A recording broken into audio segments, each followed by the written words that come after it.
Hey there, HackerFrogs. It's me, the Shy Hat, and we are HackerFrogs. All right, everybody, we've got a heck of a stream for you today.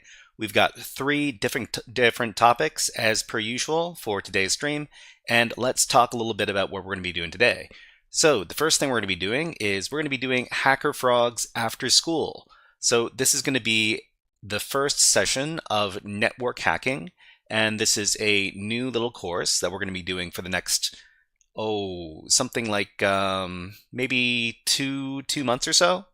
Wait, that seems like a bit much. There's going to be about 10 sessions. We do 3 sessions per week. So it's going to be just over maybe a month and a half. And we're going to try to go through all of the network hacking basics. And at the end of the course, you should be able to do beginner level CTF box challenges like what we like to do over at platforms like Volnix and Tryhackme and Hack the Box. So please look forward to that. That's going to be the first thing that we do today.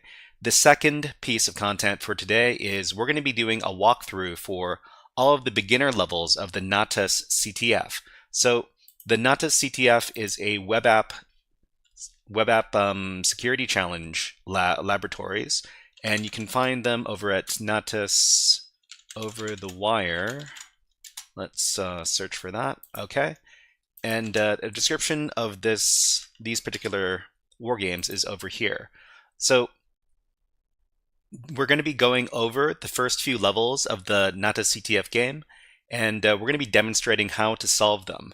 And at the same time that we're demonstrating how to solve them, we're going to be going over some of the concepts that they talk about in those challenges. So we're going to be going over the concepts that we use to go over and solve those challenges. And that's going to be the second piece of content for today's stream. And that's going to be in the second hour. So for the third and fourth hours, we're going to be doing our third piece of content. And we're going to stick with our Natas CTF theme over here. And we're going to be solving new levels that we haven't solved before on stream for for these challenges. So the last time we did the Natas CTF, we left off at level 11. So we're going to be picking up where we left off at level 11 and solving challenges starting from there. So we haven't, we quote unquote haven't seen these challenges before, but we're going to be trying to solve them in a way where it makes sense. And that's going to be the third part of today's stream. So please look forward to that in about 2 hours or so. But the first thing we're going to do is we're going to cover our HackerFrogs After School Network Hacking course. So let's begin that session. Okay, so this is, where are we? Here. Okay, so this is HackerFrogs After School. And the theme of today's workshop is what is networking? And we're going to be using Tryhackme to go through our exercises today. If you don't have an account at tryhackme.com, you can make one for free. And all of the resources that we're going to be accessing on Tryhackme are going to be free resources. So you can, so you don't have to worry about paying for something. You just need to make an account over at that platform to join in. So welcome to HackerFrogs After School. It's a cybersecurity program for learning beginner cybersecurity skills across a wide variety of subjects. So this workshop is the intro class to network hacking. And what is network hacking? So in network hacking, it's the study of techniques that allow users to circumvent or abuse computer network services in order to gain access to data or user accounts that should not be available to them, or allow the elevation of access or user privileges via network services. So it's basically using and abusing network services to get access to data that you shouldn't, or to get access to accounts that you shouldn't. Please bear in mind that we are doing this as an educational exercise, and we do not condone illegal hacking. And I can't repeat that enough because I don't want to be thrown off of YouTube and or Twitch. So the first thing we're going to learn about network hacking are the concepts of computer networking, common networking services, and how to interact with them. So the best way to learn how to hack a system is to first learn how to regularly interact with it.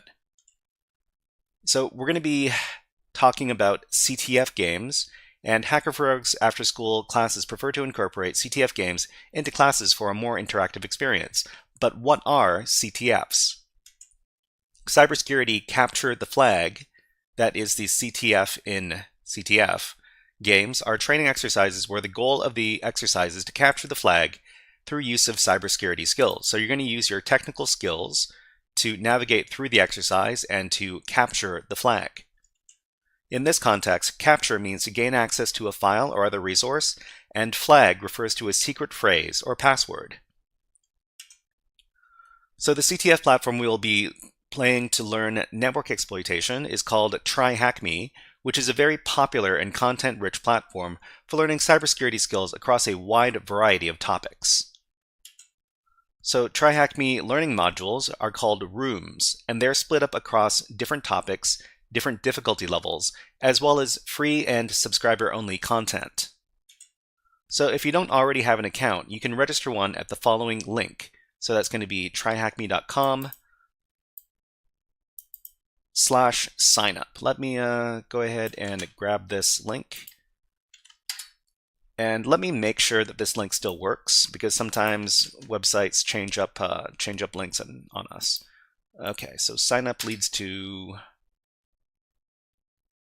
this page. Okay, great. And it redirects me because I'm already logged in.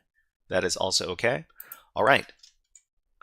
So let's get started. We're going to sign into tryhackme.com and then navigate to the following URL.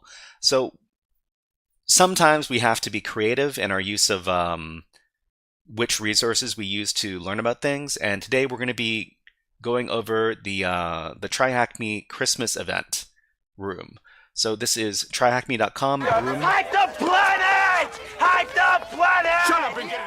Thank you very much, Ayanashikun, for redeeming Hack the Planet. All right, nice to see you back. You've been away for a little bit, and nice to see you here. We're just going to be learning about some networking concepts. So networking concepts and how to discover devices on the network. So let me go ahead and grab this link so I can drop it in chat. This is the room that we're going to be using. Okay. Ainashi says, I was busy with work. No worries, no worries. Nobody's forcing you to be here. Please come and watch when you have time, and I hope you find the content here to your liking. Let's see. Ainashi says, you prepare for CCNA? No.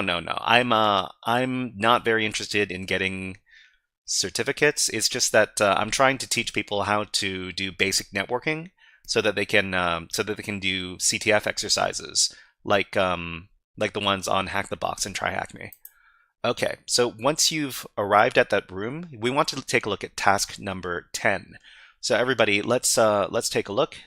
First of all, you need to log into tryhackme.com, and the second thing you need to do is you need to access this room over here. The room is called 25 Days of Cybersecurity, and you should see the link in the chat. If you do not have it, please let me know, and I will drop the link in there one more time. So the first thing we're going to do over here is we're going to access task number 10 in this room. So once you arrive in the room, there should be a green button that says Join Room. You're not going to be able to access the content of the room until you click on that button. Let me simulate this. So I can go ahead and, where are my options?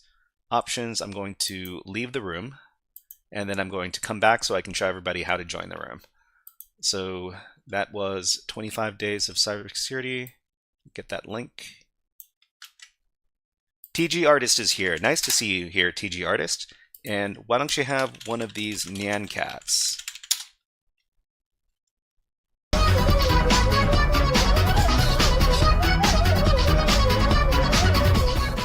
Okay, so once you're here at the 25 Days of Cybersecurity room, you're going to see the green button over here that says Join Room. You won't be able to access any of the materials from the room until you click the button, so go ahead and click the Join Room button. And Thomas Just on YouTube says, hi, mates. Nice to see you here, Thomas Just. And why don't you have this redeem over here? It is it's War Games. You might or might not know this famous movie. We're in. Shall we play a game? How about global thermonuclear war. Okay, so after you've accessed the 25 Days of Cybersecurity room and you've joined the room, what you want to do is you want to access task number 10. So there are all these tasks with all these headers. You want to click on task number 10, which is day 8, and then you're going to see that there's under this header, after you've clicked on it, there's going to be a green Start Machine button over here. You want to start this machine, and that's going to start up the virtual machine that we're going to be interacting with during today's exercise. So the other thing you want to do is you want to start your attack box. So the attack box is a virtual machine that we can use to interact with other virtual machines that we start up on the Tryhackme service. And it's going to be the button to access the attack box is at the very top of the web page, just underneath the little icon over here. So underneath the icon, there's a button labeled Start Attack Box. Go ahead and click on that, and then your attack box is going to start up. It should take about 2 minutes for that virtual machine to initialize, and you're going to see this loading bar over here. So while the loading bar is loading up, what we're going to do is we're going to talk a little bit more about some of the concepts we're going to be exploring in today's workshop. So first of all, we're going to be talking about IP ranges, and then we're going to be talking about networks. So we're going to be talking about networks and IP ranges and how to find machines on your IP ranges and all sorts of good stuff like this. And so when we're talking about a range of IP addresses, Ayanashi says, this room is open to do challenges together, or is it an individual challenge? This is an individual challenge. So basically, we're going to be just going to be messing around with the virtual machine that's in this challenge, and we're going to be doing a bunch of different network. We're going to be running some networking tools on it. So I hope that helps. So network ranges. So for example, we can have these different types of network ranges. So there are what are called /24 networks, and those consist of 256 different IP addresses.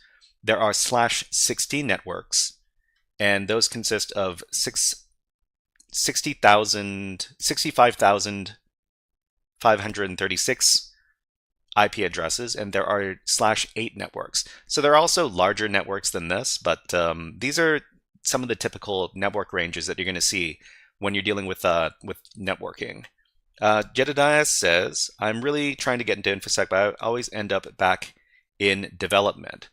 Okay.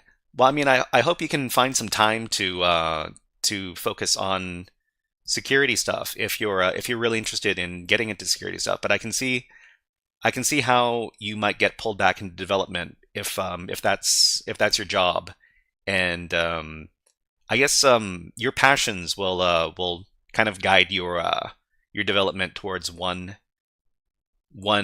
area or another, whether that might be development or security. But yeah, we're going to be dealing with this kind of network range over here today, the /24 network. This is pretty common on private network ranges. So your internal IP network is probably going to have a /24 network. Tigerel says that they complement each other. Yeah, they sure do. If you're doing development, you should be paying attention to security stuff. Otherwise, something bad could happen. Ayanashi says, trust me, cybersec is a stressful job, not like in the movies. I would say, especially if you're doing incident response, that seems to be the most stressful job inside of cybersecurity. And I know a few people who do incident response, and they never get to have a day off. It seems that they're always running around, and they're always really stressed out. So that's one thing to consider when you're considering which roles you want to get into in cybersecurity. Okay, so we're also going to be talking about let's just talk a little bit about public versus private IP addresses. And so public IP addresses are IP addresses that are exposed to the internet, and private IP addresses or internal IP addresses, these are IP addresses that are only visible from your local network and can only be accessed by local devices. So For example, an example of a really famous public IP address is address number 8.8.8.8, which is Google DNS. An example of a private IP address could be 10.10.10.10, and an example of a special IP address would be 127.0.0.1, which is also known as the local host address, or basically the IP address that references your own device. Let's see, Tigrail says, and if you're doing InfoSec, programming is a good skill to have. It really is. It really is. So you're going to be, there are rules inside of InfoSec that do not do very much programming and don't see very much code at all. But I would say that if you know something about coding in different languages, it'll only help you out. And it's not to say that you have to be some sort of coding genius or to know like 5 different programming languages to be able to do cybersecurity or InfoSec, but everything helps out in that department.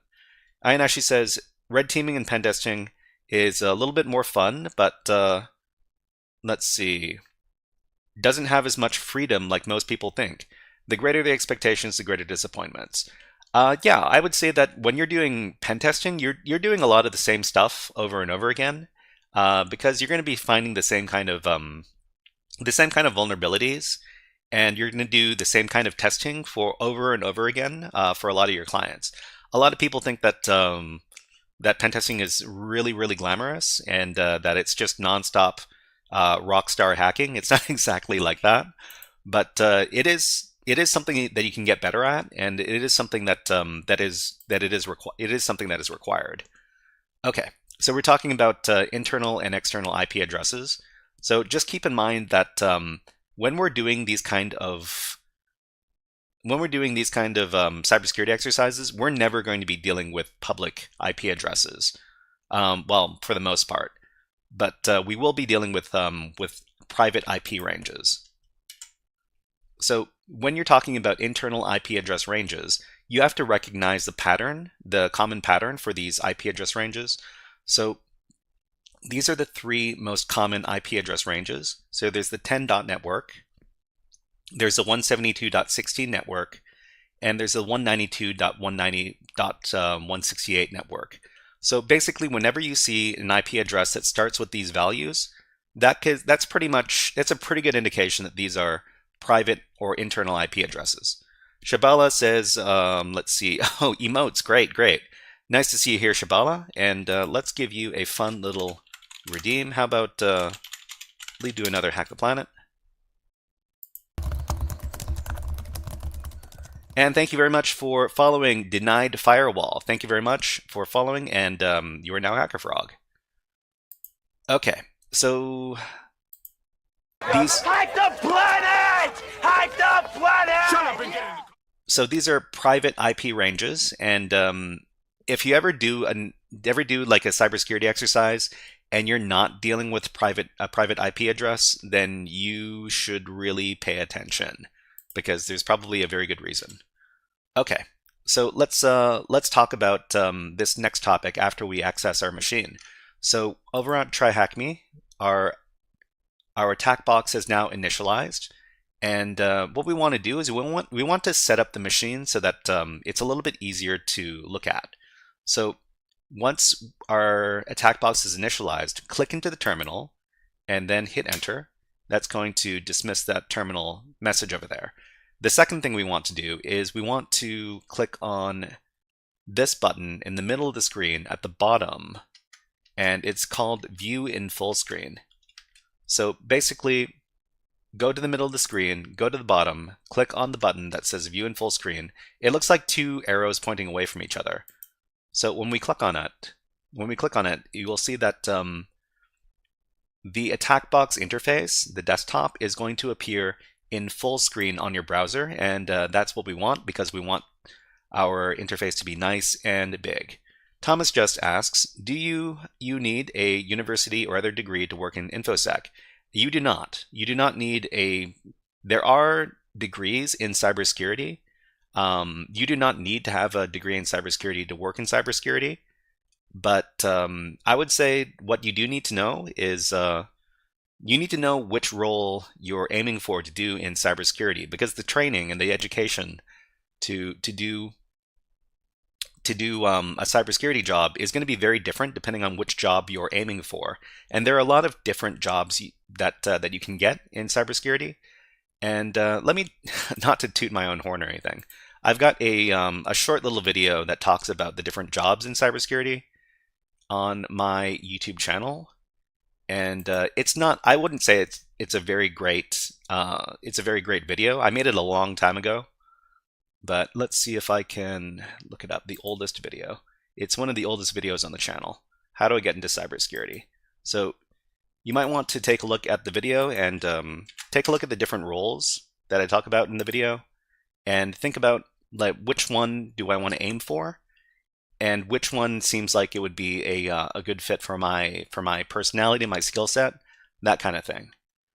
Okay, so. All right. XRZ. How do you pronounce that name? Zers. Please let me know how to pronounce your name so I can pronounce it. Thank you. Okay, so what we want to do once we've made our attack box nice and big in its own terminal, in its own browser tab, is we want to open up the terminal in the attack box. So there are 3 different shortcuts. They all open up a terminal. So go ahead and click on one of those, and you're going to see the terminal appear just like this. We want to make it nice and big, so I'm going to do Control-Shift+. This is a keyboard shortcut that increases the size of the terminal font. Let's see, X9. Oh no, that's a big jump. I'm going to call you X9. How about that? And the other user, I'll call you XR. Maybe that'll be easier on me. Thank you very much. Okay, so now that our terminal is nice and big, we can start interacting with the other virtual machine.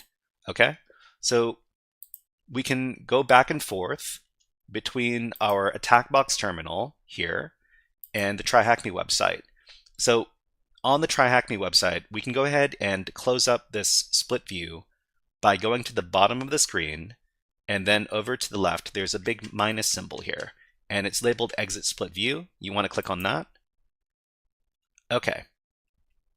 So after that, at the top of the web page, you're going to see this target machine information header, and this has the IP address for your machine. So if you see this IP address right here, it's going to be different for each person. What I want you to do is click on this button over here, which is labeled Copy to Clipboard. And then I want you to go to the attack box. And then in the attack box, go over to your left-hand side in the center. There's this little control bar button in the center. You want to click on the clipboard icon. And then in the clipboard, click into it, and then paste in your IP address like this.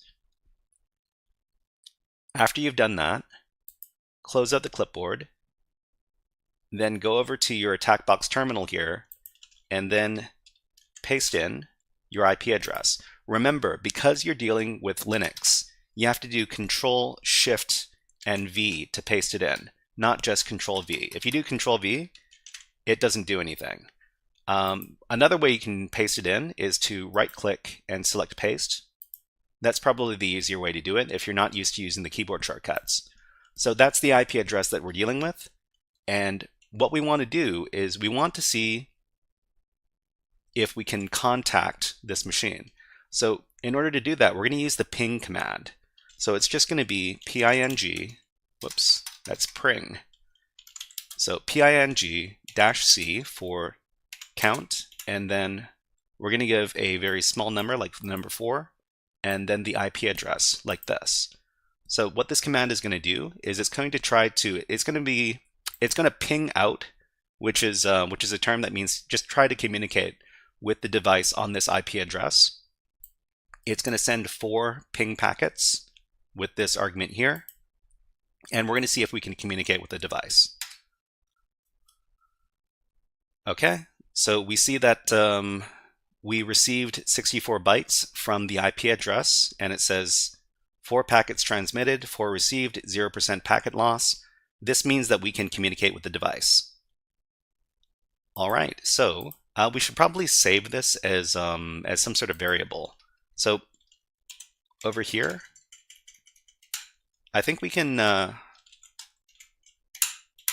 save out a variable with this command over here. So it's just going to be variable name equals something, and what this should do is every time you reference the word IP in the command line, it should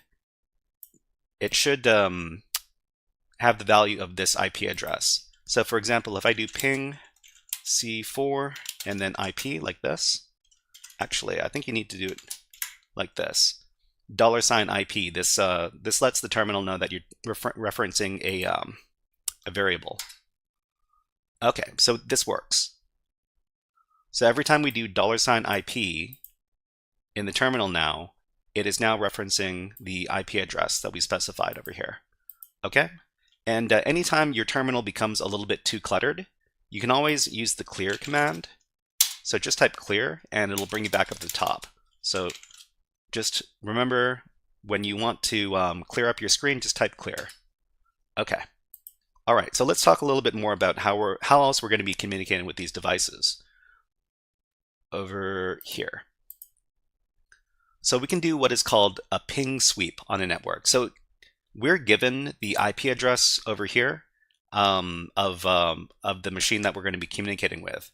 So if we didn't know what IP address this was, we could do a ping sweep to try to figure out which devices on the network are available online for us. So let's talk a little bit about that. Oh, there's an ad running on Twitch right now. So when the ads run on Twitch, we're going to take a little break. Everybody on YouTube is going to get an ad as well. And what we're going to do is we're just going to take a minute and wait for the ads to finish. And while that's happening, we're going to watch the birds. These are my favorite birds. And I've got this little bird feeder cam that I record with. And I love watching the birds eat their food. They're amazing little creatures. Thank you very much for following Invader Zim. Thank you very much. You are now a HackerFrog. I just need to take a little water break. Just a second.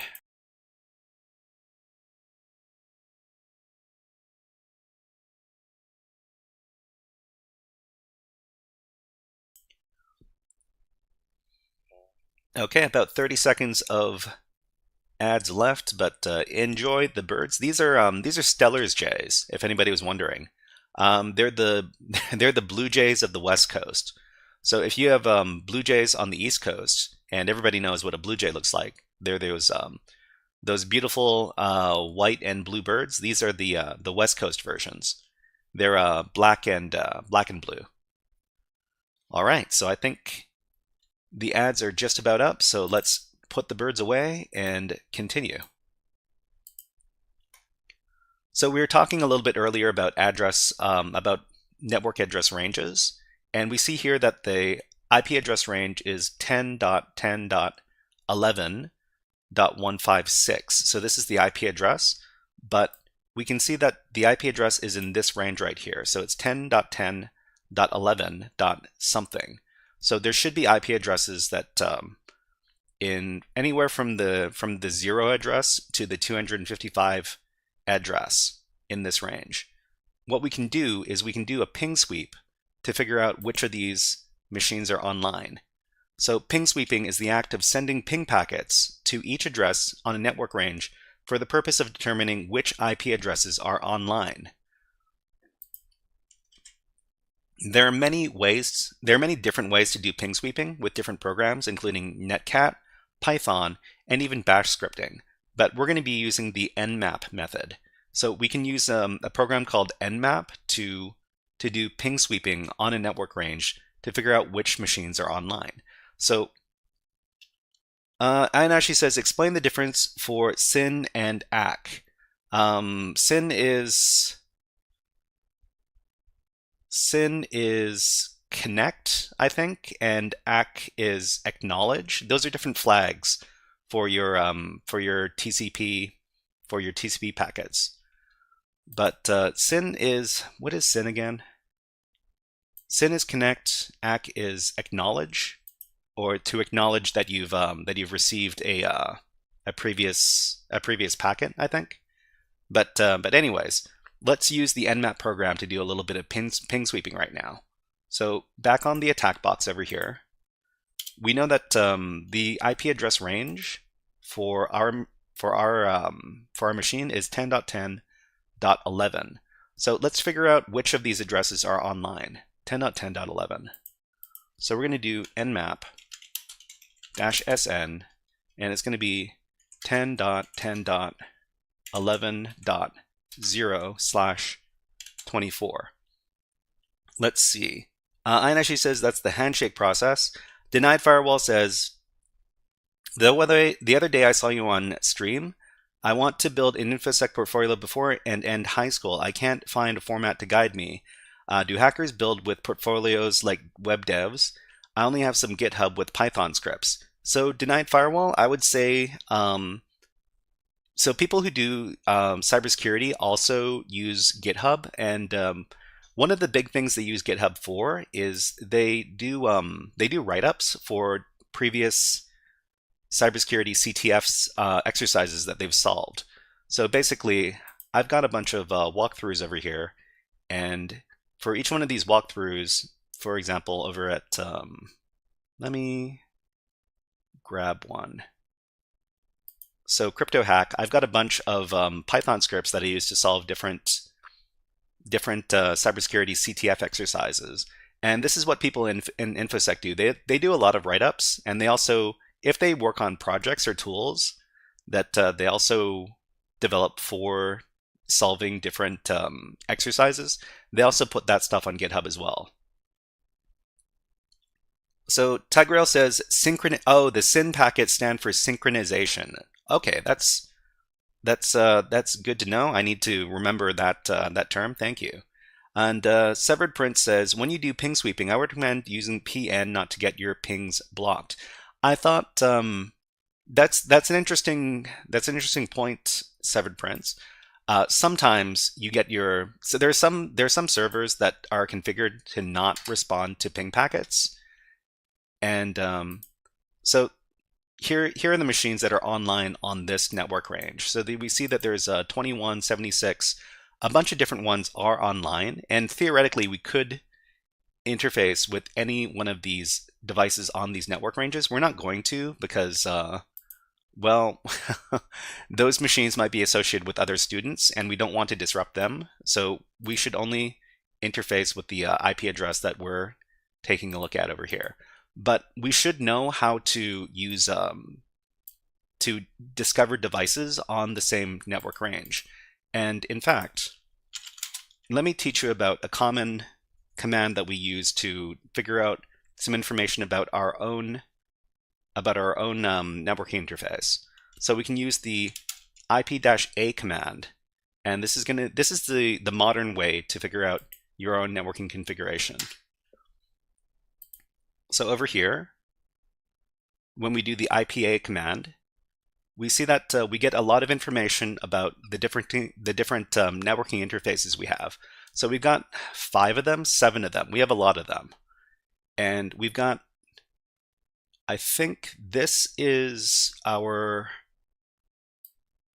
current interface that we're dealing with over here, the ENS5 interface over here.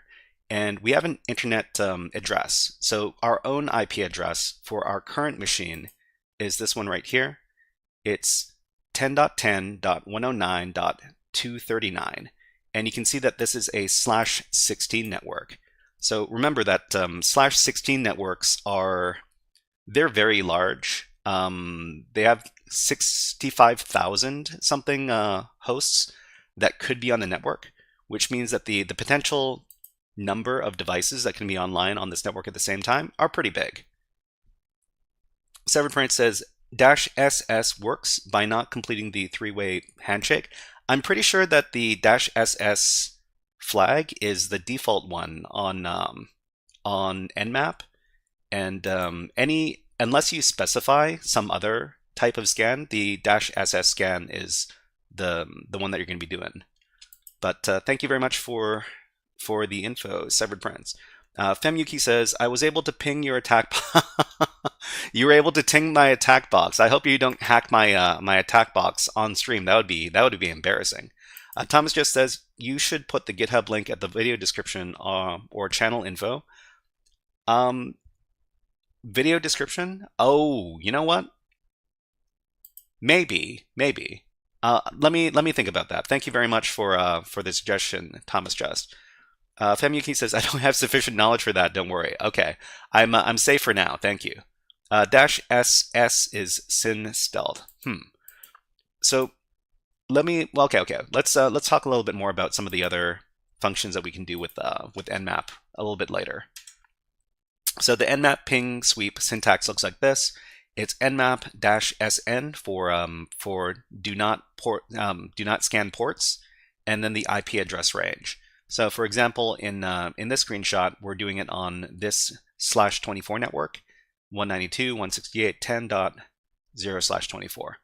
So it's a pretty easy way to do ping sweeps, and it's my preferred method. Okay, so we talked a little bit about the ping command earlier, and the ping command is the common way that we determine connectivity between two network devices. So when we do the ping command, it sends what are called ping packets, which are also called ICMP packets, to a device, and it determines whether or not the device is online if we get a response to those packets. And as she says, let's see, they've provided a link to the ultimate Nmap cheat sheet. This looks pretty good. Let's take a look online.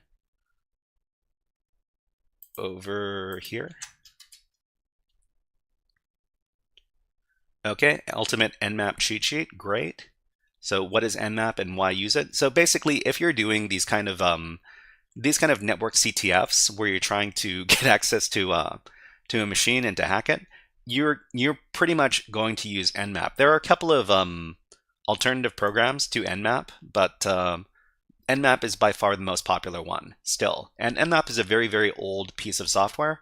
I think it's about 20 years old. It's over 20 years old at this point. Okay.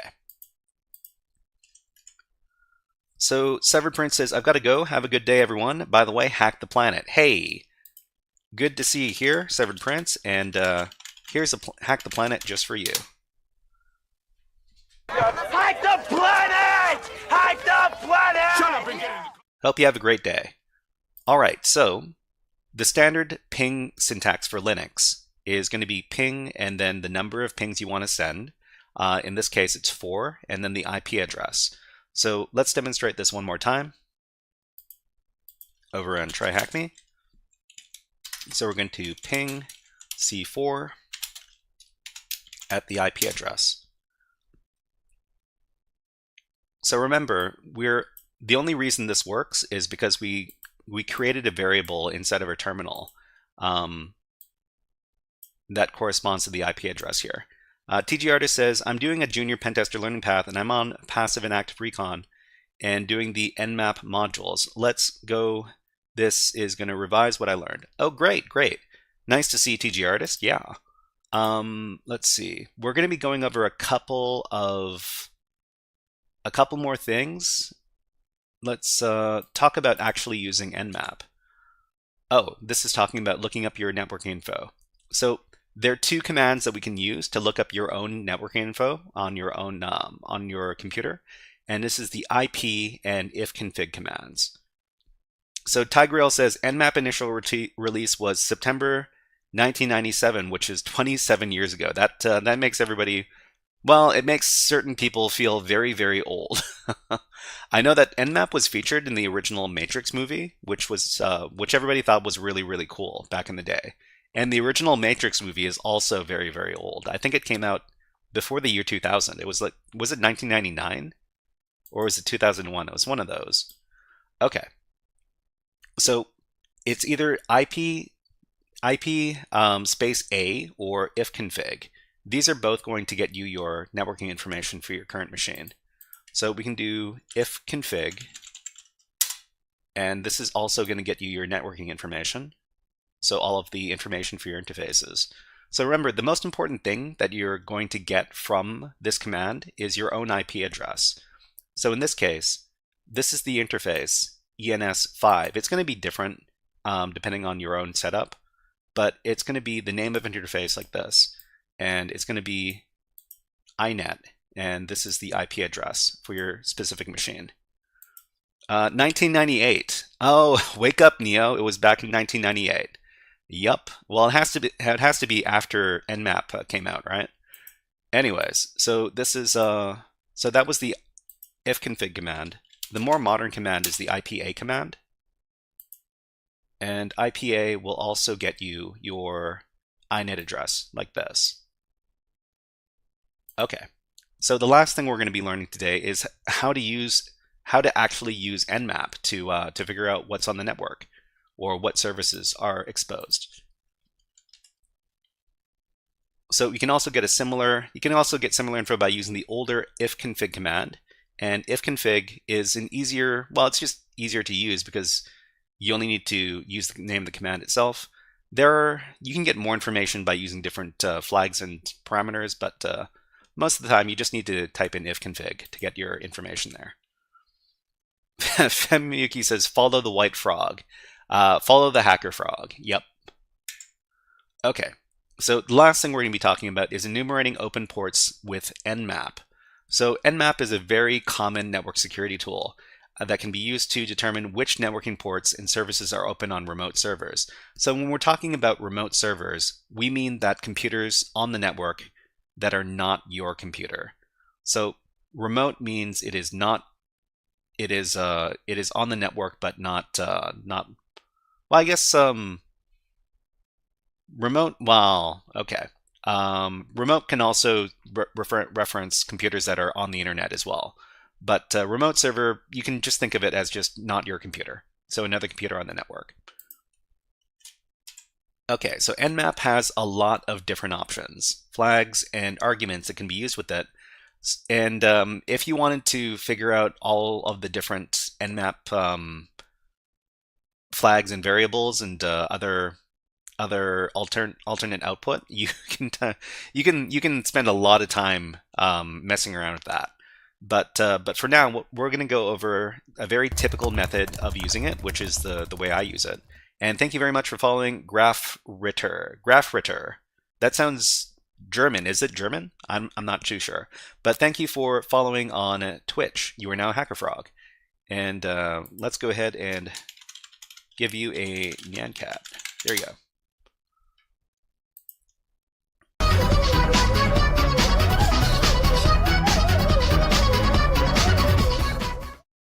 Okay, so let's go over these arguments. So we've got this command over here, nmap -v -s capital C capital V -p -t4.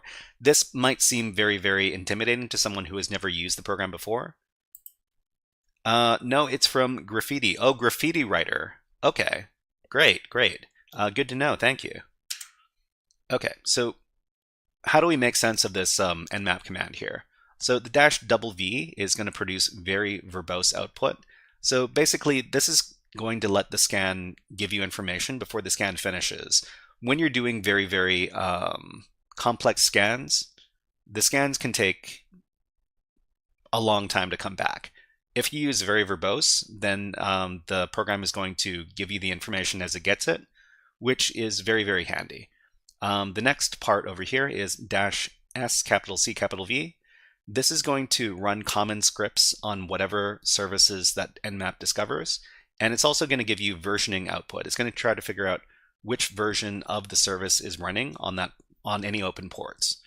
So -p-, which is this portion over here, it's going to run the scan on all of the networking ports. So there are about 65,000 networking ports, and this portion of the command is going to specify we want to scan every single port.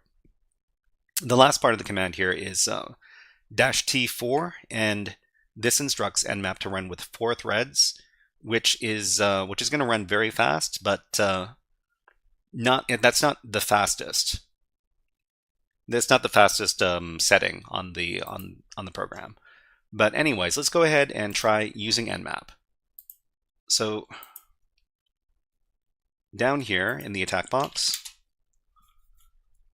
we can do the nmap command. Whoops. Nmap command. We can do very verbose. We can do common scripts and versioning information. We can run it on all the ports, and we can run it very fast. And we're going to run it on a certain IP address. So if you set up your terminal variable with us, then you can just do $IP. But if you didn't, you're going to have to go back here and you're going to have to input your IP address. So let's put in the IP address just to demonstrate that we can. So it's 10.10.11.156. 10.10.11.156. So 10.10.11.156. Okay. So we run the nmap scan, and it's going to give us output immediately because we gave the -VV flag over here, very verbose. So we're going to see that we've got some ports that we discovered, and because when you run nmap, it normally gives you a TCP scan.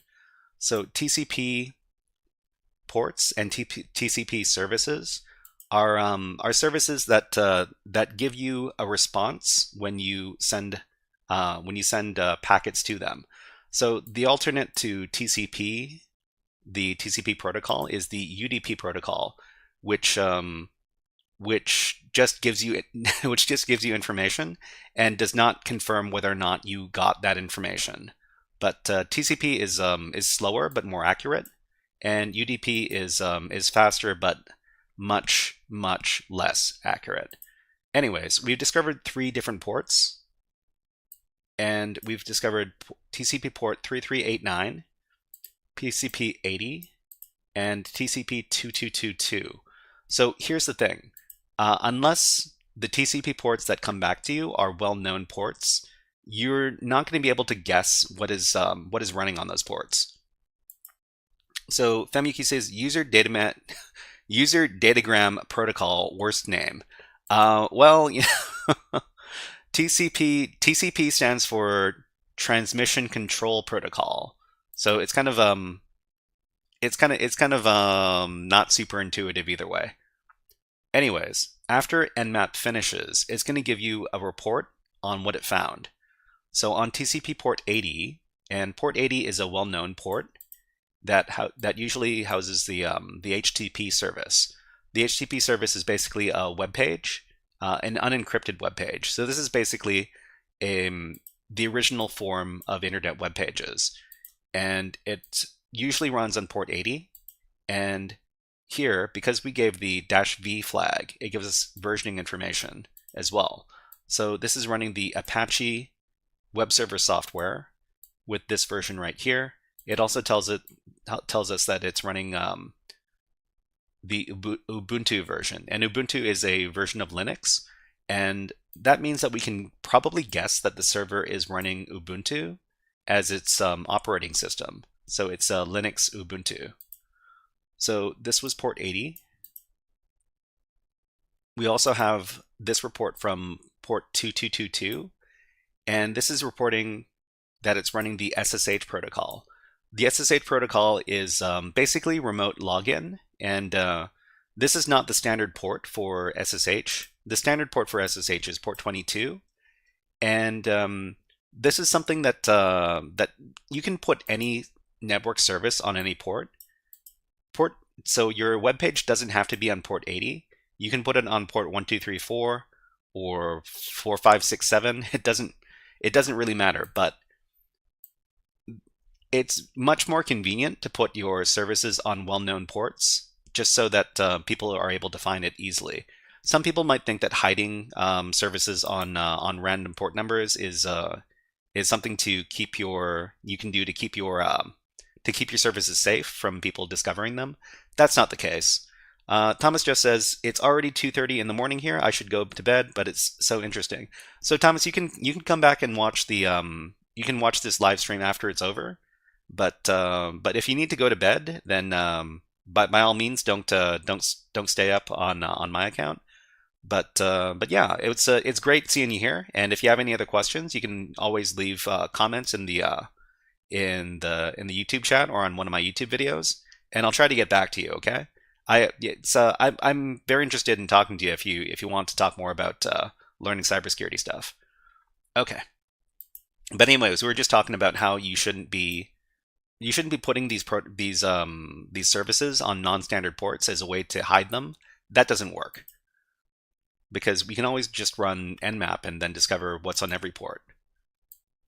So this one over here, I'm not too sure what this is. So this is a service running on port 3389, and it says it's running an MSWBT server. I wonder what that is. So here's the thing. Anytime you come across a technology, MC25 says, it's fine, Thomas. You slept last week. You don't need to sleep this week. I think everybody should get good sleep, everybody. If you don't get good sleep, it can really wreck your health after a while. So please get as good sleep as you can get. Anyways, so if there's any technology you don't know, you can always Google it. This might seem very, very obvious, but let me. So if I were to look up this server right here, and what is this server used for? Okay, let's take a look. So it is Microsoft WBT server, Windows remote desktop and remote assistance connections.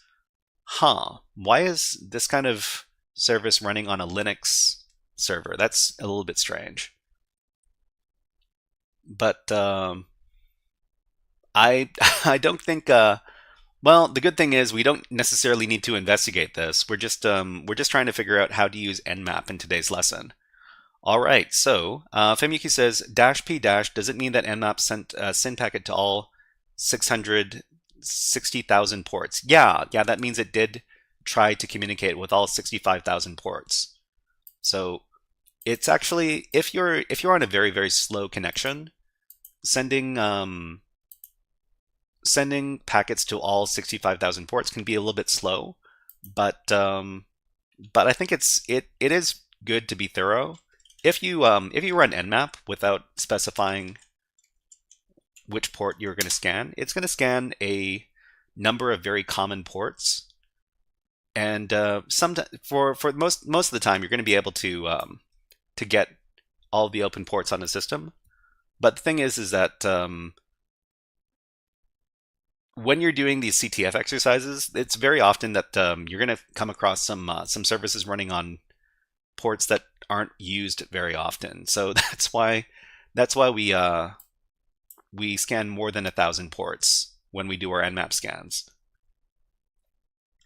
So Tigerel says that Microsoft Terminal Server RDP officially registered as Windows-based terminal WBT. I wonder what that actually has to do with this box. But here's another thing. Anytime you have a terminal and it's taking a long time to come back to you, you can always open up another terminal. So you can open up another terminal or another tab. I do this a lot. You can also do the tmux program. I don't use the tmux program so much because I do live streaming and I'm doing copying and pasting and stuff, and it's a bit difficult to use tmux with that sometimes. Tigerel says, not sure why I would be running on Ubuntu. That's a very good question. All right, so if anybody has any questions about how we're using nmap, please let us know in the chat. We're going to be wrapping things up in just a second. Well, sorry, in just a few moments. And so basically, what did we talk about today? We talked about how to discover devices on the network. And you can discover devices in the network with nmap, and you can do a ping sweep. So on, what was it? 10, 10, 11, 0/24. Most of the time, when you do these when you do these networking exercises, they'll tell you exactly which IP address that you're dealing with. So a lot of the time, you're not going to be doing a ping sweep, but it's a good thing to know because sometimes you need to discover which devices are online on your network. You can do this on your own network. You should be able to discover all the devices that are hooked up to your your network or your Wi-Fi, and it's actually a very, very handy thing to know. Tigerl says, "Oh, it's RDP XRDP. Oh, really? We could potentially." Okay. We could potentially RDP into the box. Is that what you're trying to say? Refrator says, "This channel is so dope. I've been into hacking and cryptography since I was a kid. Do a lot of steganography encryption." Oh, awesome. Well, I'm learning cryptography myself, and steganography is something that I've looked into before. I don't know very much about it, honest to say. Tigerl says, "An open source implementation of Microsoft RDP, Remote Desktop Protocol." So we could potentially log into the box if we had proper credentials with a GUI or a graphic user interface. In this case, that's not the case. We learned how to use the ping command, and I think it was 10.10.11.156. If you run the ping command by itself, it's going to ping endlessly until you stop it, and the way you stop it is with the Control-C keyboard shortcut to terminate the command. But when you run the ping command, you should be giving a number, so -C, just so that the ping command doesn't run endlessly. Okay, and we also learned the command that we use to get our own networking information. So that's IP-A, and on some terminals, it's going to give you the same color for all the information. But for example, in Kali Linux, over here, you can do IP-A, and it'll give you a colored interface, which is a little bit more easy to parse. So it'll give you your exact IP addresses over here for your different interfaces. And we got a break. We got ads running on Twitch right now. So let's go ahead and give you some birds. How about these birds? Everybody on YouTube will also get an ad. Here you go. And I'm going to take a little water break, just a second.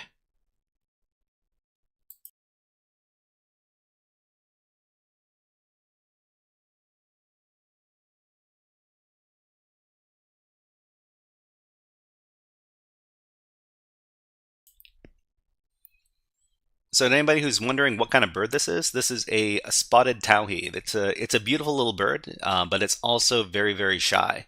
You probably won't see these up close because they do not like being around people. But they are fun and beautiful little birds. It's shy like me. Yeah, it's a shy bird. But yeah. All right, let's put the birds away.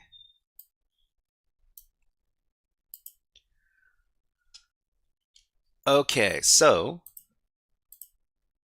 we're going to wrap things up in just a bit, but the last thing we need, we were talking about, is how to look up your own IP address. It is actually very important if you're going to be doing these kind of network exercises. So the old command is ifconfig on Linux. Huilo. I do not speak Vietnamese, but if you could type in English, then we can respond. Thank you very much for showing up to the stream, Hui Lo. Oreobyte says, "What's going on?" So we're just finishing up our network hacking lesson over here. We're just talking about how to discover devices and how to ping out to devices and stuff like that. Hui Lo says, "I don't know these words." If please type in English so that we can talk with everybody. Thank you. Okay, so let's wrap this up. I'm gonna have to ask you to type in English, Huilo. Thank you. Thomas just says, "Does Nmap only scan for TCP ports or also for UDP?" You can get Nmap to scan for UDP ports, but it's not something that we do very often because UDP scanning is not very reliable. Sometimes you are forced to do UDP scanning, And if you ask people who do CTF exercises, they do not like doing UDP scans because it's usually a big pain in the butt.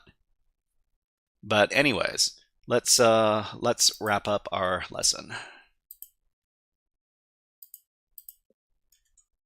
So let's review the networking hacking concepts we learned in this workshop. We learned about ping sweeping. Ping sweeping is the act of sending ping packets to each address on a network range for the purpose of determining which IP addresses are online. MC25 says, I think I only had 4 boxes that needed UDP. Yeah, every once in a while you're gonna come across this. It's pretty rare, but every time it happens, it's a big hassle. Huilo says, can you practice this on another homepage? Another homepage.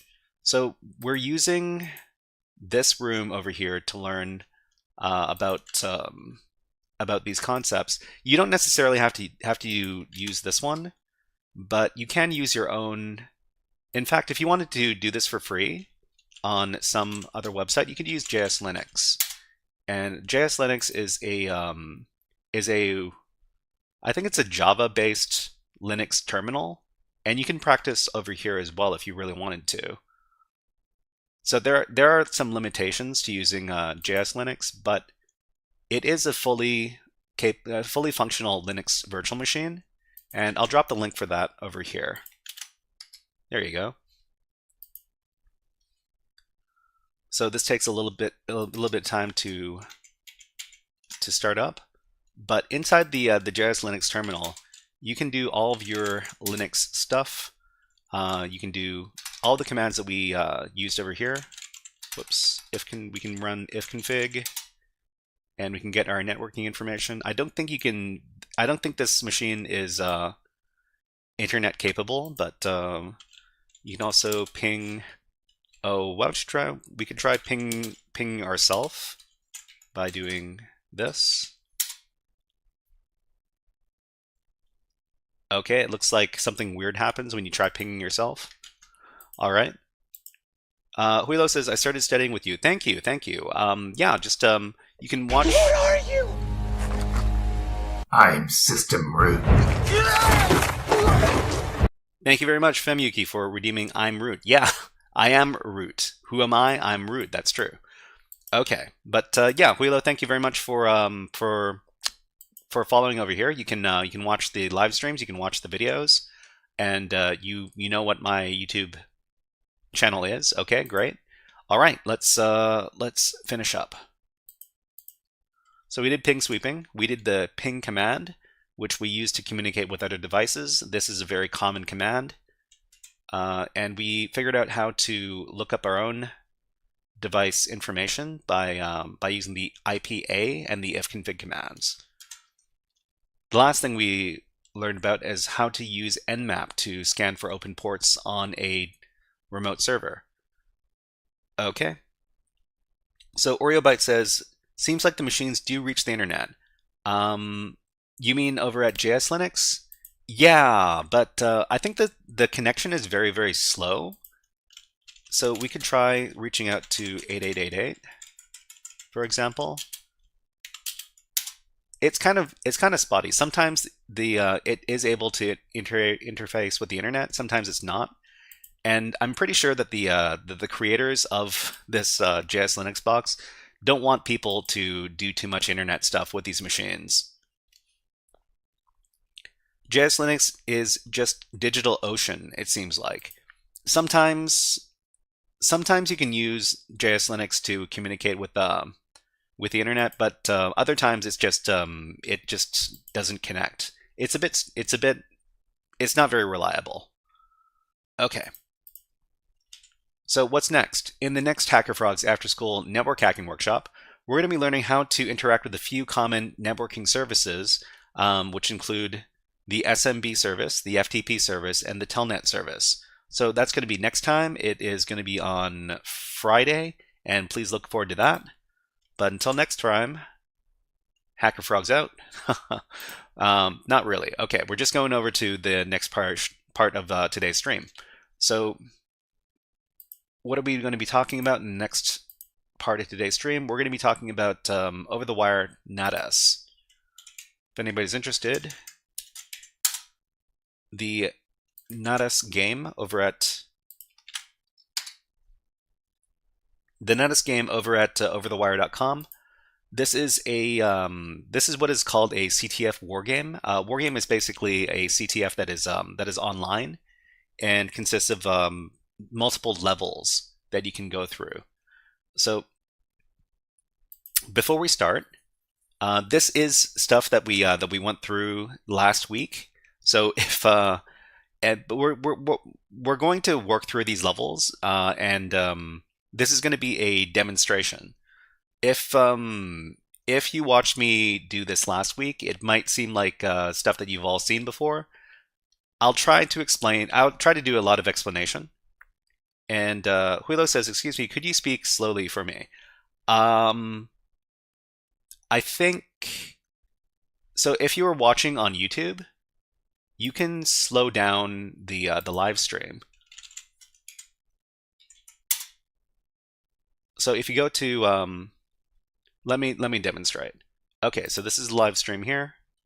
Ooh, we gotta go past the ads. So if I'm talking too fast, I understand. What you want to do is you want to back up a little bit, and then you can slow down the speed. So the playback speed over here, you can slow it down to either 0.75 or 0.5, and then I will talk more slowly. So just go to the playback speed and set it to something lower than normal, and then I will be speaking more slowly. Thank you. I hope that helps, Huilo. Thank you. All right, let's move on. Okay, everybody. So we're going to be doing a guided walkthrough for each one of these levels. And before we start, let's just talk about what this concept is in general. So this is the Natas CTF game, and let's read a little description of what this game is. So Natas teaches the basics of server-side web security. Each level of Natas consists of its own website located at the http natasx.natas.labs.overthewire.org, where X is the level number. There is no SSH login. So basically, the only way we can interface, the primary way of interfacing with this CTF is through web pages. To access the level, enter the username for that level, for example, Natas0 for level 0, and its password. Each level has access to the password of the next level. So if you go to Natas level 0, on that level, you should be able to find the password for the next level, which is Natas level 1. And then on Natas level 1, there's the password for Natas level 2, etc., etc. So your job is to somehow obtain the next password and level up. All passwords are stored in the /etc/natas_webpass directory. So what this means is that for some reason you're able to access the web server directly, then it's going to be in this directory here. So for example, the password for Natas5 is stored in the file /etc/natas_webpass/natas5 and is only readable by Natas4 and Natas5. Then it says start here. Username Natas0, password Natas0, URL, this one over here, natas0.natas.labs.overthewire.org. So let's start. This is a guided walkthrough for the Natas 0 level that is part of the Natas CTF game over at overthewire.org. The first thing we want to do when we do any of these Natas levels is to load up the level, which is this URL over here. We're going to paste it into our web browser and then access the level. So you're going to see this, this basic authentication login. You're going to have to specify your username and your password. So to everybody who wants to play along at home, this is the website that we're accessing right now. So what we need to do is we need to provide a username and a password. The username is going to be Natas0, just like this. and the password is going to be the same thing, Nats 0. Then click on sign in. Okay, and after we arrive on the level, we're going to see this message. You can find the password for the next level on this page. So a lot of people don't know about the capabilities of web browsers, but web browsers are actually can give you a lot of information about the web pages that you look at. But the most basic thing that we can do when we're looking for information, when we're doing these Web App CTF exercises, is the following. So we're dealing with Natas level 0, and in this lesson, in this level, we're going to talk about HTTP source code. So web browsers render our web pages based on the HTTP code provided by the web server. So the web browser makes a request to the web server, and it sends back code, and the code is going to be rendered by the web browser. So every web browser allows us to view a web page's HTTP source code, and the source code is going to look a little bit like this. So for web app testing, this allows us to find interesting directories, developer comments, and more. So inside the HTTP code, there's a lot of information that we can use to do testing. Okay, so let's go ahead and go back to the web page here. And the way we access the HTTP code, the source code, there are a couple of different ways. So one way we could do it is we could right-click on the web page, and then we can select View Page Source. So after you right-click, there's another little window here. You can select View Page Source and click on that, and that's going to show you the web page source. So this is all of the HTTP code that is used to render the web page. In this comment over here, it says, the stuff in this header has nothing to do with the level. So we can safely ignore everything from the header over here till the end of the header, which is over here. So all this stuff is nothing to do with each one of these levels. And we can see here, there are all these HTML tags, and there's also some HTML comments. So anything between this over here, the open bracket, exclamation point, dash dash, that's going to be an HTML comment, and this is going to be the end of the comment. So these are normally used. And she says, Natas reminds me of the old forum Tryhackme. I don't remember. I don't think I've ever saw that. The forum Tryhackme. I never saw that. But you know, that's something I'm going to have to investigate in the future. Thank you very much, Ayanashi. Okay, so in between these comments over here, there are basically, these are used for developers to leave little notes or to do commenting on different parts of the code. So in this case, there's a password inside the comments here, and it says the password for Natas1 is this. So what we can do is we can copy this, and what I'm going to be doing is I'm going to be keeping track of these.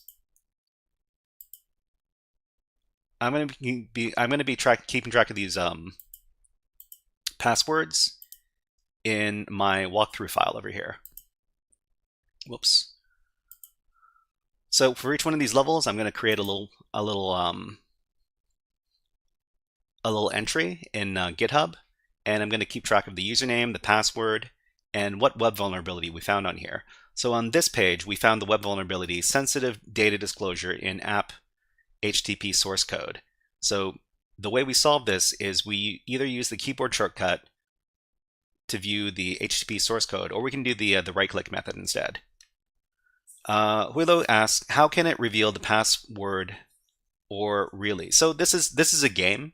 This is an exercise. So this isn't.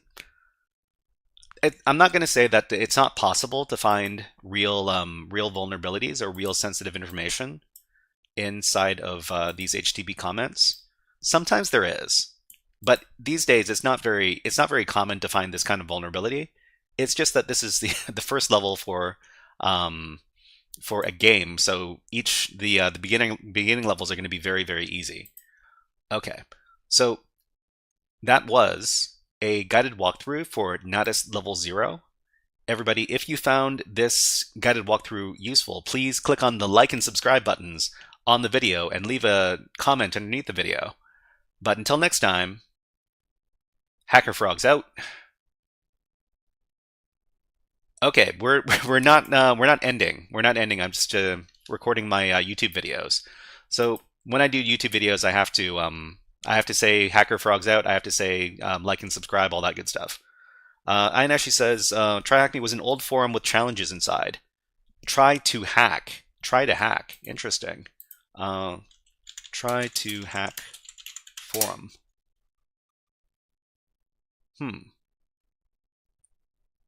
If you try to hack me forum.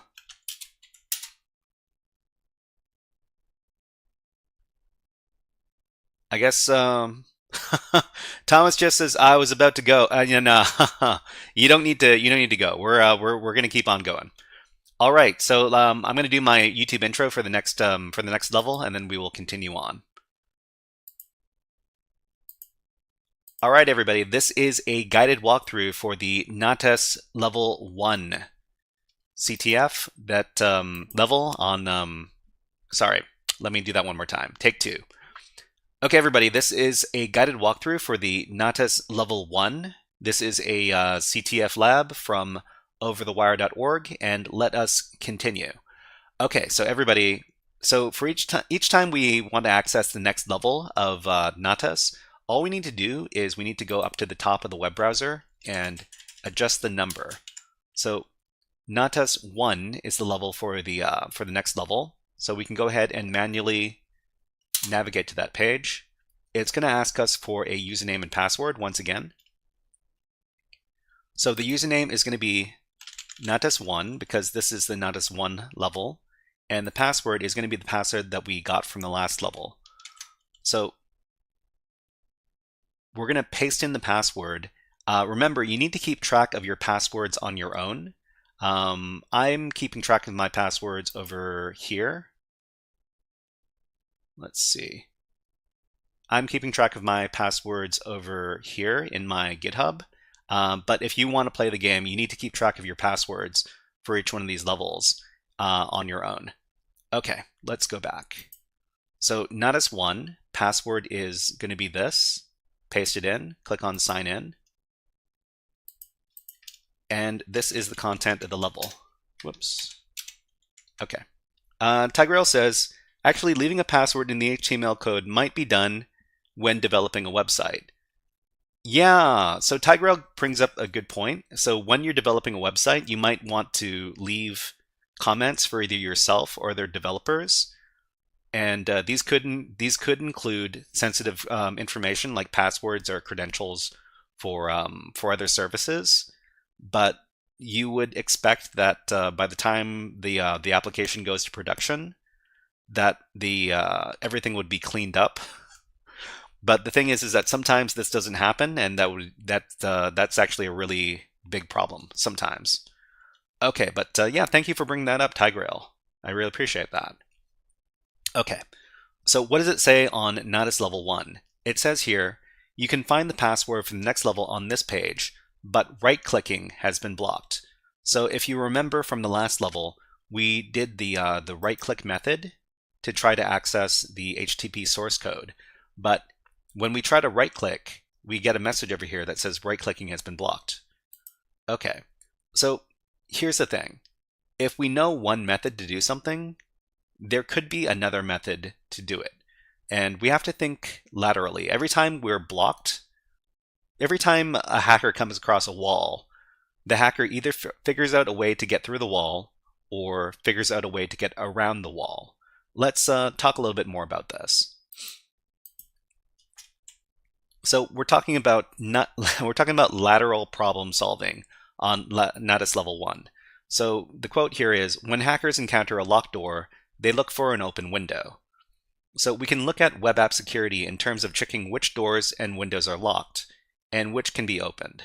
So when you're doing web app security, you're testing the entire application, and you're testing it for a bunch of different vulnerabilities. So this is where a security tester's most powerful tool, research, comes into play. Two common research tools that are used these days are ChatGPT, GTP, and the Google search engine. So you can ask these are tools that you can use, and you don't have to feel bad about Googling something or asking the AI about something you don't know, because if you refuse to ask questions, then you refuse to get answers. So this is something that you have to be aware of. So if you ask the question, what are some different ways we can see the HTTP source code in a web browser if mouse right-clicking is not possible, you're going to get an answer. So in this case, ChatGPT says you can use keyboard shortcuts. So for Windows, you can use Control-U to view the page source, or for Mac, you can do Command and Option plus U. So once the obstacle to a problem is discovered, we can research a way to overcome the obstacle or a method of bypassing it. Tigerl says, sanitizing a website sometimes isn't done properly before the site goes live, and info could be left that might leave the site vulnerable. And Tigerl also mentions Hacker GTP. Yeah, some people have been customizing their ChatGPT to become a security testing tool or an assistant, and I think this is pretty cool. You just have to be careful that you're using it for the for the right purposes and not for doing bad things. Okay, let's go back. So Natas level 1, it says that right-clicking has been disabled, but of course we were informed by ChatGPT that we can use the Control-U keyboard shortcut to achieve the same thing. So you can just do Control-U, and then you can see the HTTP source code. Let's make this nice and big. Okay, so it says this is actually the part of the code that doesn't let us right-click. So on context menu, JavaScript alert, right-clicking has been blocked, return false. So this means that we can't open up the context menu, which is basically right-clicking and selecting something. But once again, we see that inside the comment over here, we've got the password for the next level. So the password for Natas 2 is this over here. So we can copy the password, and then we can record the password in a separate file. So let's go through what was happening on this page over here. So in this level, the username was Natas1, the password was this. The web vulnerability was once again sensitive data disclosure in the app HTTP source code. And the method of solve, we used the keyboard shortcut to view the HTTP source with Control-U. There's another method you can do as well. Let's take a look. So if you're on any web page, you can go up to the top, the address bar here, and you can type in front of everything else, view-source, and then colon, and then the URL. Just hit enter, and that's going to do the same thing. So this is just another method of viewing the source code. Tigerl says, most LLMs have guardrails to prevent misuse. In ChatGPT, if you tell ChatGPT that you're doing a CTF exercise, it will tell you about doing hacker-like stuff. But I don't think you just have to be careful about how you word your queries, and you should be okay. That's just, for example, let me give you an example. So over here, I'm going to go to chatgpt.com. Okay, and I'm logged out right now, and I'm going to just try Mr. Hackme, please be excused from class. Well, Kyle, Yes. you hear me? You go to Hack. You go to Hack. You Have a great day. Okay, so we're going to just ask ChatGPT, this, it's really not going to let me do this without signing in, huh? Oh, wow. It doesn't let you. Okay. Let's try another.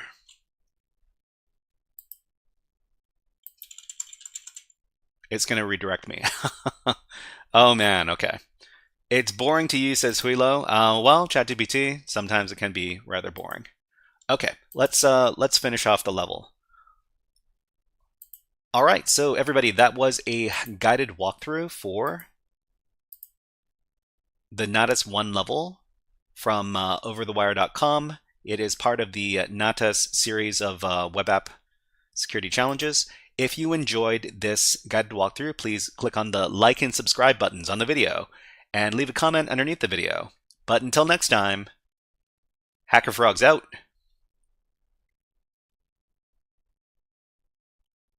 Thomas just says, I need to go. Enjoyed it so far. See you, mates. See you next time, Thomas.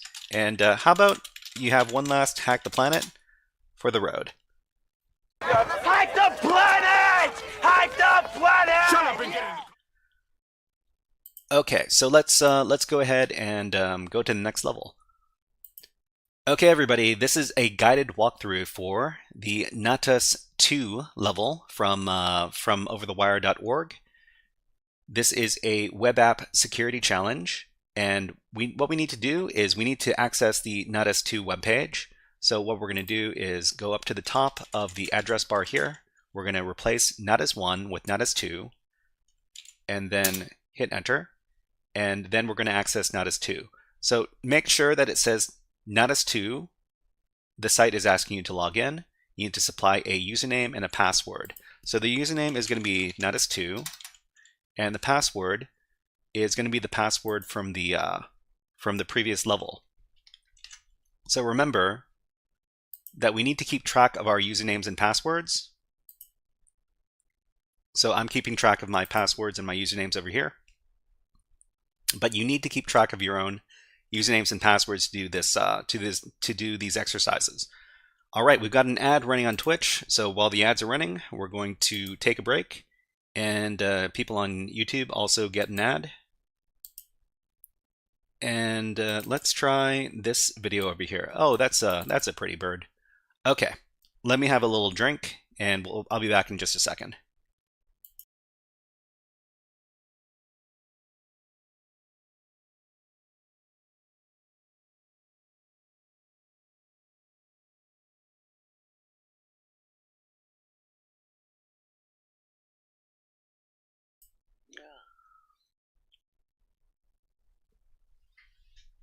Hey everybody, if you have a favorite bird, please type it in the chat and let me know what your favorite bird is.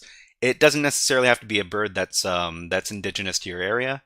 So if your favorite bird is a parrot, let us know in the chat. I'm excited to know what everybody's favorite birds are. And if your favorite bird is the pigeon, then congratulations, you can see your favorite bird in every city that you go to.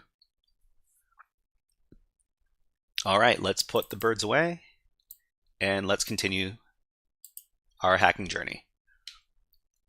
Okay, so remember, you need to keep track of your passwords when you do these exercises. Let's go back to the challenge. Okay, so we're going to log into Natas level 2.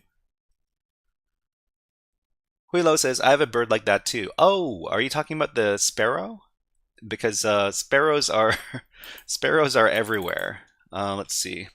Sparrow. They're called European sparrows. There you go. These guys are everywhere. They're in every continent, in every country, in every city. But let's go back. Okay. So on Natas level 2, it says on the web page there is nothing on this page. So we know that's not true, and we know that we should be taking a look at the HTTP source, first of all, to see if there's anything very interesting in the HTTP source. So you can right click, and then you can click on View Page Source. And let's see, it actually says, my favorite is the raven. Huh. I don't see too many ravens around, but ravens are basically really, really big crows. And okay, so we see in the HTTP source over here that this is what we need to pay attention to. So first of all, we see that there is nothing on this page. This is the text, but they also make a reference to this file over here. So the file is called pixel.png. So this is an image file, and it's also referencing a directory, and the directory is called files. So let's take a look at what's going on this page.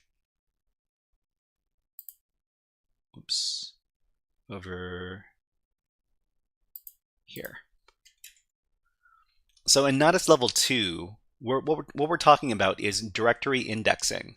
So directory indexing is also sometimes called directory listing, and it's an insecure setting on a website that allows users to see the file contents of web directories.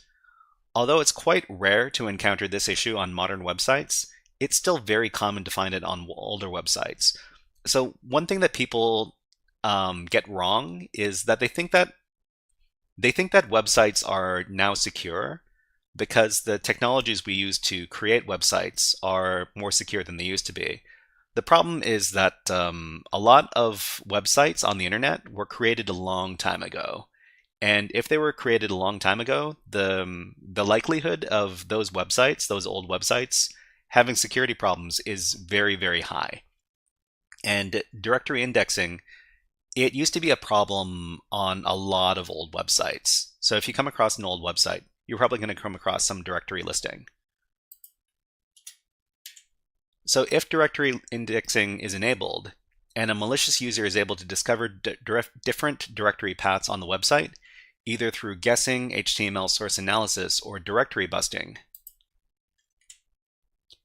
then sensitive files may be discovered, stolen, or otherwise abused. So let's take a look at how this affects the Natas 2 website. So we see here that in the source, it makes reference to a files directory and a pixel.png file. So if we click on this, we can actually see that there is a very small 1 pixel image over here. So this is the pixel.png file. So the thing is that there's also a files directory that was referenced in the source code, and we can do direct browsing to that by adjusting the address bar over here. So overthewire.org/files/. So after we do that and hit enter, let's take a look at the regular version of this. So this is our directory indexing over here. So it says index of /files. So this is the problem. The problem is that the directory here is directory listable, which means we can see all the files that are in the directory without having proper authorization or without being logged in. This is a problem.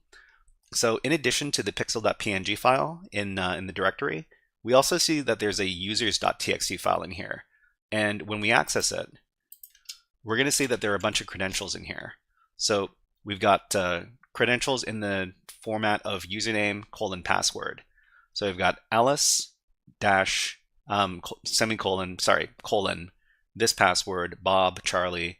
But we also have Natas 3, which means this is the password for Natas 3, which is the next level. So we're going to copy this password, and we're going to take a note of it over here. So this is Natas level 2. Let's go over what we discovered on this web application. So the username is the username is Natas 2. The password is this over here. And the web vulnerability in this case is directory listing, otherwise called directory indexing. And the method of solve for this level is to navigate to the files directory, which has directory indexing enabled, and look at the other files. Okay. So Ayanashi says no hashed passwords. That's a very good point. So most of the time when you're keeping passwords at rest, you should be hashing those passwords so that they're not immediately usable. So normally what you would do is you would use some sort of hashing some sort of hashing utility, and this isn't safe, but you can do MD5 sum on any password. So, for example, if I've got a password, it's called HackerFrog pass, and I were to type that into MD5 sum, then this would be the hashed version of this password over here. So when passwords are stored on websites, they're usually stored in hashed form. Of course, you wouldn't use MD5 because MD5 is an insecure hashing algorithm. But that's just an example of how you would keep passwords on a website, usually inside of some sort of database. Okay. Tilegirl says, at this level of teaching, they want to expose one vulnerability at a time. Yeah, that makes sense. Tilegirl, that does make sense. But I guess they could have hashed that password, but maybe they wouldn't do it on level 2 because it seems like overkill. But anyways, this was a guided walkthrough for the Natas 2 level over at the overthewire.org website that is part of the Natas series of web app security challenges. If you enjoyed this guided walkthrough, please click on the like and subscribe buttons on the video and leave a comment underneath the video. But until next time, HackerFrogs out. Ayanashi says, do not use MD5 to encrypt your passwords. Yeah, that was just a demonstration. Usually, to encrypt passwords, you could use something like SHA-256, and that's much more secure.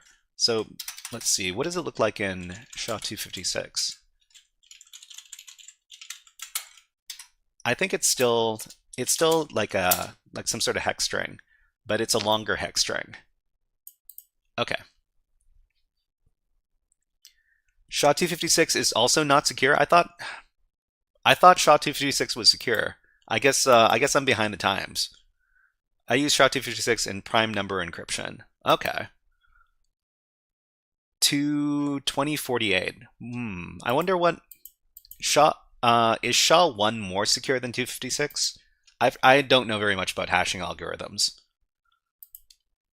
Okay, I think we've got enough time for maybe 2 or 3 more of these levels. Let's move on to the next level.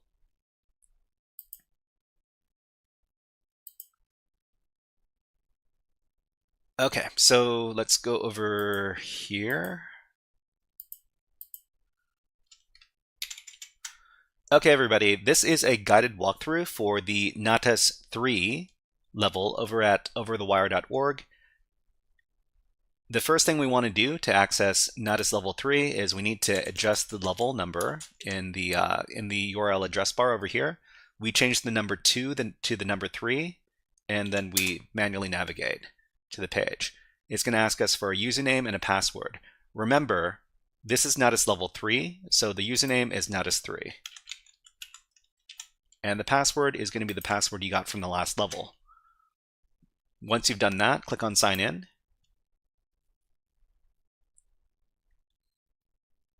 Let's see. GraphRitter says, I use SHA-256 in prime number encryption. Ayanashi says, I suggest DES for encryption. TG Artist says, SHA-2 is the most secured. I guess there are a number of different hashing algorithms that are used for passwords these days. You just need to make sure that the one that you're using, if you are incorporating some sort of password hashing, is considered secure. Okay, so what's going on this page? So this is Natas level 3. It says there is nothing on this page. So it also said there's nothing on this page for the previous level, and that was not true. So what we need to do is we need to take a look at the HTTP source. We can right-click and select View Page Source. And what do we see in the comments over here?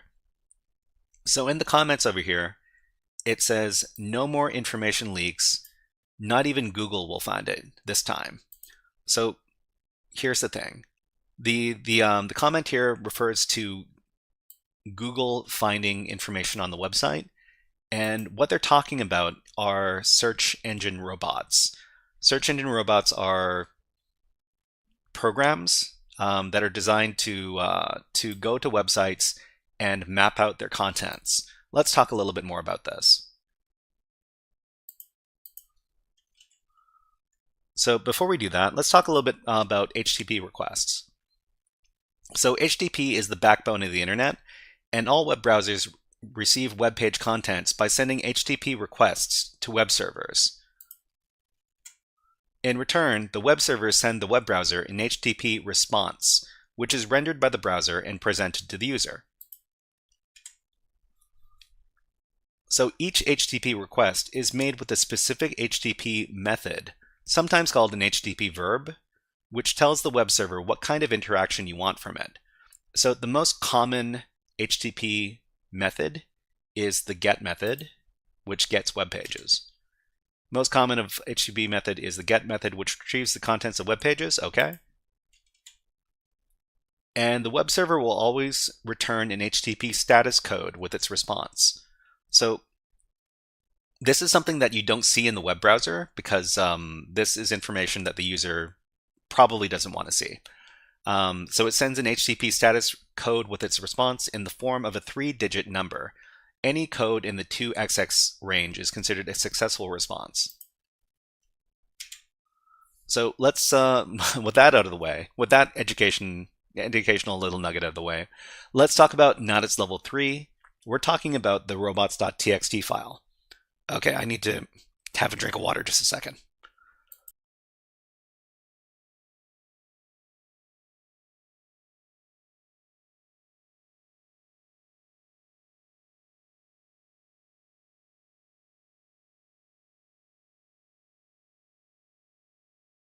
Sorry, everybody. I've been having problems with my with coughing today. It's kind of messed up my throat. Okay, so Natas 3, we're talking about robots.txt. Search engines such as Google, Yahoo, DuckDuckGo, etc., use programs called robots to visit websites and map out their web pages. However, this may cause sensitive areas of the websites to appear in the search results. In order to prevent this, website administrators can add a file called robots.txt to their website, which specifies which directories and/or pages of the website are off limits to search engine robot programs. Unfortunately, if malicious users know how to find the robots.txt file, the contents of the file could potentially lead them to sensitive areas of the website. So the robots.txt file basically it could potentially tell bad people where to find sensitive data on the website. And let's talk a little bit more about that now. So for example, we could go to google.com, and google.com has a robots.txt page. So you can go to google.com, google.com/robots.txt.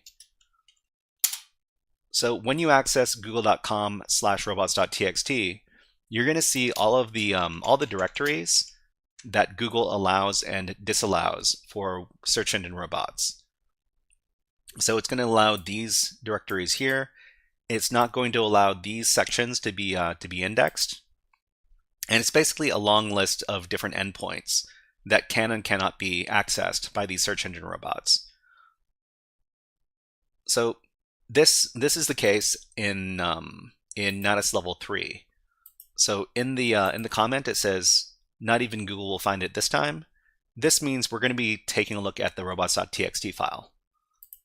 So over here, we're going to manually navigate to robots.txt, and we're going to find these contents. TigerL says, explicitly constructed to resist both brute force attacks and pre-computed hash table attacks. Argon 2. Argon 2, and Ayanashi also mentions the, 17 AES 2 fish serpent. So this is something that's, these are things that are being developed, as we speak. So secure hashing algorithm.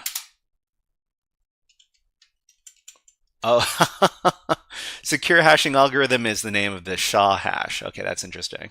But anyways, yeah. All right, so we see in the robots.txt file that the file explicitly says that search engine robots are not supposed to look at this endpoint right here, which is the secret endpoint, which is spelled with these numbers in place of the letters. We can go ahead and copy that, and then we can manually navigate to that endpoint. We're going to replace robots.txt with /secret/. So this is a hidden directory apparently, and we're going to see here that this directory here is also it also has directory listing enabled, which is the problem that we found at the last level. We see here that there's only a single file inside this directory, and it's this users.txt file. So we're just going to go ahead and open this up, and we once again see that there's an unencrypted password located in the file here for Natas level 4. So let's go ahead and copy this password and copy it to our own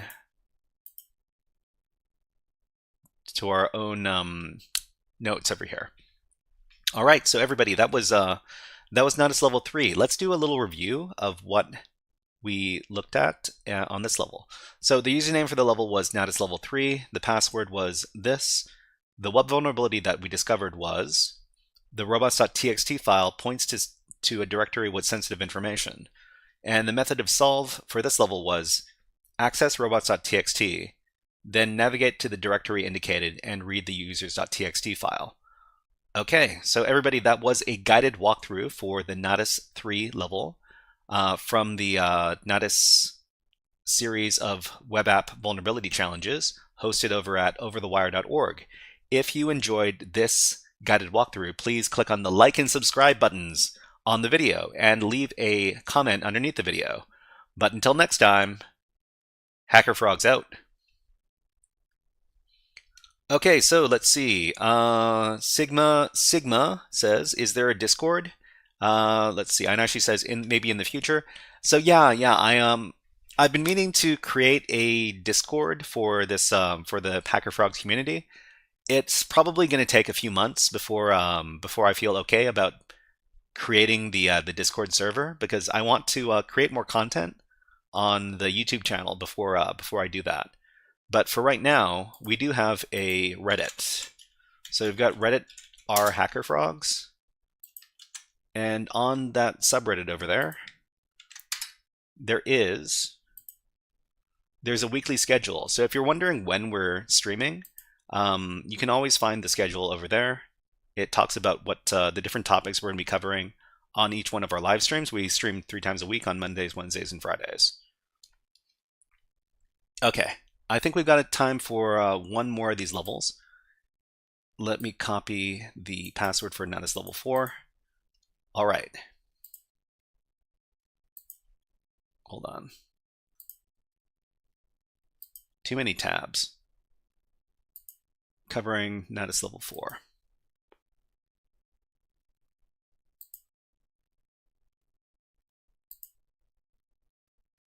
Whoops. Went a little bit too far there. Okay, everybody, this is a guided walkthrough for Natas level 4. So the first thing we want to do on any of these Natas levels is to access the level by adjusting the address bar over here. We replace the number in the address bar with the level that we want to access. So in this case, it's going to be Natas level 4. It's going to ask you for a username and a password. So the username, make sure that it says Natas level 4, and then the username is going to be Natas 4, and the password is going to be whatever password you got from the last level. And then click on sign in, and then you're in. Hello, NoonLearn. Hello, Norlearn. Hello, and welcome to the stream. Why don't you have a Hack the Planet on me? Hack the planet! Hack the planet! Shut up and get in the... Okay, so we see here that on the Natas Level 4 landing page, it says access disallowed. You are visiting from blank string, while authorized users should come only from this URL address right here. So http natas5.natas.labs.overthewire.org. So what we're talking about in this level is we're talking about HTTP headers, and we're talking about a specific HTTP header. But let's talk a little bit about that right now. So in Natas Level 4, we're talking about HTTP headers. So each time a web browser accesses a web page, the browser makes an HTTP request to the server that hosts the page. In each HTTP request, several headers and their values are passed along to the server to ensure that the browser and server can communicate properly. So some examples of HTTP headers and what info they provide to the web server are as follows. So there's the host header, which provides the website that is being contacted, for example, natas4 overthewire.org. There's the user agent header, which specifies the type of web browser that is making the request, for example, the Chrome web browser or any other type of web browser. And the accept header is the type of data that should be sent in response. So for example, */*, which means any type of data. Please keep in mind that because HTTP headers can be modified by the user before being sent, that means that the values of any HTTP headers could be spoofed, that is falsified, although default web browser behavior doesn't allow this. So when you're using your regular old web browser, whatever default HTTP headers that you're sending are going to be the ones that you're going to send. But when you're using other tools, you could potentially falsify or modify your HTTP headers to whatever you want. Sigma says, loving the walkthrough so far. I appreciate that. Thank you very much. If you're enjoying it, then I'm doing my job correctly. All right. So the next thing we're going to be talking about is the HTTP refer header. So the HTTP refer header, which is misspelled on purpose for some reason, contains the value of a complete or partial address of the web page that is making the request. So the HTTP refer header lets the website know which web page that you're coming from when you arrive on that site. This allows the web server to identify which web page users are visiting it from. So the data from this header could be used for analytics and logging, etc., etc. However, some developers attempt to use the value of the refer header as a type of security mechanism for which it was not designed. So to take advantage of using custom HTTP headers, or header values rather, we're going to be using the curl program, or the curl program.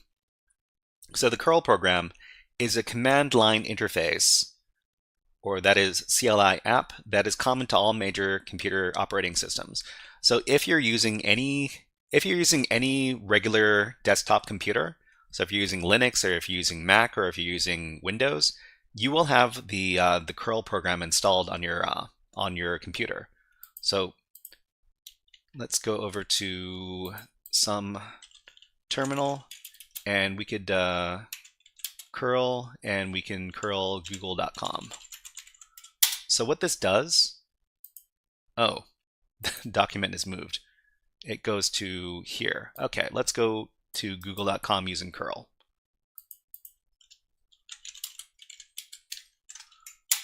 Okay, and so basically what the curl command does is that it provides you with the terminal method of accessing web pages. So when you access google.com, it's going to send you, well, first of all, you're going to send it a bunch of HTTP headers over here. So the hosts and the user agent and the accept, and in response, you're going to get a bunch of HTTP response headers over here. So you're going to get the date header, the expires header, a lot of different headers, and then you're going to get the content of the web page. So the reason why we use web browsers is because it turns all of this HTTP code, and it turns into something that you can actually understand. So if you go over to google.com, this is the web browser version of this information right over here.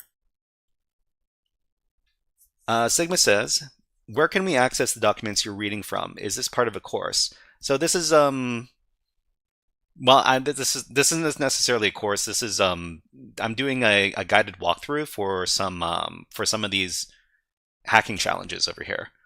So you're asking, where can we access the documents you're reading from? You can access all of these documents from my GitHub, and my GitHub is, hold on, let me get the GitHub.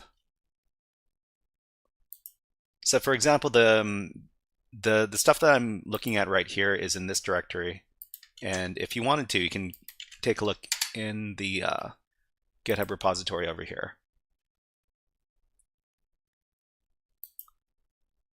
Okay, so that was the curl program, and this program allows for access to web pages from the CLI, but only returns text such as HTML code.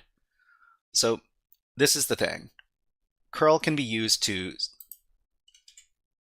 The application allows for the modification of various HTTP variables, which normal web browsers are not capable of unless modified. So basically, it's a very powerful program, and you can send different web requests to web pages, and you can modify different values before you send those requests off. So we're going to be using the curl program to access this the web page for Natas level. This is Natas level 4. Yeah, Natas level 4. And let's talk about what parts of the command there are over here. Okay, we've got ads running on Twitch. We're going to take a little break and wait for the ads to go by. People on YouTube, you also get a little ad. And let's look at my favorite. This is my favorite bird video. These are the baby Stellar Jays having a little bath. I'm going to take a little water break, just a second.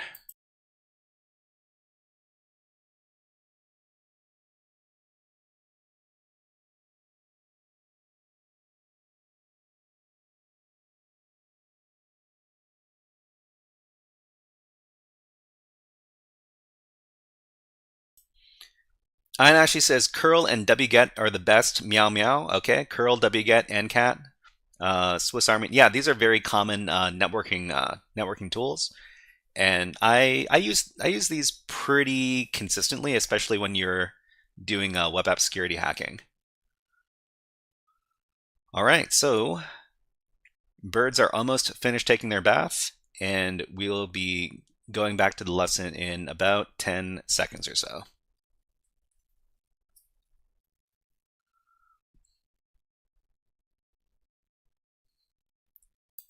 All right, let's put the birds away. Okay, so the curl command, the syntax is very long. So we're going to be talking about the different parts of the command. So the first thing in the curl command that we're going to use is the command itself. So that's curl, and the second part of the command is going to be the -v.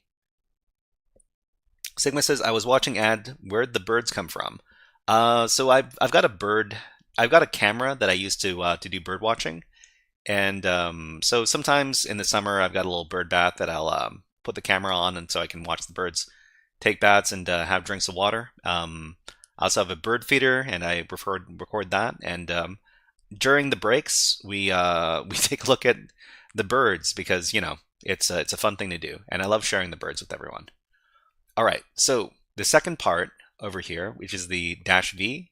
This is the verbose output switch. So I usually like to get as much information as I can from my tools.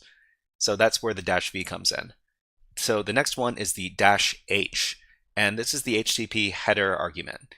So basically we can supply custom headers with our HTTP requests using this argument here. So in this case, it's going to be refer and then this content over here. We're going to supply the refer that the Natas page wants. So the Natas page wants the refer header to have this value here. So we're going to give it this value here. Let's see. Next is number 4, the user authentication argument. So when we use curl, we're going to have to simulate the user authentication, basically the login, by giving the login information. So we do -u, which lets us set a username and then a colon and then the password for the level over here. The last thing we have to supply is the web page. So that's number 5. So we're going to send a request to natas4.nataslabs.overthewire.org. So let's go ahead and craft that curl command inside our terminal. Whoops. Here. Okay. So when you do curl, and what do we need? We need to supply verbose, and what else are we going to supply? We'll go back. Our refer header. Okay. So we're going to do -h, and it's going to be refer, and the refer has to be the specific page. So we're just going to grab the page from Natas4, just like this. And then we're going to paste this in. Okay. The next thing we need to do is we need to supply a username. So we're Natas4, and the password, we're just going to grab the password from our GitHub repository here.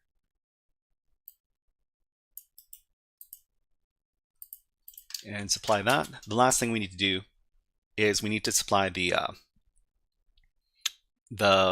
page that we want to access.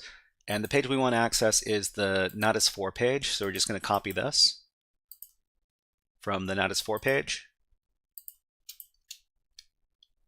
paste it in, and then we're going to give this request. So just hit enter. And what do we see here? So when we sent the request, it shows us our HTTP headers, and we sent these headers over here. So we sent the host header, the authentication header, which has all of our login information in it, and we set the refer header to natas5.natas.labs.overthewire.org, which is what the level wants. So after that, we get our HTTP request, our response headers, which include the code, which is 200 OK.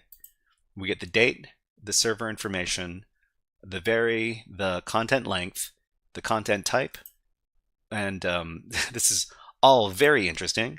But what the most important thing that we see here is that in the request, in the HTTP body, we get this message here: access granted. The password for Natas5 is this password right over here. So to finish the level, we're just going to grab the password and copy it. And then we're going to go over to wherever we're collecting our passwords, and we're going to store it in there. Sigma says, or asks, we can find other challenges at overthewire.com. It's not .com, it's .org. Let me show you. So overthewire.org has a bunch of war games. War games are basically serialized CTF challenges, and they've got a lot of them. So the beginner CTF challenges are these two: the Bandit challenge, the Bandit CTF labs, and the Natas CTF labs, which are the ones we're looking at. The Bandit CTF lab is the one for Linux. So you can learn about a bunch of beginner Linux interface problems in the Bandit CTF wargame. I'll leave the link in the chat.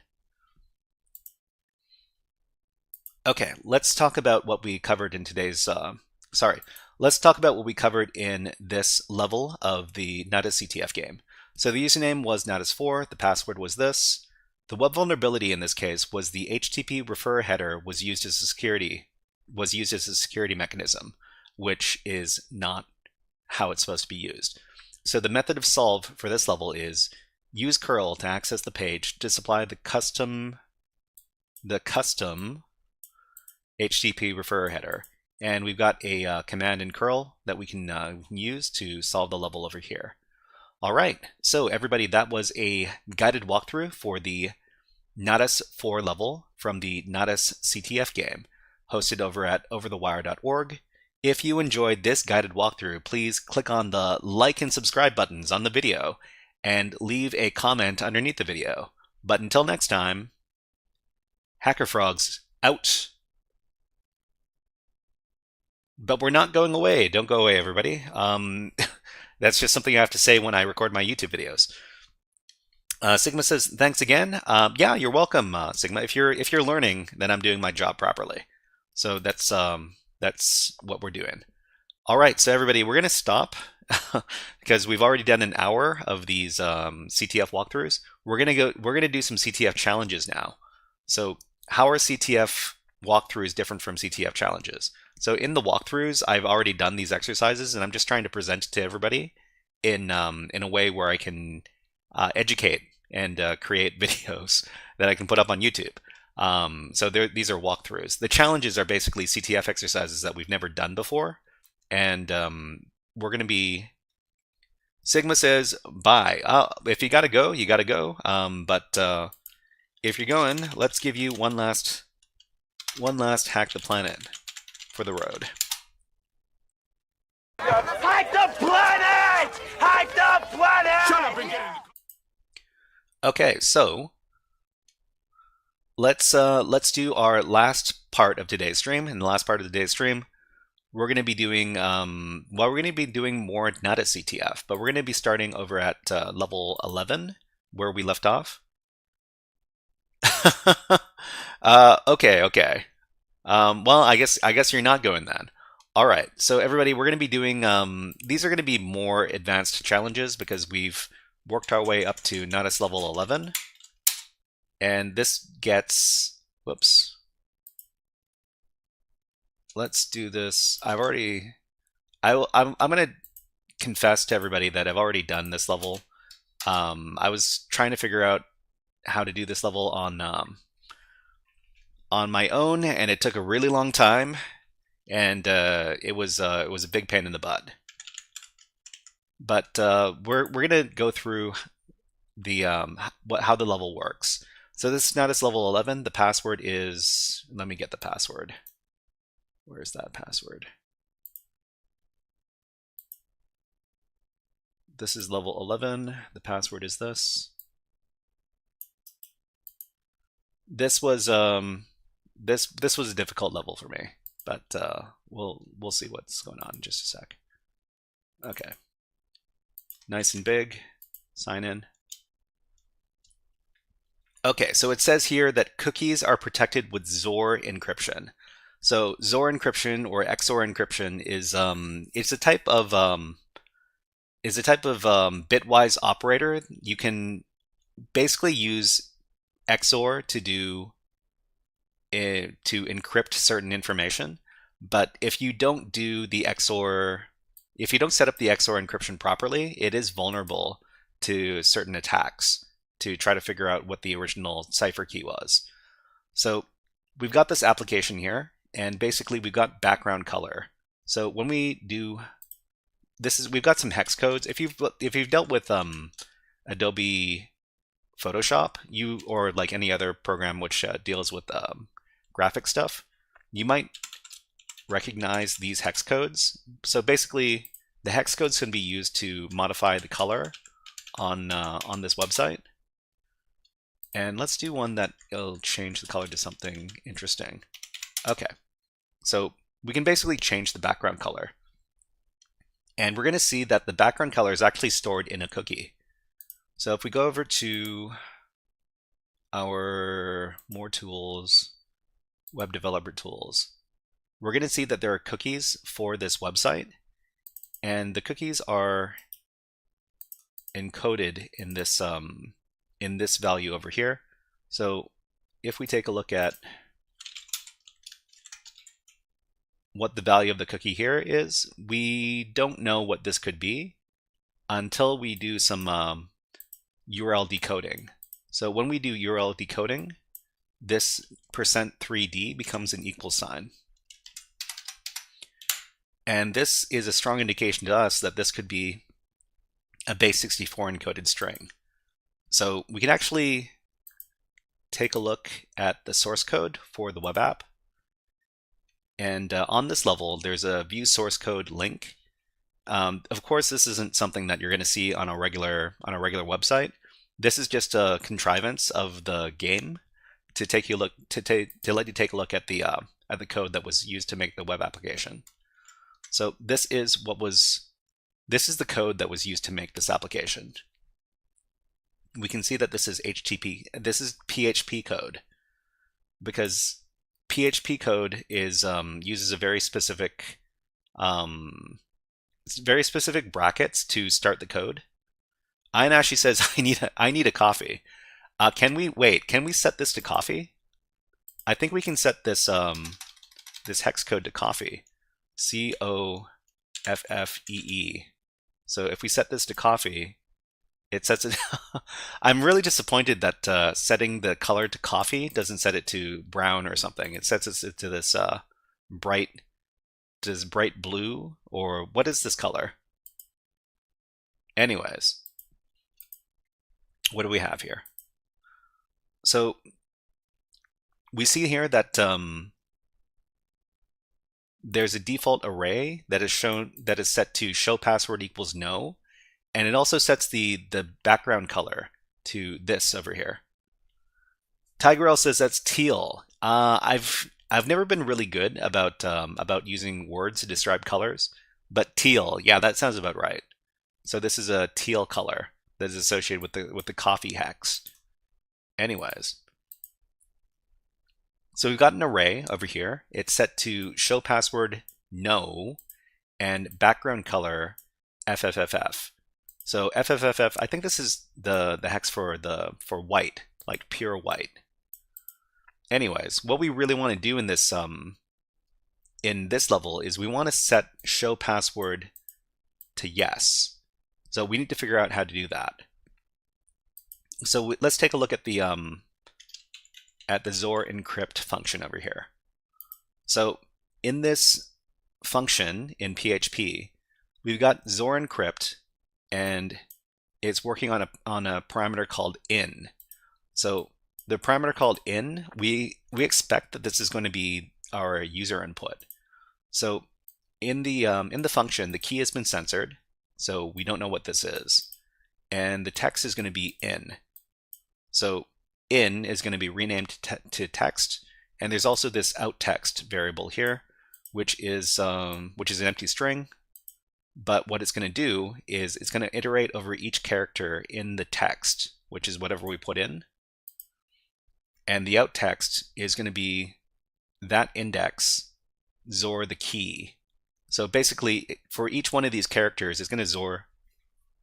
Tigrail says, actual description is very pale cyan or lime green. So once again, I'm not great about using words to describe colors, but I'll just believe whatever you say. So Tigrail, pale cyan or lime green, I'll believe that. So basically, we're adding to the out text every time we do the Zor operation or the XOR operation, and so we're doing it between the key and the text that we put in. So it results in this out text here, and it's going to return the out text. But in addition, it's going to get, there are a couple of other things that are going to happen to this out text. So the out text is also going to be JSON encoded. So it's going to be turned into a JSON object, and then it's going to, after it's JSON encoded, it's going to be base 64 encoded. So actually, no, that's not this part. Hold on.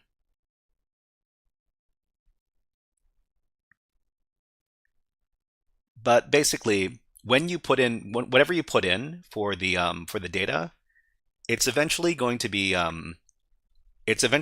output as a base64 encoded string. So over here, this is the value of the cookie that was produced when we set the color. This is a base64 encoded string. If we were to decode it using base64, we're just going to get some string over here, which doesn't really help us very much. What we can do is we can take the code in here, and we can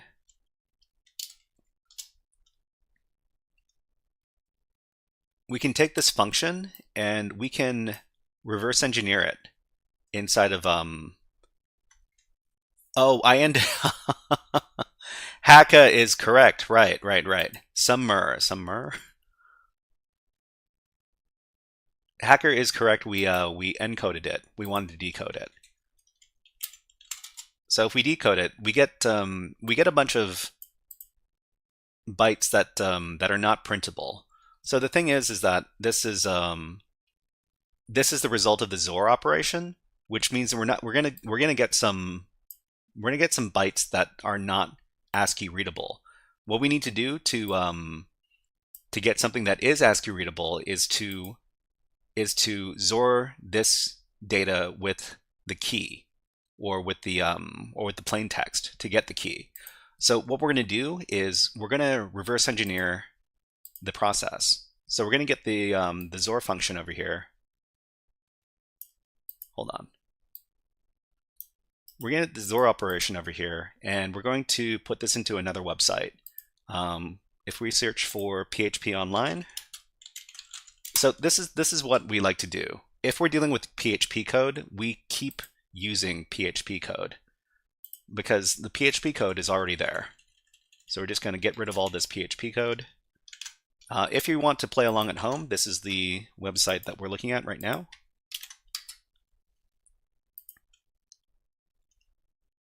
I think we can make this bigger. Okay. So what do we have over here? We need to close out this bracket as well. So there you go. So what we're going to do is we've got this array well, hold on. We're going to set our key from censored to something else. We can actually set this to we can set the key to what we know the plain text is. We know the plain text is this array over here. So show password no, BG color this. So this is what we're going to supply as the key. So we're going to do a plain text, well, basically XOR attack, which is going to try to figure out what the key is. So we're going to XOR the ciphertext with the plain text. So what we're going to do is we're going to set the key to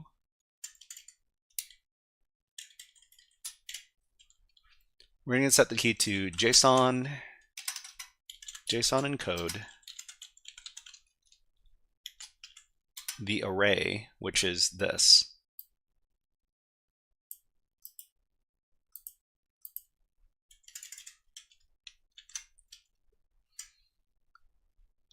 Okay, and I think that should be okay, and everything else stays the same.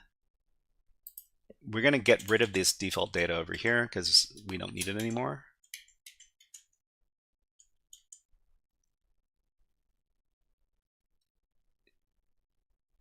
And the other thing we're going to do is we're going to get the value of the cookie. So we're going to make a cookie variable, and the cookie variable is going to be whatever we have in our browser. So in our browser, over here, we're going to set the color to the original color, and then we're going to get the value of the cookie, because remember the background color is in the cookie. So we're just going to go over more tools, web developer tools. and then we're going to grab the value over here. I'm just going to copy this, and then we're going to supply this to the PHP code. So the cookie is going to be this value over here. So basically what we're going to do is we're going to XOR the cookie value with the JSON array, and because this information was XORed together, if we XOR the plain text with the ciphertext together, we should get the key. So A XOR C equals B. So A, plain text, XOR C, ciphertext, gives you B, the key value. So let's go ahead and echo out. Echo, hold on, I'll do this in another line. Echo XOR encrypt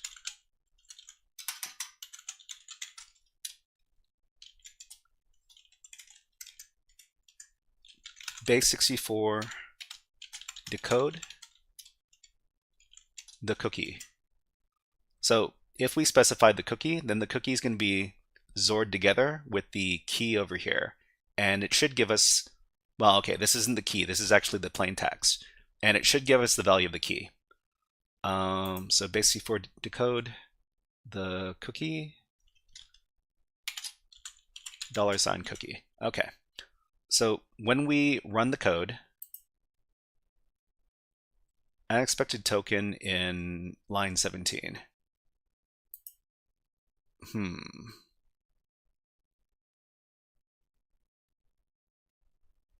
I must have spelled something incorrectly. Oh, show password true. No. We don't do show password true here because we need to get the value of the key first. So this is the plain text. It's show password no. So XOR encrypt base64 decode cookie. What did I do wrong here? It says that there is unexpected token echo. Line 15 missing. Oh, okay. Line 15 is missing. Yeah, I need to make sure that there's a terminator here. Right. I'm used to dealing with Python. Anyways, execute the code. All right, so this is what we get. So this repeats. So the reason why it repeats is because the key is actually only this portion right here. When you do a XOR operation, the XOR key has to be as long as the plain text. Otherwise, it's not secure. So the reason why we can get the entire key is because the key is shorter than the plain text. So this is the value of the key right here, and we're going to be using this to get the value of show password equals yes. So let's go ahead and do that.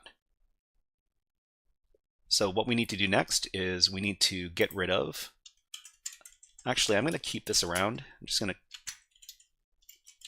put this somewhere else for now. But the key is going to be the value that we found, which is this.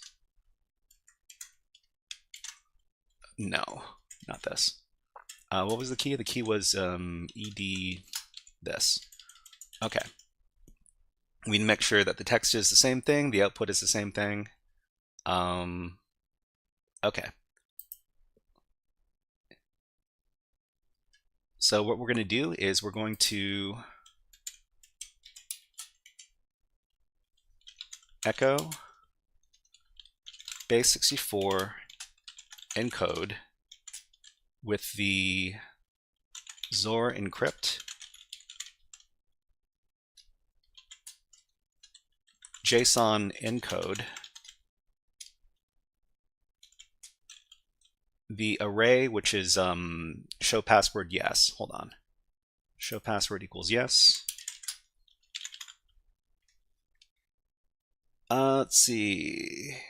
OreoByte says, if you make the key longer than the thing being encrypted, would that make it harder to decrypt? No, I mean, it doesn't. It has to be, to make it the most secure, it has to be the same length as the plain text. Making it longer doesn't really make too much of a difference because it'll cut off at the point where the plain text cuts off. So you should make it as long as the plain text. The key when you're doing XOR should be as long as the plain text to get the most secure ciphertext.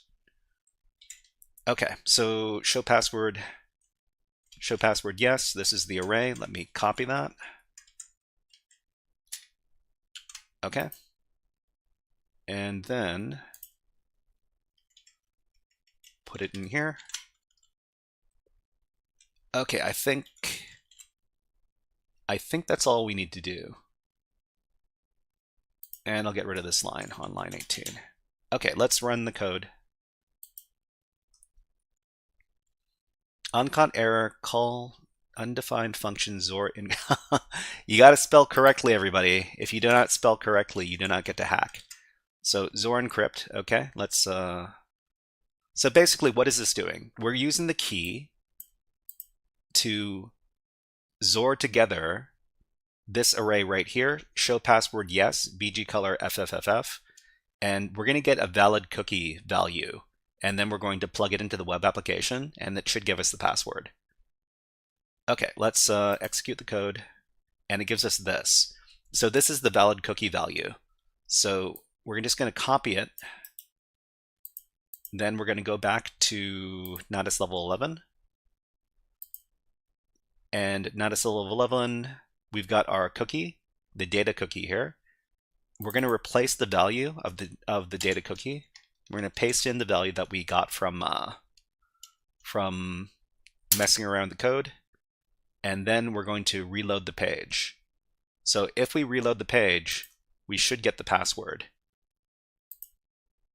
Okay, so the password for Natas level 12 is this. Great. We're just going to copy this, and we're going to do a little bit of documentation over at GitHub. Okay, so let's edit. Oh, we've got ads running on Twitch right now. Okay, everybody, we're taking a break on Twitch. We'll also take a break on YouTube. And everybody, let's take a look at. Oh, this is really cute. Well, it was really cute. Anyways, let me take a little water break.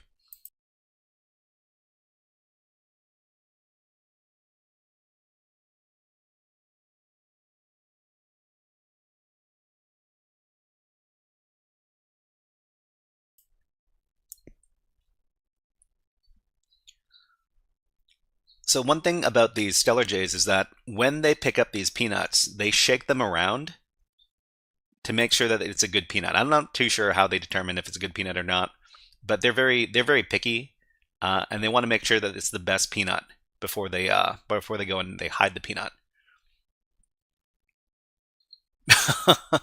And they're also bully each other. Okay, let's put the birds away. Man, that's a great clip. Okay, so let's review what we found in this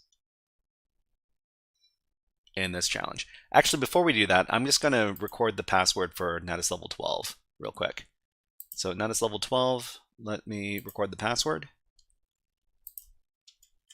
Username is Natas 12. Password is this. Okay, let me save that. And then let's go back to Natas level 11 and talk about the challenge. So the web vulnerability in this case is exposed web app source code, which can be used to reverse engineer the correct value for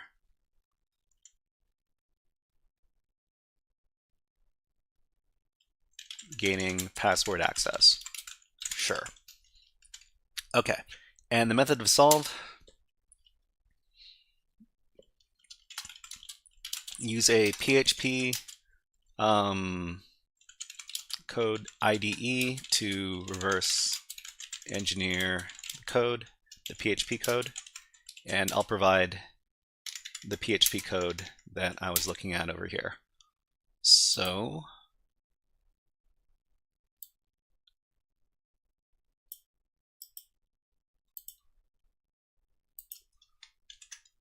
okay, there we go. All right, so let's commit those changes. Let's go on to the next level. Hacka says, isn't vulnerability crib attack? I thought the exposed source code was for white box testing. Crib attack. I haven't heard of that one. Let's see. Security testing crib attack. A type of cryptanalysis attack where the attacker leverages some prior knowledge about the plaintext message. Oh, okay. I haven't heard of that one before. I'm not very good with cryptography, but thank you for knowing for letting me know about that. So crib means a known plaintext message to deduce the encryption key by analyzing the corresponding ciphertext. Also known as the crab attack, known plaintext attack. Awesome. Yeah. This is this is all news to me. I'm not a person who knows a lot about cryptography, but known plaintext attack or crib attack. Awesome. OreoByte says, I wonder if it would solve the issue with Zor not being enough for evasion if you make the key the same length as the payload array. Yeah, no, I don't think you can. Well, I mean, the problem is that we know the entire. Actually, it doesn't solve the problem. It doesn't solve the problem if you have. So if you view the source code here, we get the entire plaintext and the entire ciphertext. That's the problem. If you have the entirety of any two values when you're doing XOR, then you can get the entirety of the third value. So the plaintext, the key being very short isn't really the problem here. The problem is that you've got the entire plaintext exposed as well as the entire ciphertext. So if you've got the entirety of those two, if you have all of A and all of C, then you can get all of B. That's the issue in this case. Okay, let's move on to Natas level 12. So let's access the page. Where is it? Natas 12. Okay, Natas 12 is the username, the password. Let me get the password. Where's that thing? Here.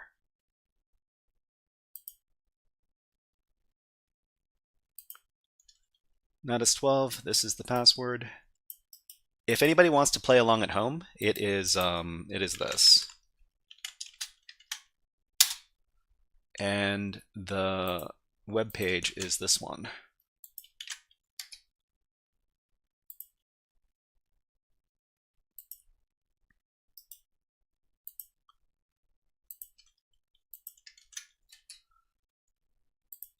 Okay, so what do we have here? So choose this is some classic stuff. Choose a JPEG to upload, maximum 1 kilobyte. No file selected, okay. And we can upload a JPEG file. So we also have some source code over here, and we can take a look at that. So what do we got? Classic reverse shell, maybe. But I see some stuff in here that might get in the way. So it's got a random string. I think it's going to be renaming, or it's going to be appending something to the file name, which is going to make things a little bit more complicated. So characters, we've got. It's going to create a random string over here, and then it's going to make a random path, a directory, and an extension. Oh, this is going to be a big pain in the butt. Okay, so if array key exists, file name, post, it's going to make random path from file name. Okay, this isn't going to be as easy as I thought. So, okay. it's going to, well, you know what we should do? We should probably create a legitimate file to see what it looks like. So we can go ahead and we can use Burp Suite. All right, I already have Burp Suite. It's been running for a while. I'm going to shut it off and turn it back on again. So Burp Suite gets kind of weird if you have it running for too long, or at least it did when I was working with it a few years ago. They might have resolved that issue, but if you leave your Burp Suite running for too long and it's been processing too many things, it can become a bit unresponsive and weird. If anybody else has had the same problem, or if you've never had that problem with Burp Suite running for a long time, let us know in the chat. Okay, so we're just gonna go to our proxy and start up our Burp Suite browser.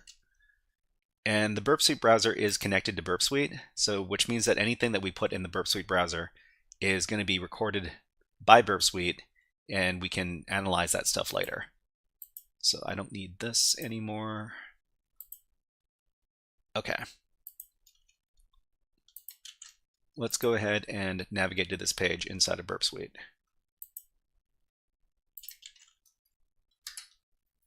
It's going to ask for the username and password. Let me grab the password from chat. Oops. Okay. Okay, so this is the same thing. We just need to find a legitimate JPEG file to upload. So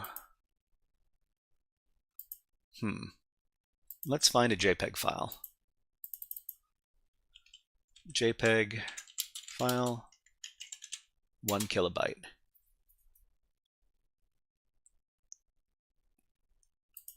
Let's see if I can find a really small JPEG file. Oh man, I don't know.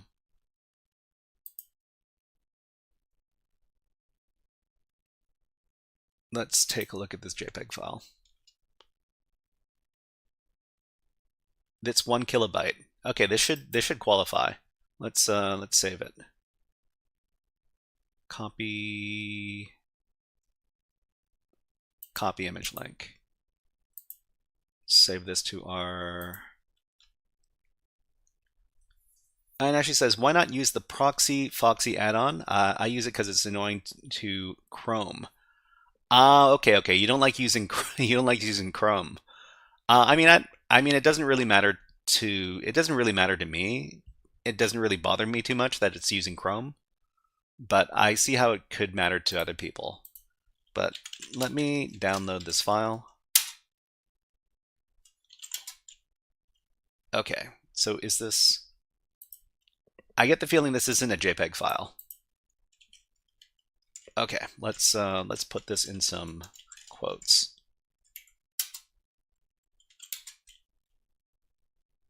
This is still not a JPEG file. Okay, how do we copy image link? Okay, this should be it.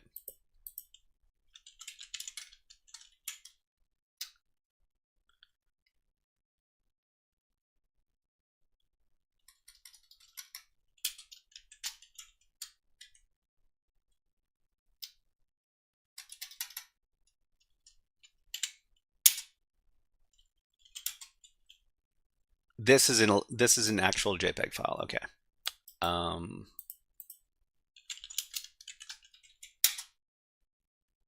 Okay. All right. Let's go ahead and upload this. So we're going to choose a file, and it's going to be my JPEG file. Where is it?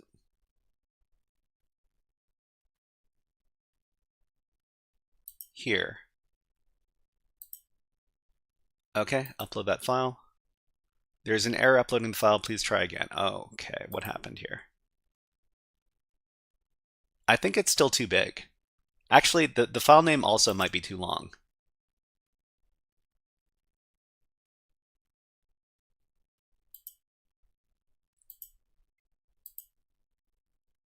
error uploading the file. I think I'll rename the file and see if it makes any difference.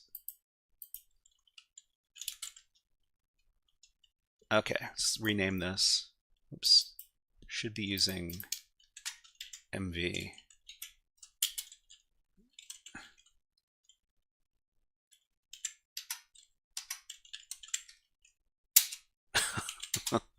jp.jpg, sure. Let's try uploading again. Okay. Choose a file. You know what? We're gonna let's put on some music. So it's still an error uploading the file. Okay, let me put on some music, and we haven't done any faster than light in a while. Let's play some faster than light music. Here we go. Let's take a look at the volume to make sure it's not too loud. Okay, so my guess is that this file is still too big. So how do we compress the file so it's smaller? I think all we need to do is maybe we should get a even smaller JPEG file. 500 bytes JPEG file.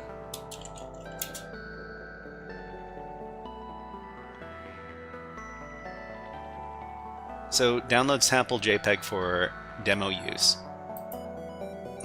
I wonder if this is legitimate or if it's going to try to give me some sort of virus.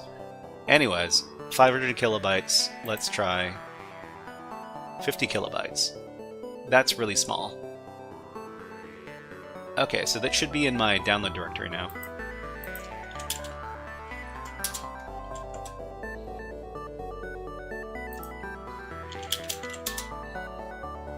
Okay, this should be a sufficiently small JPEG file. Let's try uploading this.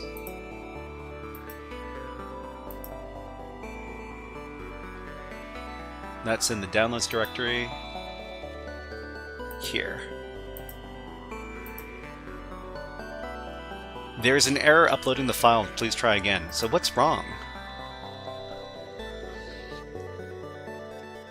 Is this this could be a problem where the file name is too long. Let's try renaming the file.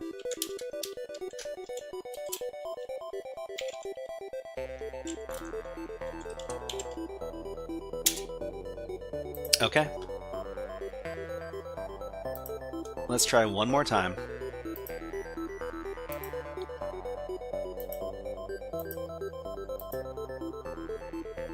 Still errors uploading the file.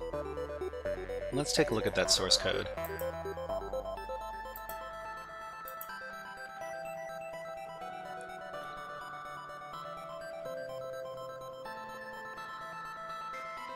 So, file too big. Echo, this has been uploaded. There was an error uploading the file, please try again. Okay. Oh geez, there are ads running on my videos here.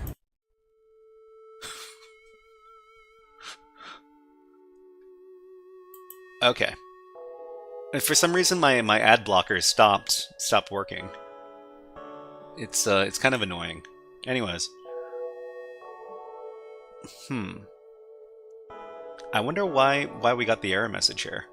So there's an error uploading the file.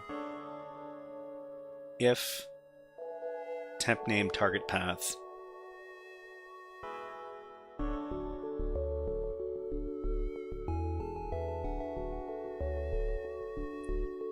MC25 says, if I recall, Chrome removed all methods of ad blocking. Oh, it's a Chrome problem. Well, I mean, most of the time when I see Chrome, well, I mean, this is the first time I mentioned. Okay. So it's a Chrome problem. Does that mean I have to start using Brave browser instead? I don't know. Everybody, let me know which browser you use. Do you use Chrome? Do you use Google Chrome? Or do you use Firefox? Do you use Brave browser or do you use some other browser? Let me know which browsers you use in chat. I'm curious. I'm curious to know which ones you all use. Okay, so we got this code here. We're trying to upload the file.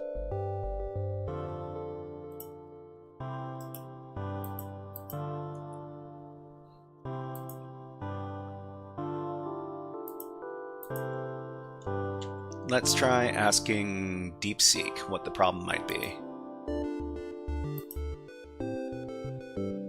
Brave browser, okay. That's from Sigma. Am I not logged in? Let's log in with Google. Just a second, everybody.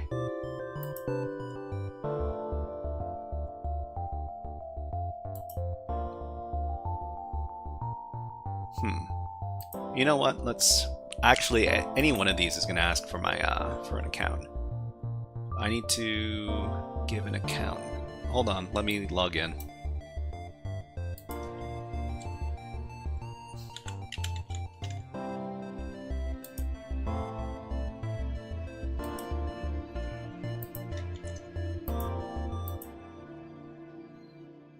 Okay, and I need to provide my password. Contractors, are you covered? Contractors? His insurance policy started. Oh man, this is gonna get real old real fast, and I need to confirm on my phone.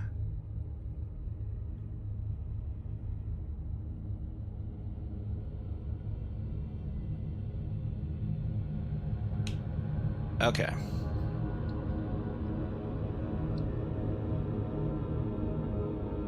Let's go ahead and save that. Tigrail says, Hacka says Opera GX, okay, still Chromium. Tigrail says Edge mostly, but all the ones you mentioned, plus I downloaded Zen.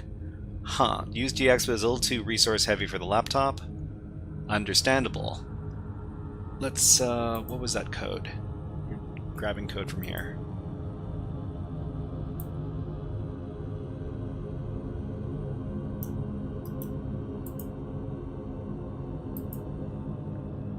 Okay, so let's talk to DeepSeek, and I'm having trouble uploading a file. This is the source code for the app.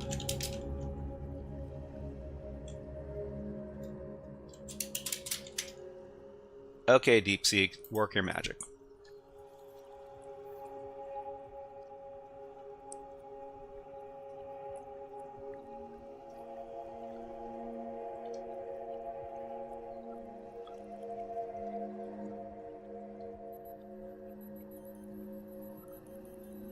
Okay, so there's the PHP script is designed to handle file uploads with specific constraints such as maximum file size and requirement to be JPEG. Oh, could it be that the file extension isn't quite correct? I need it to be not JPG but JPEG. That would be that'd be very specific, but sure. So we're going to call this 50 KB.jpg. Okay, let's try uploading the thing again.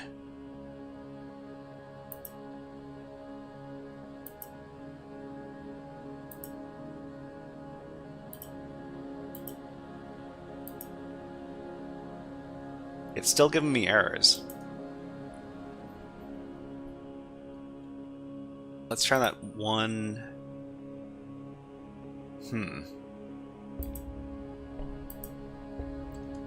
Okay, so there are potential issues. File size check. So the file size function, this function might not work as expected if the file is larger than the upload max file size or post max size set in your PHP.ini. File type check. The script assumes that the file is a JPEG based on the hidden inputs field value. So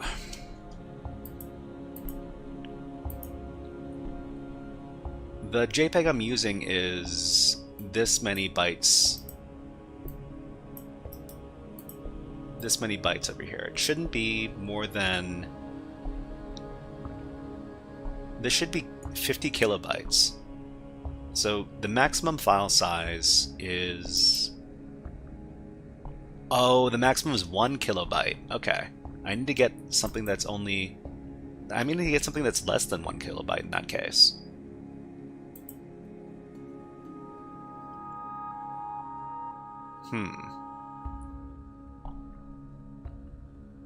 That's going to be really touchblank.jpg. Okay, but I also need to put in... Actually, you know what? Maybe I can get away with it by...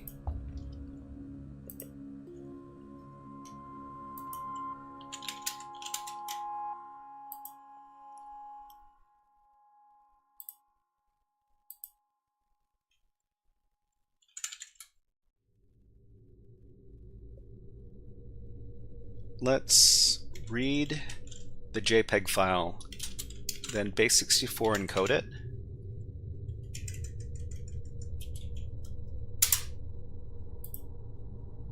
And I'm just going to get the beginning of the file. So we're going to pipe that into head as well. DeepSeek is dreaming. There's no file type check. There's no file type check. Hold on. I thought I saw a file type check. Let's take a look. Okay, so there's get random string, make random path, file size check.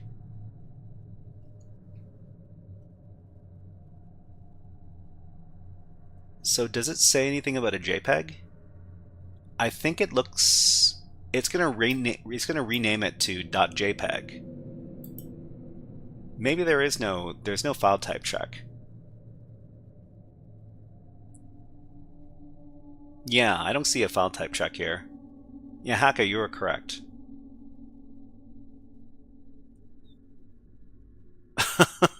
I wonder why it it hallucinated that. That's weird. Okay, what were we doing? We were... So this is the beginning of the file. I'm going to echo this out. I'm going to pipe it into base64 decode and into a file called modified.jpg.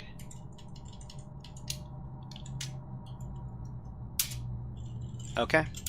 So this should be a small JPEG file. It's not going to be DeepSeek is drunk. Could be. So this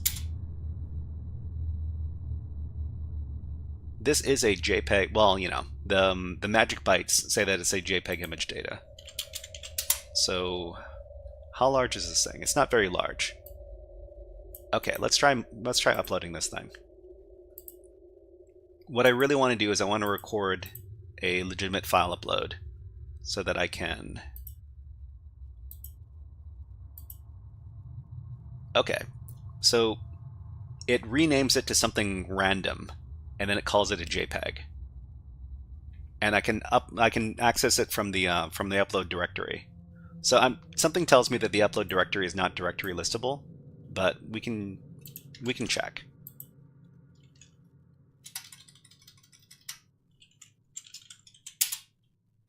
Yeah, I don't have access to this thing, but that's fine because we can, even though the name is the file is renamed, but it's gonna put the JPEG extension on here, which means we can't access it as code. So we need to figure out how to get around this file extension rename. So whatever it uploads. So if we take a look at the code, let's.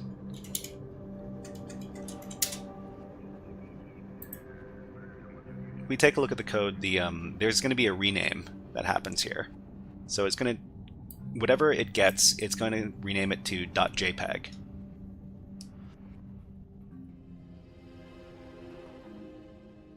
So why is the view source there? View source code there. That's just part of the challenge. It's you're supposed to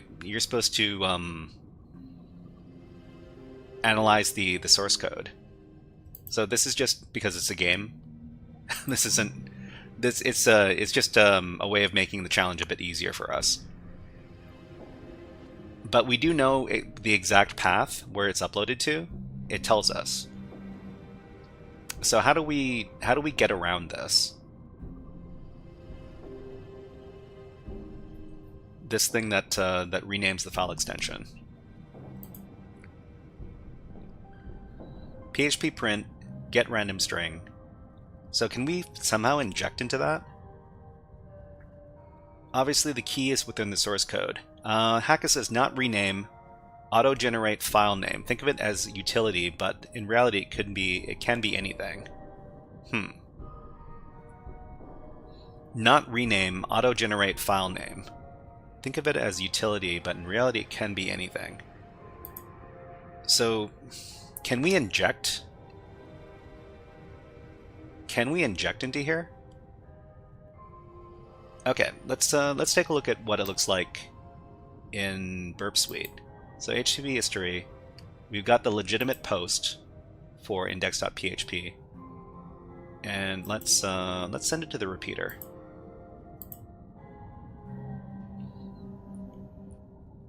So this is the so it gets renamed before. Oh wait, can we rename this? Can we just set it to something else? Because this is client side? Okay. So you're watching YouTube, Oh, but did you know there's a YouTube stop Music it. app where you can listen to podcasts Stop it with the about ads. popcorns? Curl post cookies in the fridge. Curl post cookies in the fridge? Yeah, maybe. Okay, ads on Twitch right now. Man, we're all talking about ads all the time. Everybody on YouTube, unfortunately, you also get an ad. And let's go back to a classic bird clip. Here you go. Change JPEG to PHP. That seems to be yeah. I think that's what we're gonna go with. I'm just gonna have a little sip of water. Just a second.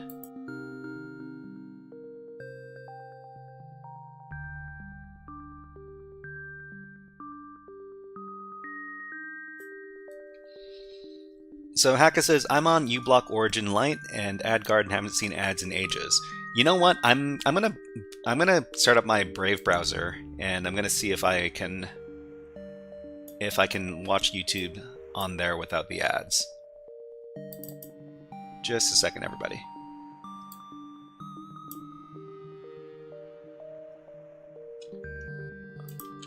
Let me copy over my YouTube playlist.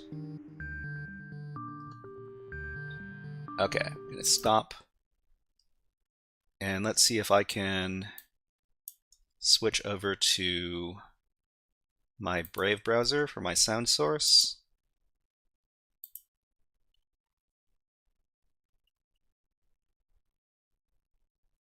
Where is it?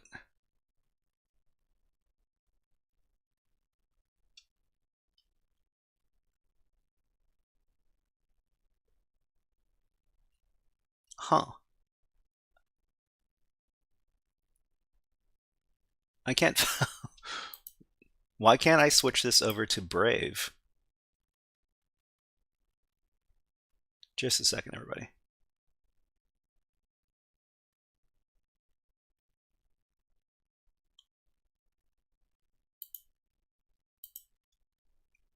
Hold on. Creators get paid from ads, not enough, unfortunately. Well, not enough right now, but maybe in the future. Let's see if I can add my Brave browser source over here. Just a second.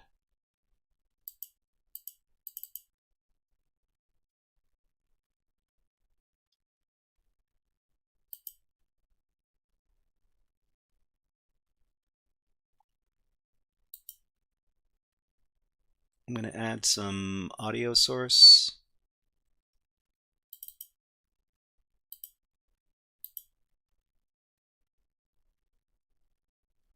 Let me set that up. Just a second, everybody.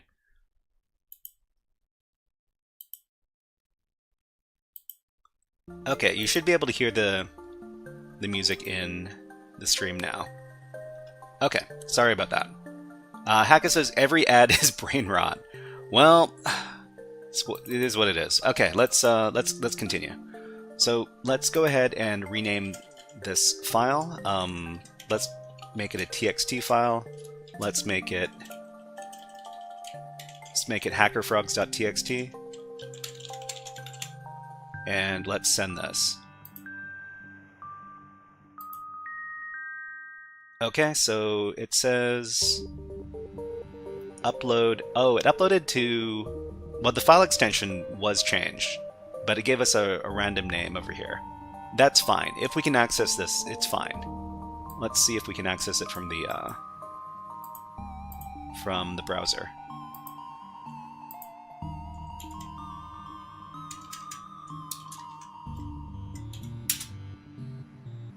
Oh, it wasn't found.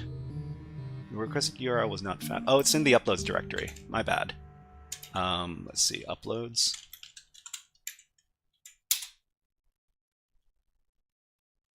Also not found. Oh no, it's not uploads, it's up. Gotta spell. Yeah, okay. We can access it, great. That means we can get the password for the next level. Sigma says, are you actually a frog or is this a deepfake? If you think I'm actually a frog, well, it is possible. It is possible. Upload a file that executes a shell command, says Tigrel. Yeah, that makes a lot of sense. So let's get a one-liner. So let's ask DeepSeek. We want a one-liner PHP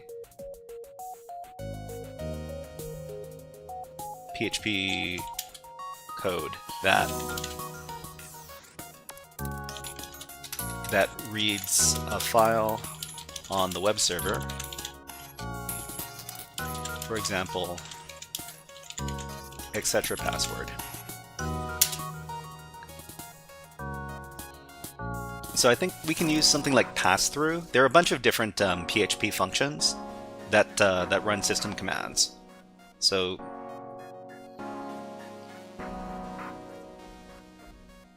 echo file get contents. File get contents? Okay, let's try this one.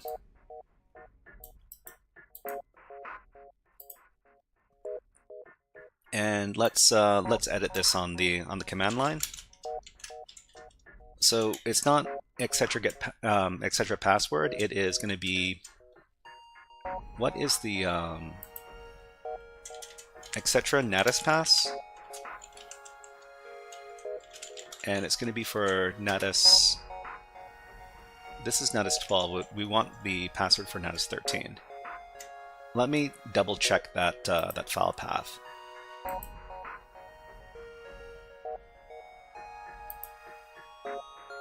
We're looking at Natas. So it's going to be etc Natas web pass. Okay.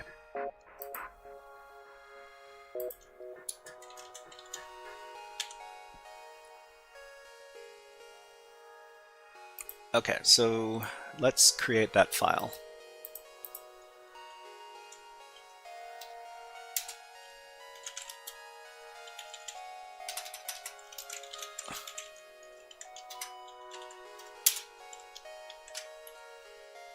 Okay, so this is so there's no file check, so we can just directly put in this this content into the PHP file, and then we can upload the file. So let's go ahead and do that. So hold on. Let's do it inside of our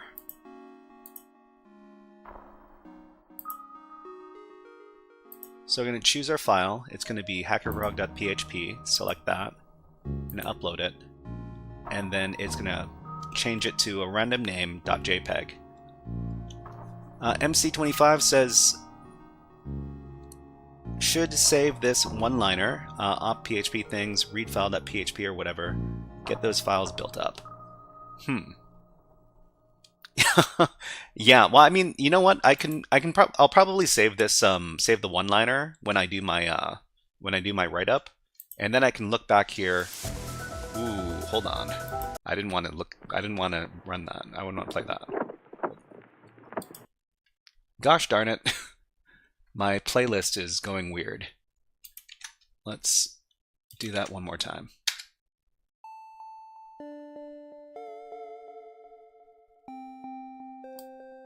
Okay, I want to... Where are my playlist options?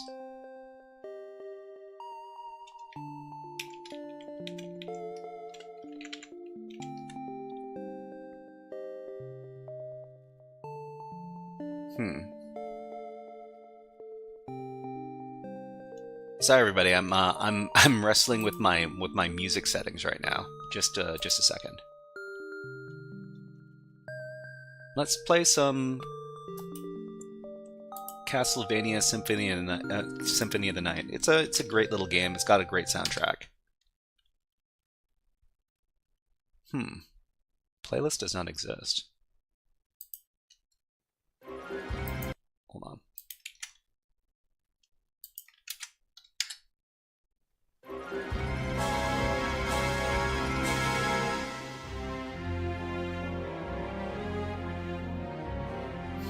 For some reason, when I go into the Brave browser, the playlist kind of breaks.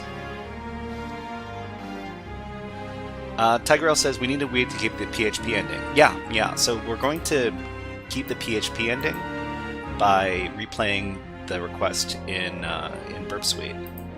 So we recorded that over at over here. And then in the repeater, we're going to change the file extension from JPEG to PHP, and then we're going to send this request off. So it says it uploaded as this endpoint right here. So we can just copy this.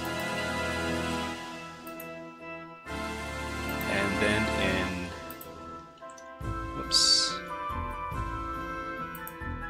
in the Burp browser,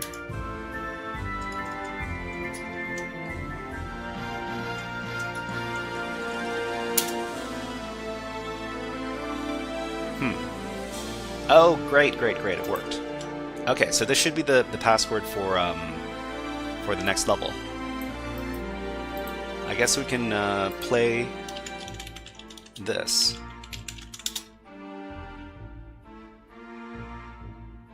We're in. Shall we play a game? How about global thermonuclear war? Okay, so let's go ahead and record that password. So over here, this is Natas level 12, right? Let's edit the file. Wait. No, we want to look at level 13. Hold on. Okay, so Natas 13, I'm just going to record the password real quick. So password is this, username is Natas 13, and then we're going to save this. Then we're going to go back to Natas level 12 and do our write-up.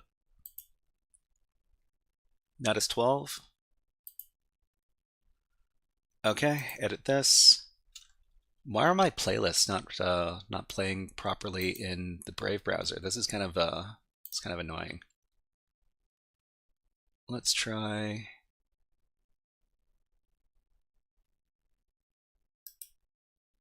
The Independence War soundtrack.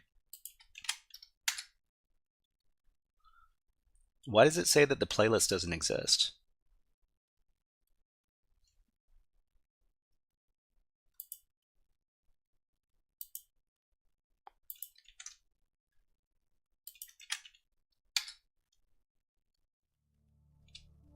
Anyways, okay, let's continue. Okay, so what was the web vulnerability in this case? So the web vulnerability in this case was insecure file upload, and the method of solve was to upload a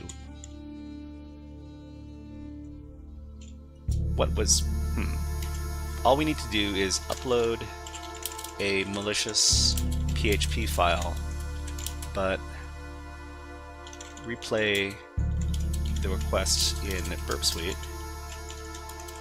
and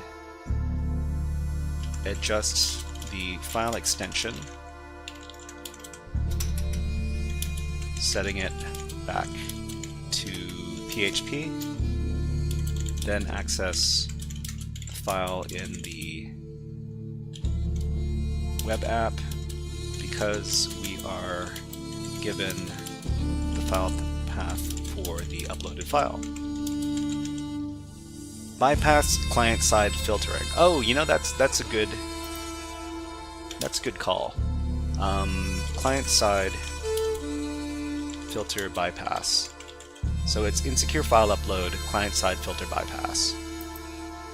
And I guess we can say this is the PHP one-liner to read the password file.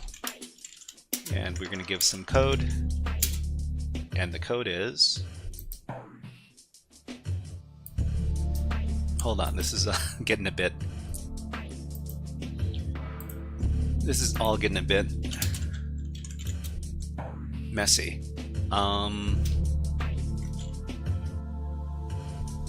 What's the name of the file again?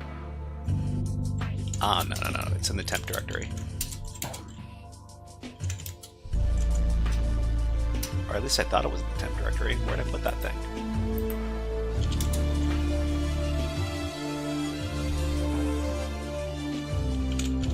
It's okay.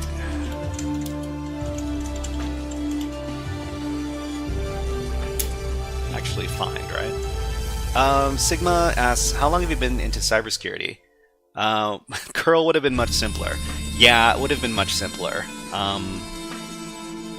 But you know what? It's good to be able to. It's good to get practice with Burp Suite. Find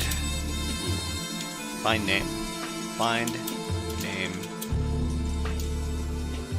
HackerFrog.php.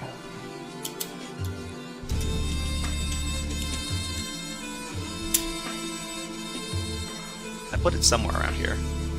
Let's see. MC25 says it was in the last. It was in the last directory. Was it?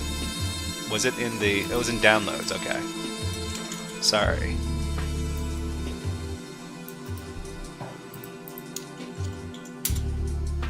Okay. Let's put this in our write-up, and then we can move on to the next level.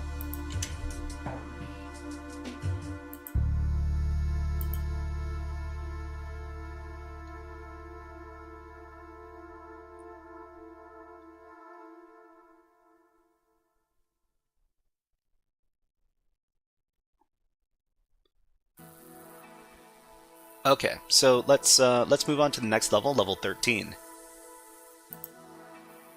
So level 13, let's get that password. There we go. Actually, for everybody who's following along at home, this is where we're at. This is Natas 13, and the website is going to be over here.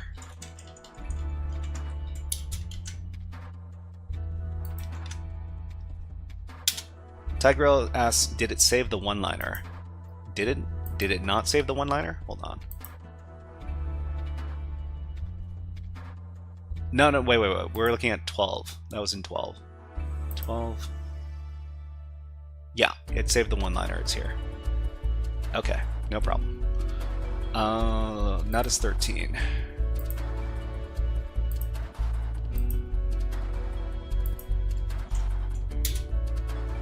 Okay, so the username is Natas13, and the password is... Hacka says level 13 is more interesting. Is it because it's got more complications.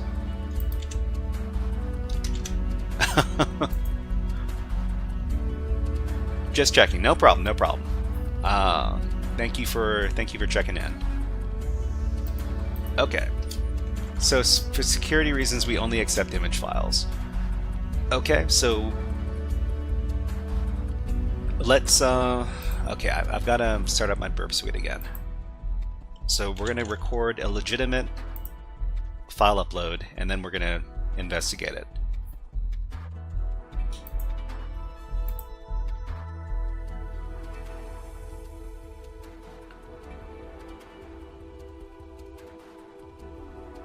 So how many people here use Burp Suite on a regular basis? If you do, let us know in chat.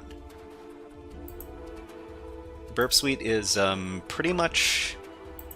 It's very, very standard. It's almost ubiquitous. Like almost everybody who does web app testing uses Burp Suite.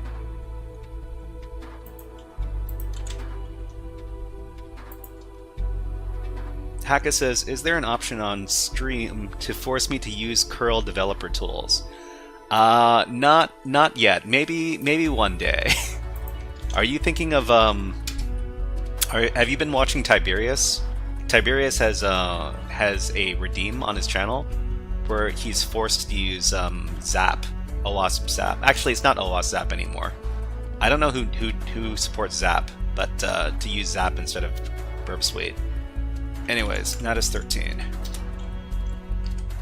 Password, let me grab that password.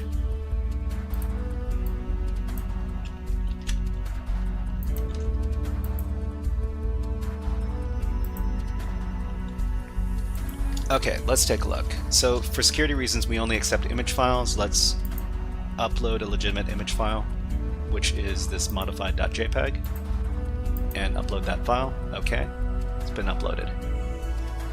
So after that, this has been recorded by Burp Suite, and we're just going to go over to Burp Suite and take a look. So it's going to be in the proxy HTTP history tab. So this is the post request. We're going to send it to the repeater. And what do we have here? So it says max file size 1000. It's got a file name. It's going to be called JPEG. But can we still rename this? So can we call this a PHP file and still get a legitimate response? So Tigreal says, same thing, check the source code. Just a second. I'm just going to see if I can rename the uploaded. So we can still rename we can still change the file extension. And let's take a look at the source code. So the source code is basically the same,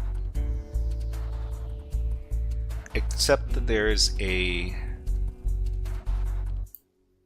does an EXIF image type check. So file is not an image, file is too big, something went wrong. Uploaded file exceeds max file size. So it is checking if it's probably checking by magic bytes. So in that case, what we can do is we can just inject the PHP code in here. Wait, hold on. To the repeater. So in our request,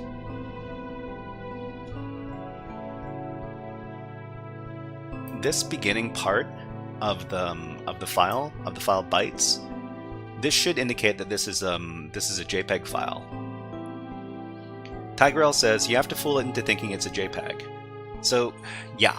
So the first few bytes of a file contain what are called the magic bytes, and it should recognize this as a JPEG file. So if we go over to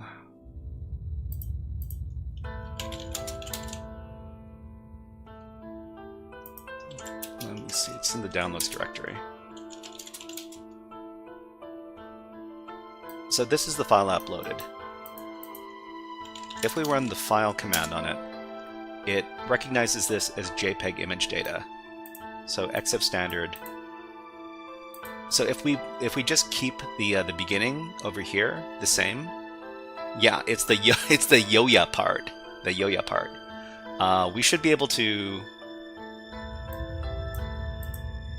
just put the PHP in the middle of that. So we're just going to cat out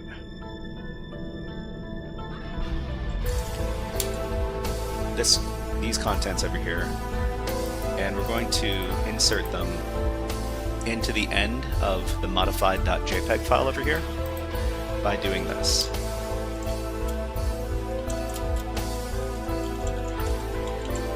So we're just going to put this code at the end of the file. Of course, we're accessing Natas level 14 this time. Okay. So after that, if we take a look with Nano at modified.jpg, we're going to see, well, a bunch of stuff that we can't read, but there's going to be the PHP code at the very end of all this stuff here. Okay, let's go ahead and upload this.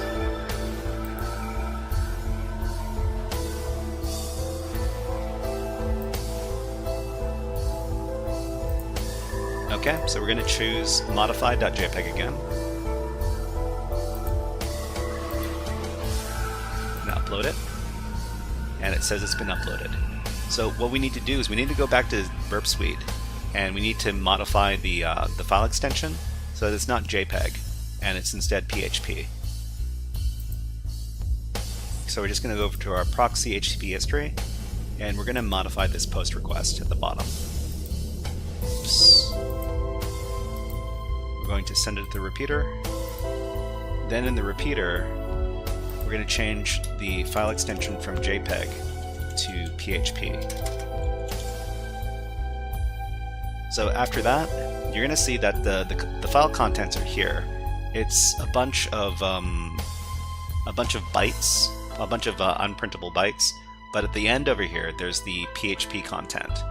And because the name is, if the file is uploaded with the PHP file extension, then it'll run any PHP code that's included in the file when we access it.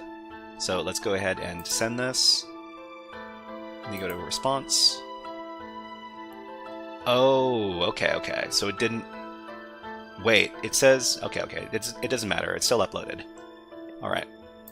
Let's copy this this endpoint, and then go back to the Burp Suite browser.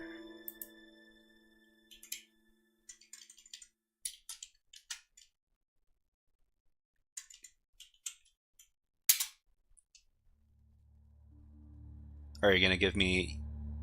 Oh, it didn't work. Syntax error. Expected... Did I? On line 5. Okay. So there's something went wrong with the code. Let me take a look at...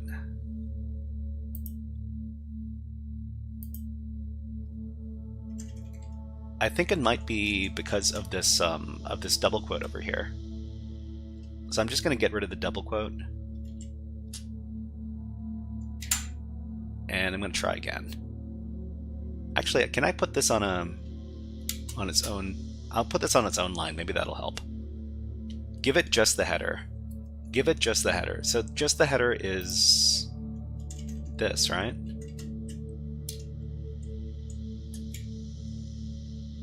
Let's try this. Okay. So we're going to send it again, and let's see if the response goes through okay. Okay, it says it uploaded. So let's try accessing it again.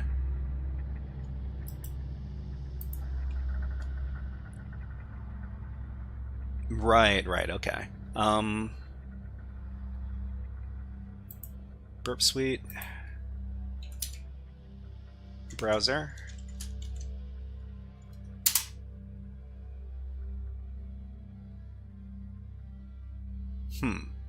Didn't quite work. Syntax error expected. Something wrong. There's something wrong with the way it interpreted these bytes.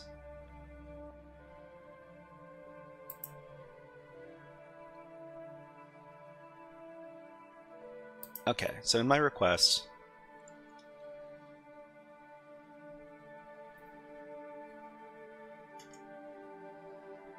let's try.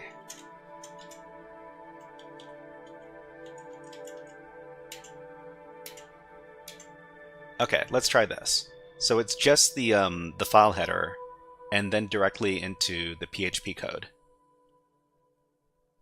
Oreobyte says you can always just get the header from the head command. Head. Right, those are the magic bytes. So let's see if this works. If this works, then I don't need to think too hard. And let's just send this off. The response is okay. It uploaded. Let's try to access it.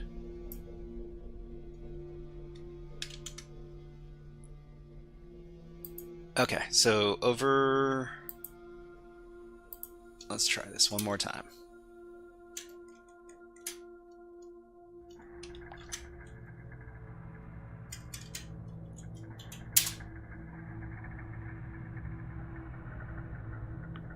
Still getting errors.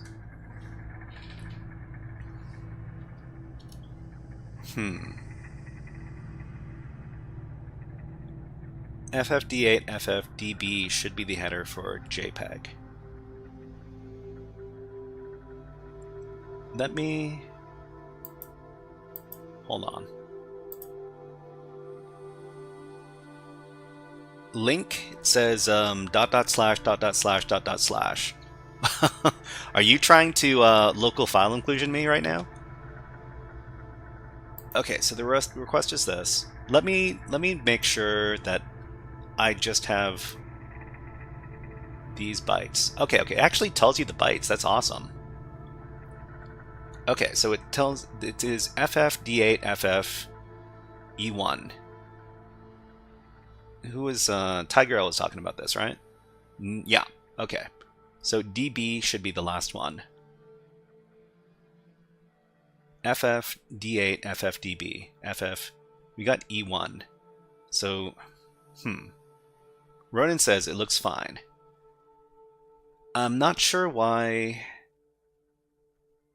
I'm not sure why the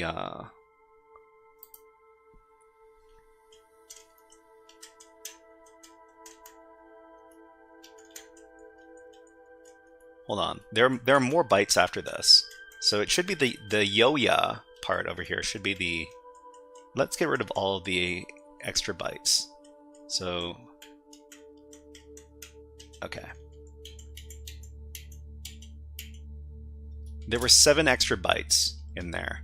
So I've stripped it down to just these 4 characters plus the payload. Let's see if it works. Okay, send this off. The response was okay, it was uploaded. Let's try it one more time. Ronan says it worked for me with the PHP CMD. Let's see if there were some extra unprintable bytes that I deleted. Let's see if that does the trick.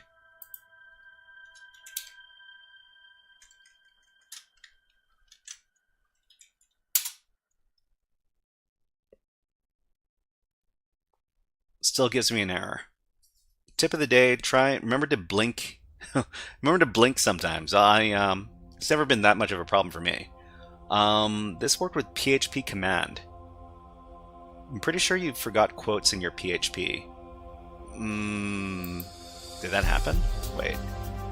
Where's my PHP?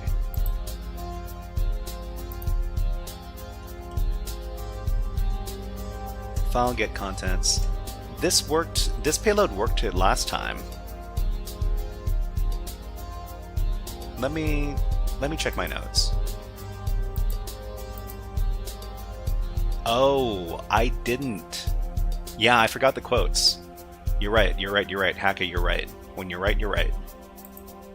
Let's go ahead and include those quotes. That was the problem this entire time. It wasn't the problem with the extra Yeah, so it was me forgetting the correct syntax. Damn it, Bobby. Yeah. Forget quotes. Forget those quotes. Send that off. Get the response. And then we got the endpoint over here. Okay. Let's get that password.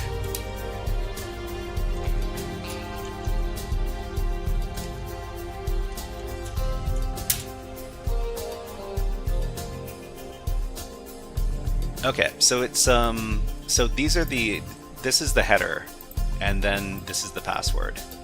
Awesome. Okay, done like dinner. Let's redeem. How do we celebrate this? We do Desert Frog.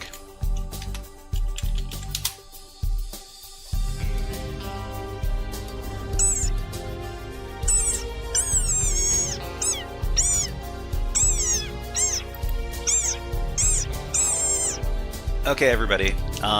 This is for level 13, right? No, this is for level 14. Let me... 14.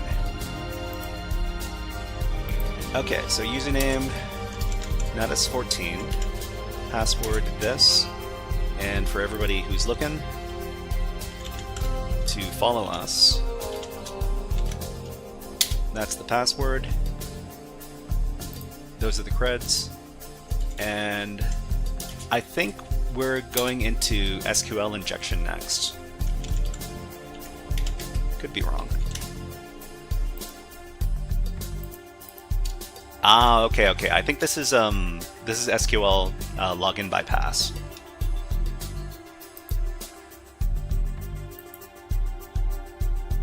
Okay, let's write up our report over here. So, what is the web vulnerability in this case? So this is insecure file upload and client-side filter bypass. And the method of solve. What is the method of solve?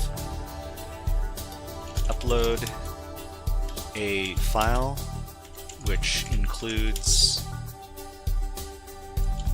the magic bytes for the JPEG file type and include PHP malicious PHP code.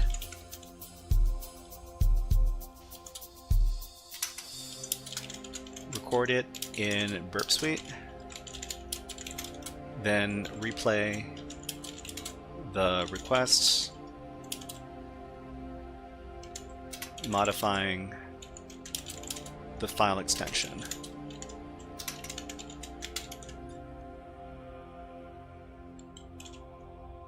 Okay, and just for fun, we'll include our PHP one-liner code. Ian actually says, what kind of login? So this is probably...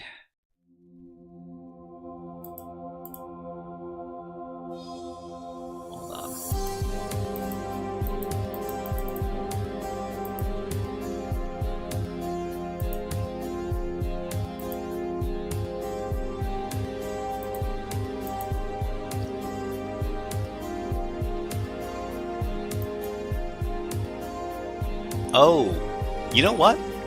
Hold on. The single quotes got stripped out. These were... Wait.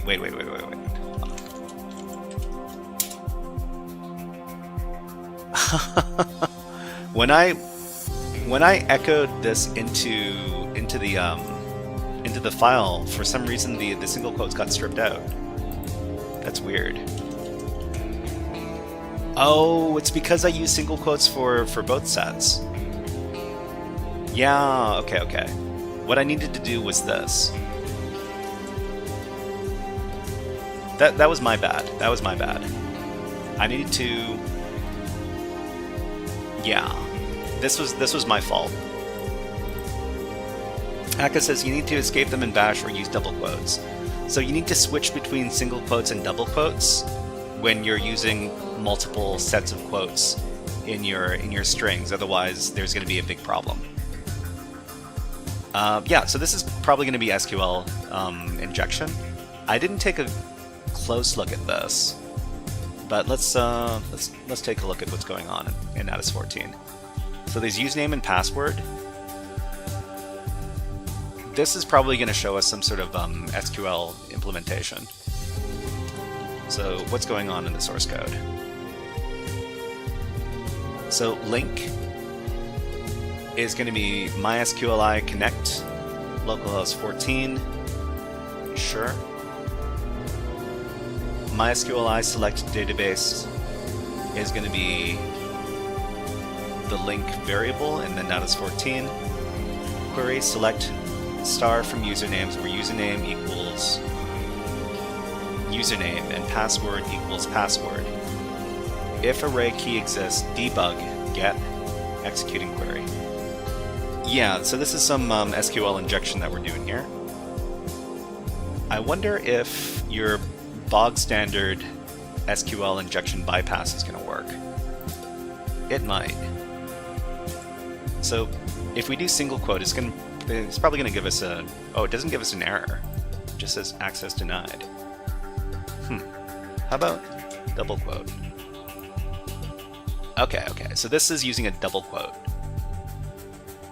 So MySQL nums expects one parameter to be something something, access denied, great. Let's try the rest of the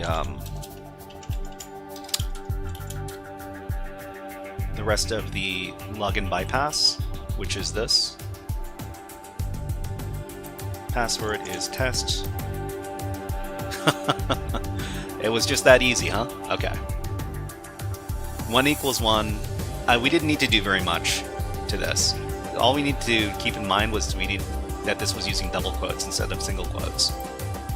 So this is the password for the next level. Okay.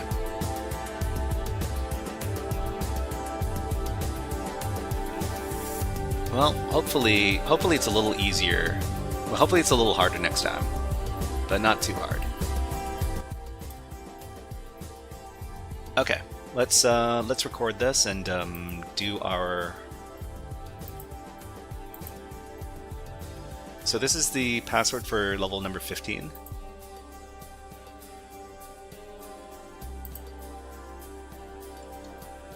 Let's go ahead and edit this. So the username is going to be Natas 15. Password is going to be this. And for everybody who's keeping track at home, that's the credential set.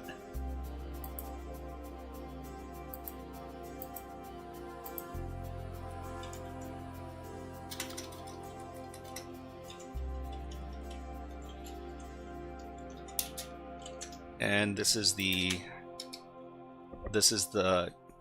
URL for the next level. Okay, so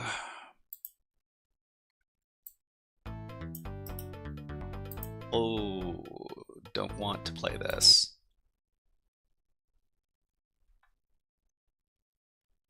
Let's see if I can.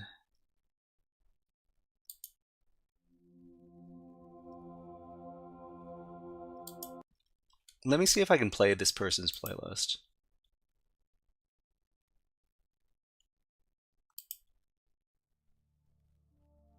Yeah, I can play this one. Okay.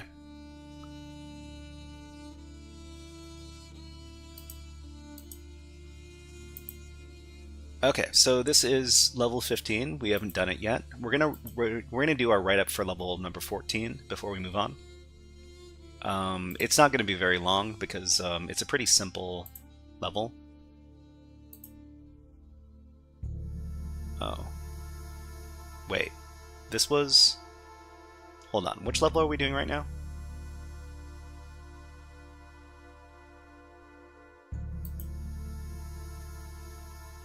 This is level 15. Oh, okay. I'm getting confused. Sigma says this song makes me want to play The Witcher for some reason. It's all very moody. It's mostly very moody music. This is a really old, like sci-fi spaceship combat game from way back in the day. It's called Independence War 2.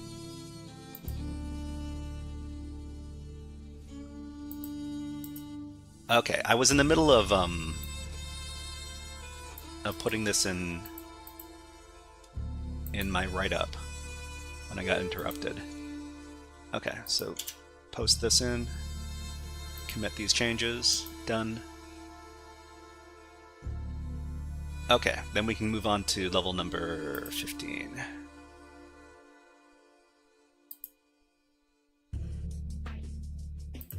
Okay, so in level 15, the web vulnerability is SQL injection. So specifically, this is SQL login bypass injection,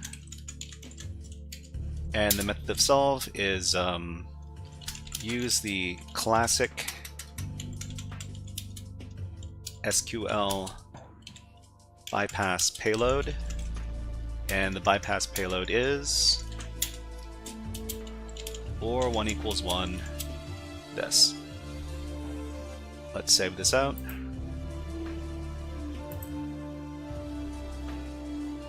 Okay, let's move on to level number 16.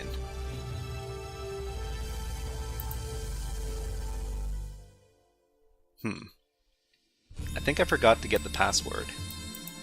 This is level number 16. No, this is level...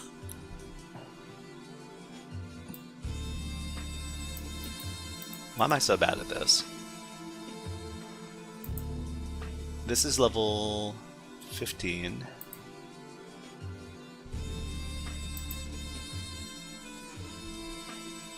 Oh, this should be in the, man.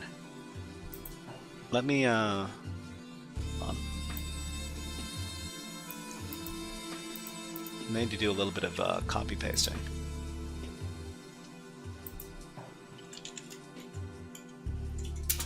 Just a second, everybody.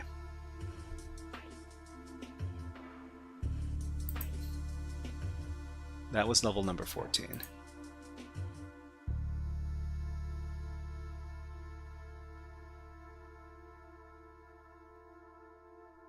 Okay, so this is level 14 looks okay. Level 15.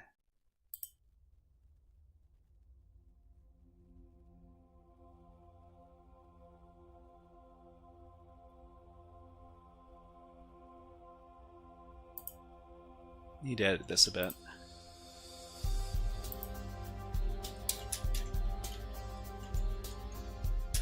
Okay, let's go to the level. Level 15. Natas 15. Password is this.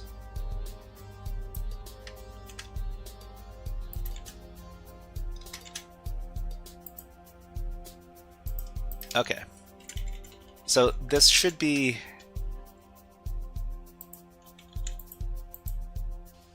user doesn't exist. Okay. So I think this is another SQL injection. If we take a look at the source code,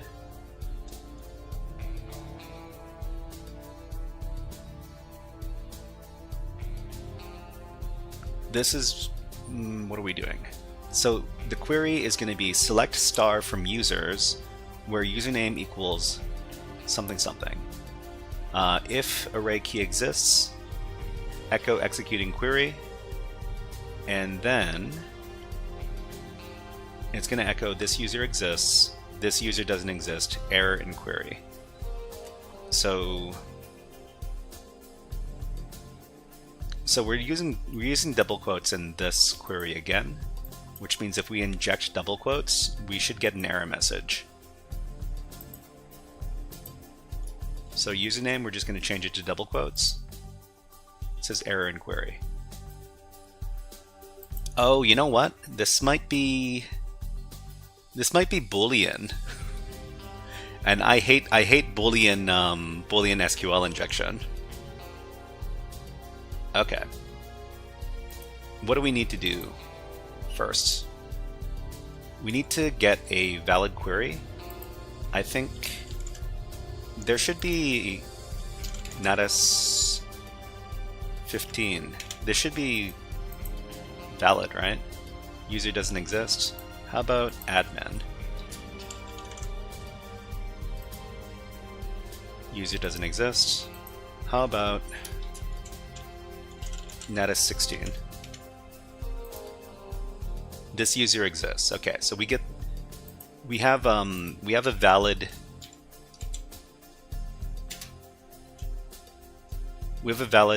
entry. The next thing we need to do is we need to craft our payload. So we need to craft a payload that works for, what is this? This is my MySQL. We can do, yeah, TGArtist says union select. So we would do union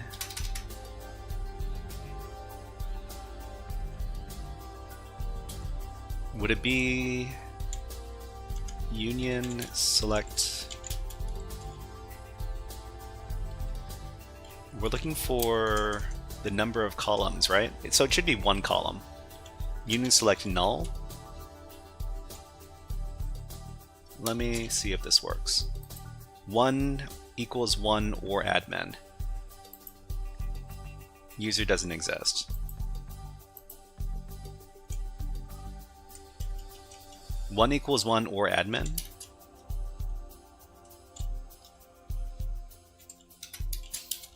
One equals 1 or not as 16.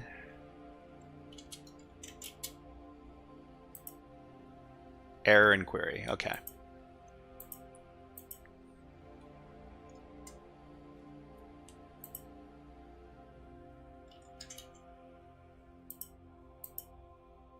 This user doesn't exist. Okay.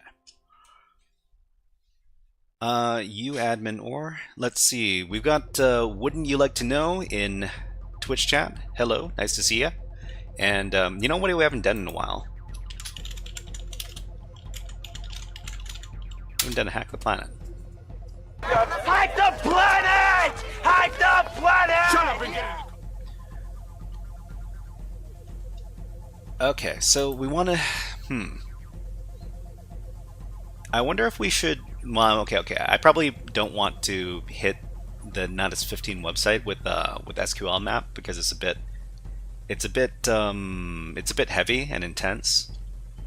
Let's just try to see if we can do this manually. Cypher Enigma says evening. Wouldn't you like to know? Says what's going on, and the U was a mistake. So the confirmed user is Natas 16 or 1 equals 1. User doesn't exist. But if we just give Natas 16, then this works. This user exists. This is true. Use the SQL database from Natas 14. Use the SQL database from Natas 14.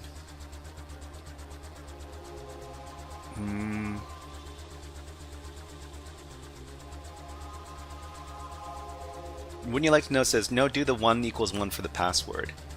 So this isn't a login form. This is just a true or false. This is true or false for username.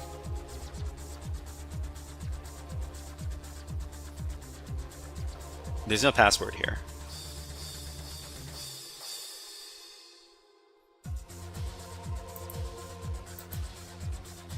So what we need to do is we need to figure out, well, we want to do a union select. Union.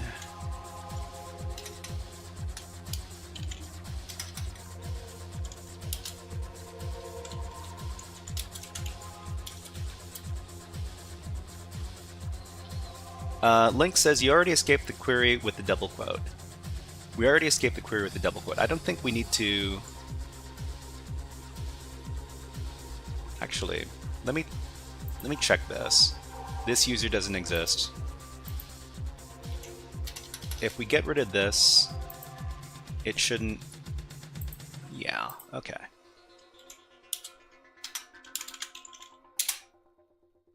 This user doesn't exist. Actually, we have this source. We have the source code. It's getting, how many rows is it getting? You can always try 2 dashes.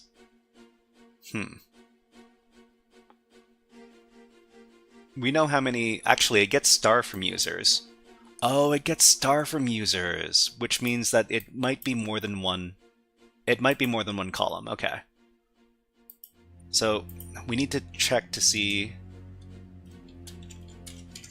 if it is 3 columns or 4 columns. User doesn't exist. Let's try 4 columns.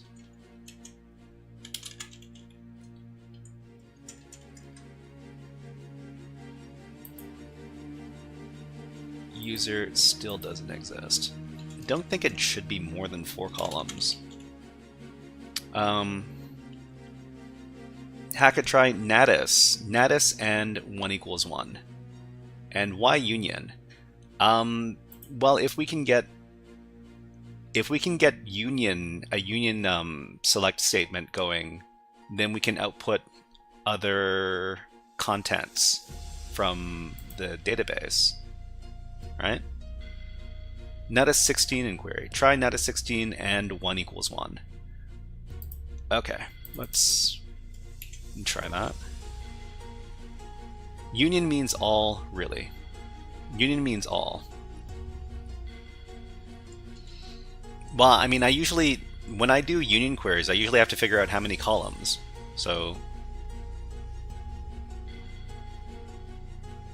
let's see. So it would be Natas 16 and then double quote and 1 equals 1. So are we trying to dump out everything? This user exists. Okay. I mean, if this payload works, how does it help us? Hacker says, I mean, you need the password, and the password is in the database table too. Oh, okay. So we know what table we're accessing here. So we're accessing the users table, where the username. Wouldn't you like to know? Says, what is the objective? So we know that there's a password. There's a password for the Natas 16 user in the database. So we need to read the password for the Natas 16 user.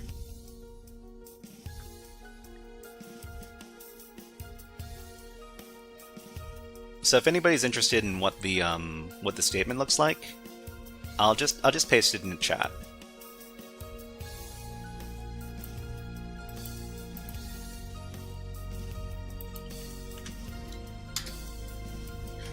Okay. Link says your previous attempt where you got invalid query should have been an obvious clue. So invalid query. When does it say invalid query? The user exists, the user doesn't exist, error in query.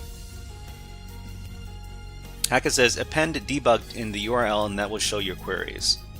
Oh, right.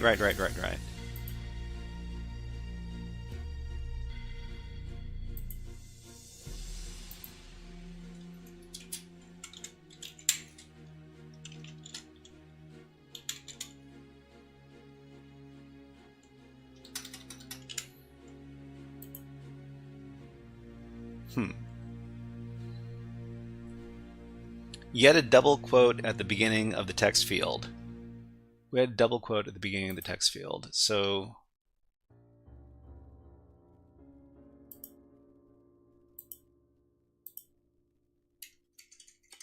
right. So when we inject into here, we need to use double quotes. Unless that's not what you're trying to illustrate.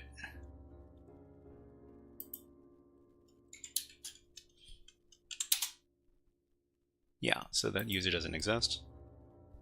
Debug equals anything, then enter to visit the website and it will show queries.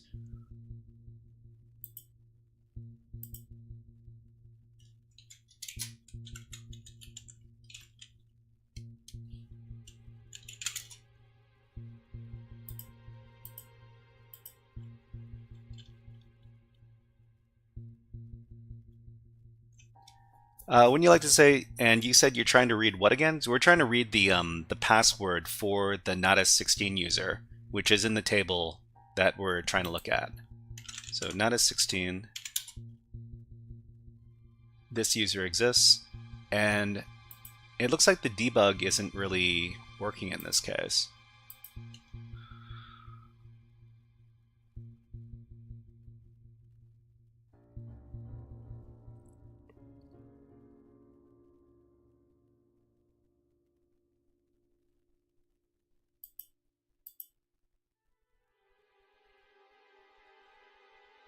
If array key exists, debug in the get echo executing query query.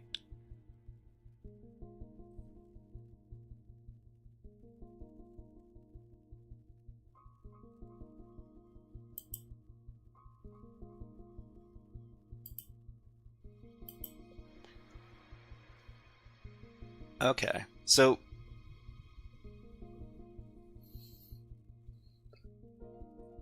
I guess post is not going to get the get parameters.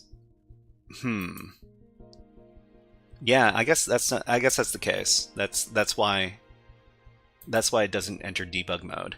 We've got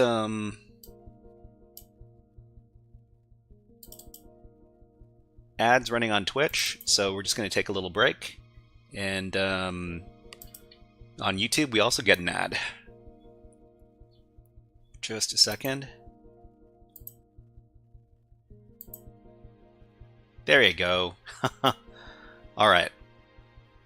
So I'm going to have a little water break. Just a second.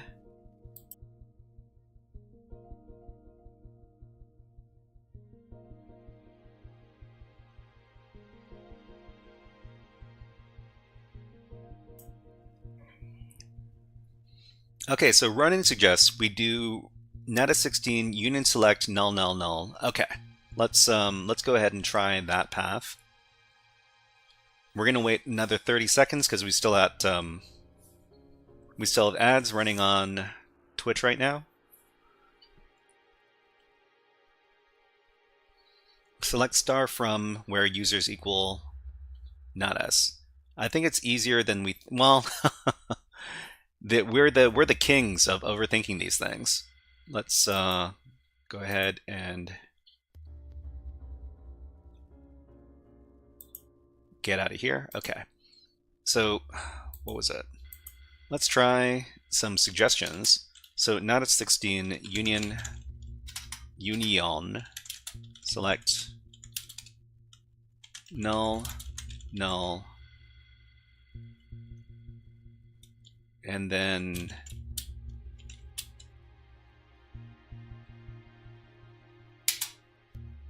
okay.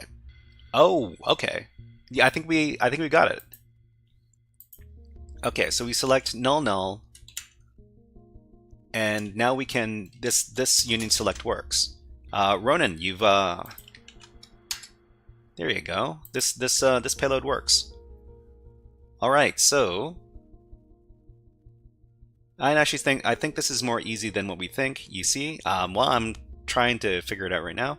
Wouldn't you like to know? It says I'm taking myself. Oh, you're taking class right now. Awesome, awesome. Yeah. So okay. So now what we need to do is we know what the name of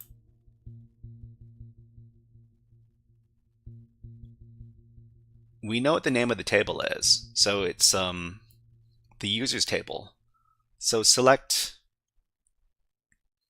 password. I'm guessing it's going to be password from users where username equals. So in this case, it would be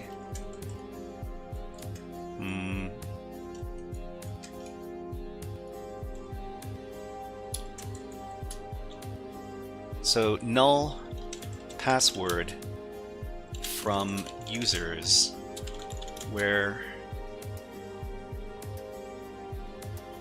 username?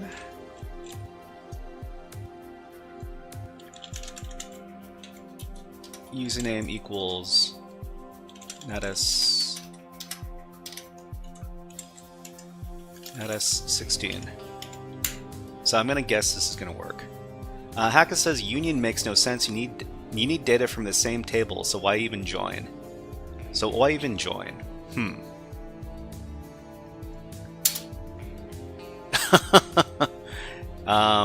Okay. So this I forgot. This is Boolean. This is a Boolean query. So we can't.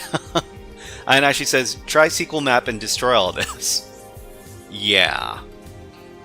Well, we might switch over to SQL map once we do a little bit more.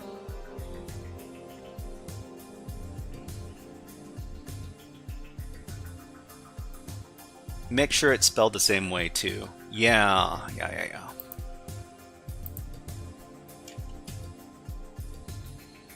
Okay, so substring password guess. I'm getting ready to throw this at SQL map. So if we were to throw this at SQL map, we need to record this in Burp Suite, just so we can get all of the request information. Natas 16 union select test as password from users.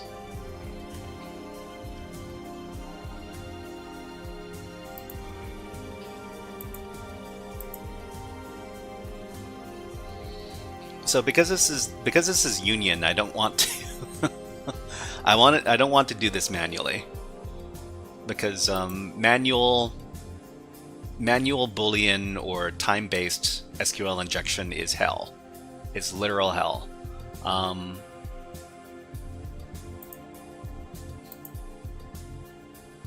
Okay, so let's load in.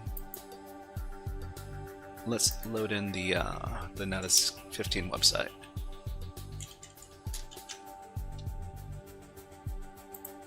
Wouldn't you like to do a show database first? So it doesn't really matter what we put in here. It's only going to do a true false.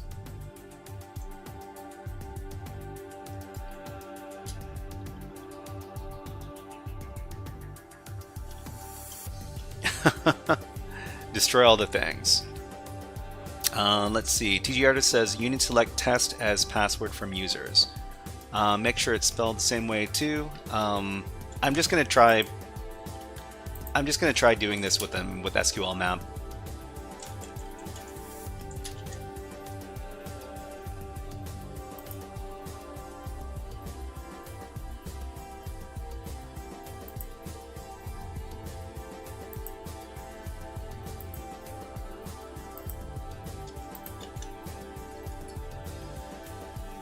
Okay, it's Natas 15 password. Grab that password.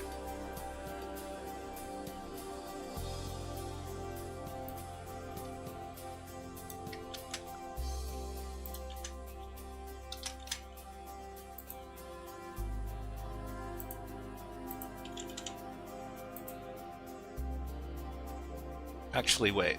I should probably.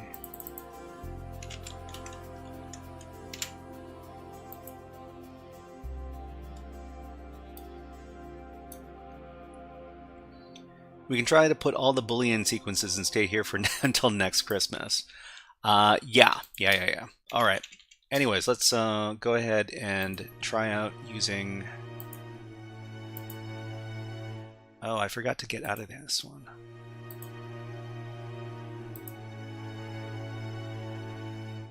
Okay, HTTP history. It's empty.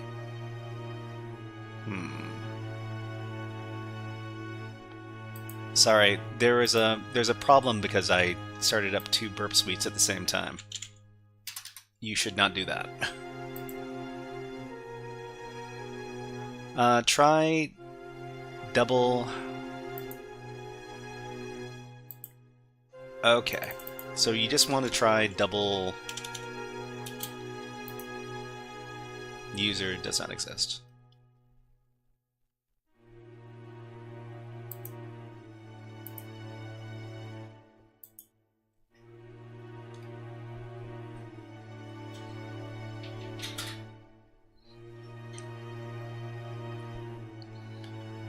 Okay, so let's go ahead and open up the browser again.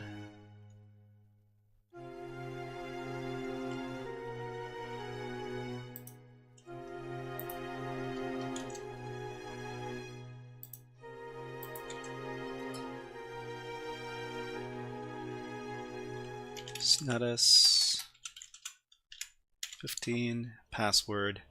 TigerL says you're gonna have to go a little deeper on the Natas 16 user. The dash dash is a comment line. Yeah, it's that just gives us the user doesn't exist line.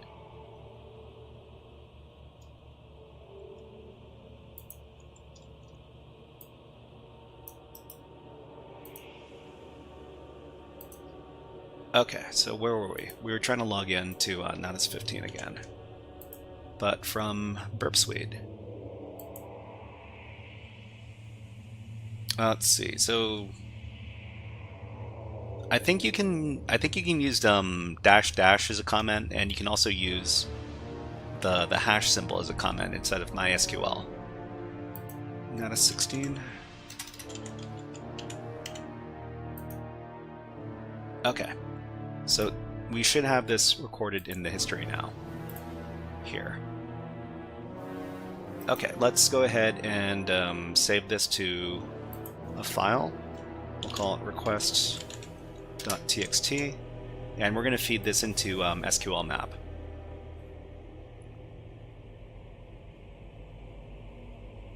Oh, okay. Dash dash is not a comment, but dash dash and then space after is a comment.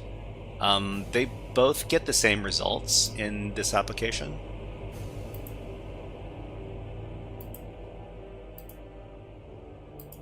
So we can do dash dash and then space and then dash like this. Do dash dash with just the space. It gives the same results.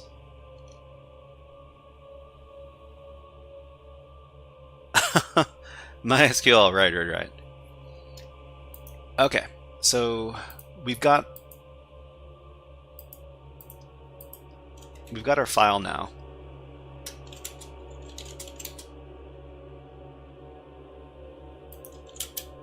It's probably in the temp directory. Yeah, so we got our request.txt now.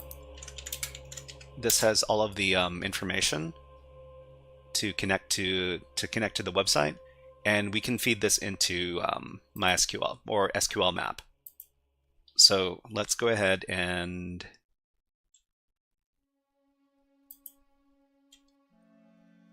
this is the post information.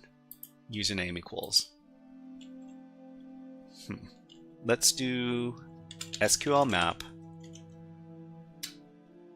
and we're going to try to figure out if we can get this working.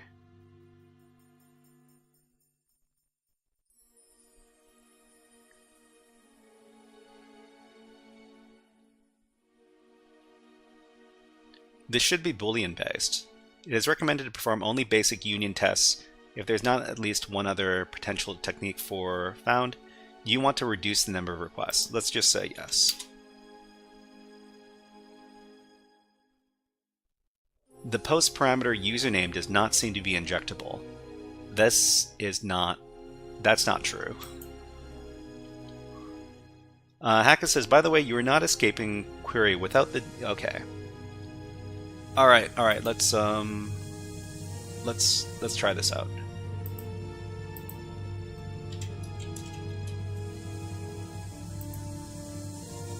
User doesn't exist.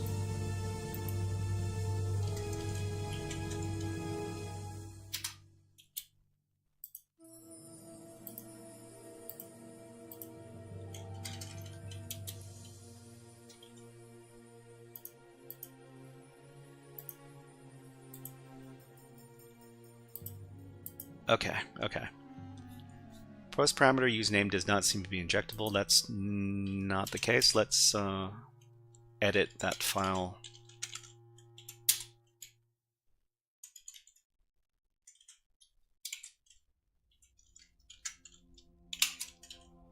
See if it works this time.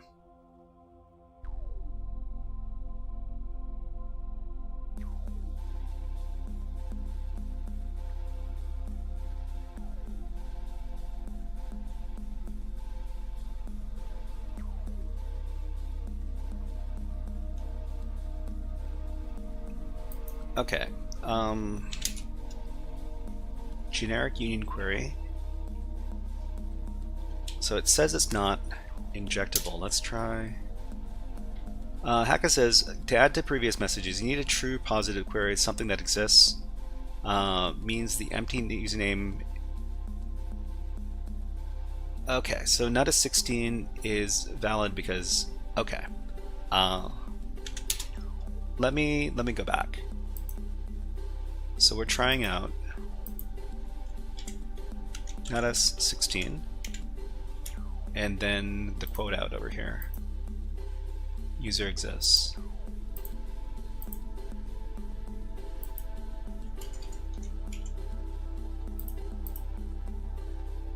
Okay. Wouldn't you like to know says, wait, if you know the username is Natas and there is no password field, then I'm lost. So there is a password field. It's just not being. We need to leak it out via Boolean injection. Still says it doesn't seem to be injectable. Let's edit this one more time.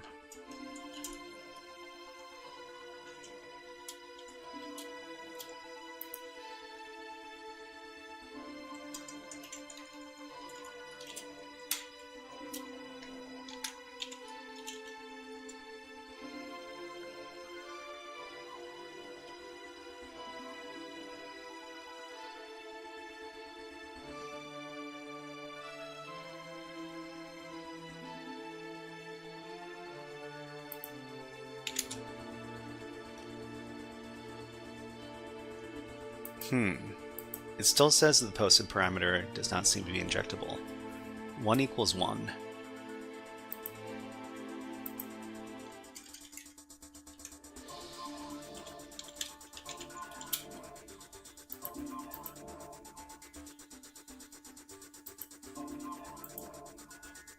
Union select 1, 2, 3.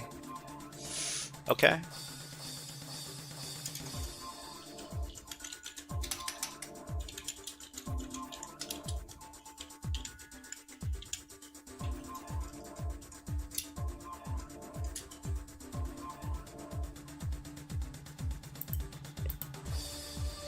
Error in query. Okay.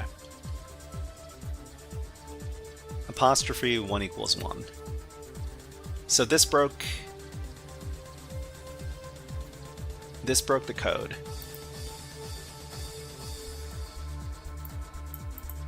So it's either going to echo this user exists, this user doesn't exist, or error in query.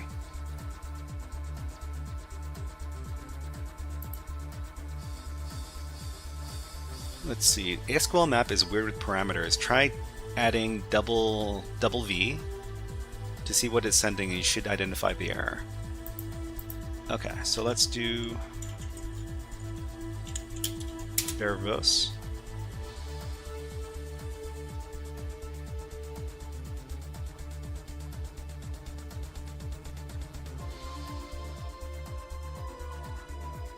Oh, and also add, yeah, I should probably add the DBMS.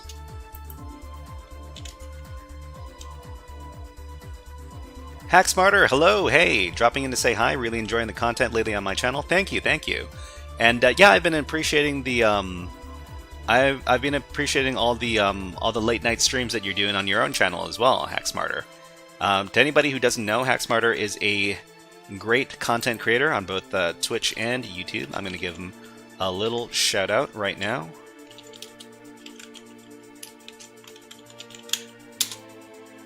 Everybody's welcome to go and follow Hack Smarter over on Twitch and or YouTube. Actually, YouTube, I think he's known as Tyler Ramsby. Let me go ahead and look that up. InfoSec streamers. Oh, Overgrown Carrot is on right now. Where is Hack Smarter on here? There we go. Here is Hack Smarter's YouTube. There you go. We're just trying to figure out this SQL injection over here. We're doing a classic Web App CTF. This is Natas CTF level 15. We're trying to figure out this SQL injection. Hack Smarter, if you know how to get Boolean injection, well, if you're good at SQL map, let us know. It says it doesn't seem to be injectable. Word database like. Let's see. Wouldn't you like to know? It says I just came from. Oh, interesting. What is Carrot up to? What is? You know what? I'd probably find out right now. Figure out what Carrot is doing. Carrot is. Overgrown Carrot is the name of this person's channel. And I just want to figure out. Oh, great! I get ads. Let's take a look. It says hack smarter, not harder. Well, hack smarter is somebody's just raided him. I was gonna raid you, but he hasn't streamed in forever, so I raided him. No worries, no worries. Yeah. So, what are they up to? It doesn't tell us what they're doing over here. Oh, Keanu Reeves. What are they doing right now? It looks like they are. Oh, they're doing Active Directory stuff. So it was Vuln Labs, yeah. So this is Windows Active Directory hacking. So if you're interested in that, I'm not telling you to leave. I'm just saying that other people are doing other content right now. We're trying to figure out how this SQL injection is going to work. So Hacka said gave me some advice. DBMS equals MySQL, right? So we should probably add this on to the end. DBMS equals MySQL to reduce the noise. We just need to figure out what we need to feed to this. Time-based comparison. Okay, so only basic union tests.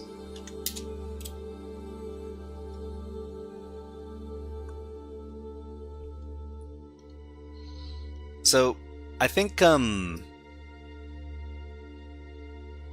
Ayanashu-kun is correct. There's probably a very easy way to do this level, but I don't know what that easy way is. So, we're just gonna have to start mucking around with that. New messages. He was doing baby AD machine from Vulnab. Natas 16. And then let's try that out.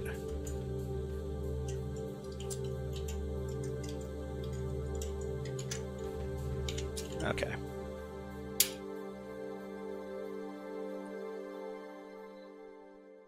It appears you have provided value for post parameter username boundaries. Would you like to inject inside?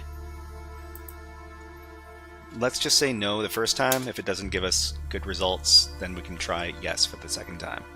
Tigrill says, HackSmarter says, anyways, just wanted to stop by and say hello. Going to call it a night. Happy hacking. Well, happy hacking to you, HackSmarter, and let's give you a Hack the Planet to send you off. Hack the planet! Hack the planet! Shut up and get it! Okay, so it's only is recommended to only perform basic union tests. Let's do the basic union tests. Doesn't work. Okay. Let's try injecting inside.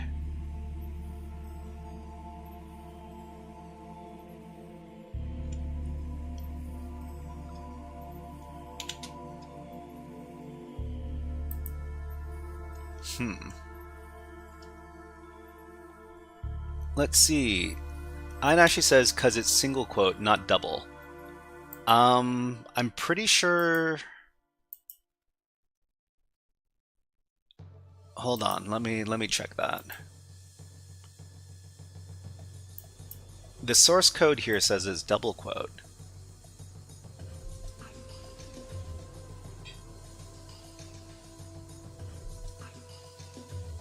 And we do have, yeah, okay. We do have the username and password columns over here as well.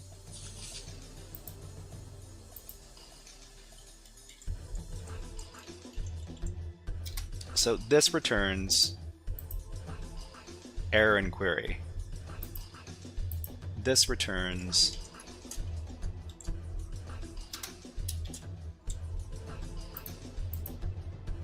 user doesn't exist. Read top is a single quote.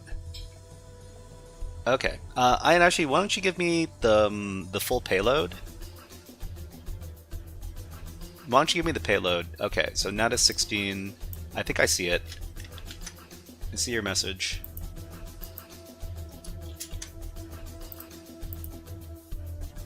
User doesn't exist.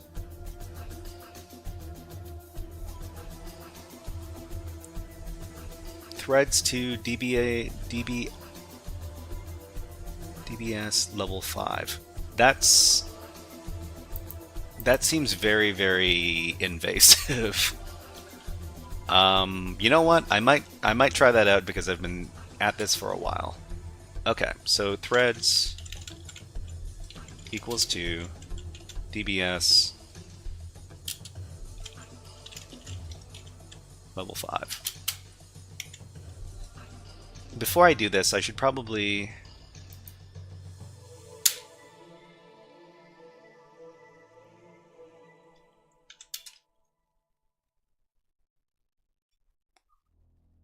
okay, so would you like to know? It says select star from name of table. Select star from name of table. So the problem with that is because this is Boolean. This is a Boolean. What do we know?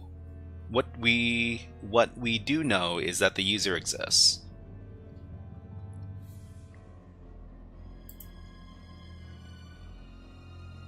Threads to DBS level 5.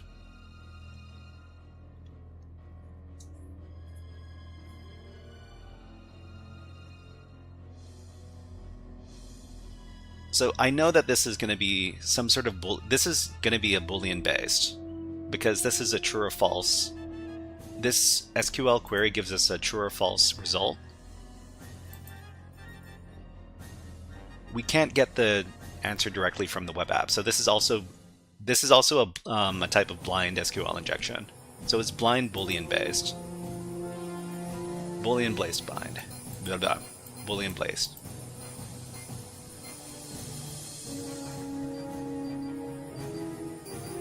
Do you know the name of the table? We do. We do. You can actually take a look at this yourself. Let me get the credentials.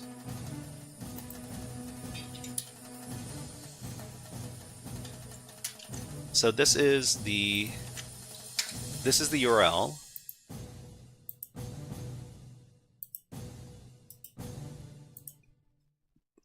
This is the password. And that's the username, if you want to take a look at it yourself. The DBS name is Natas 15. This is still going.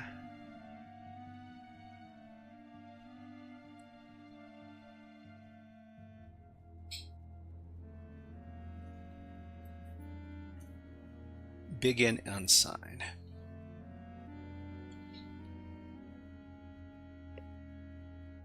Okay. You know what we can do? We know what the so it's going to be Natas 16. What was the one that Ronan gave us? Ronan's good at this SQL injection from what I've seen. let me go ahead and grab the payload.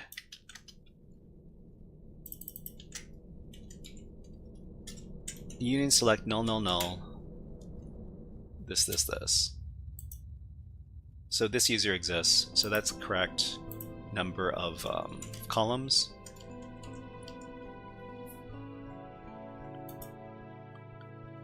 After the DB game name to get the other. Right. This is still going.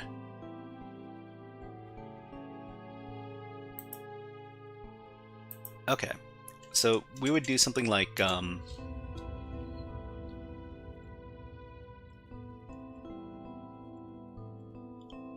password, where username equals Natas 16.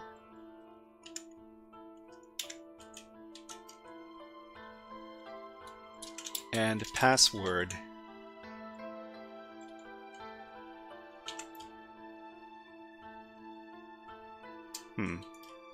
and password like. Oh, we got more ads. We got more ads running on Twitch. Okay, so let's play this video here. And everybody on YouTube also gets an ad. I'm going to take a little water break, just a second.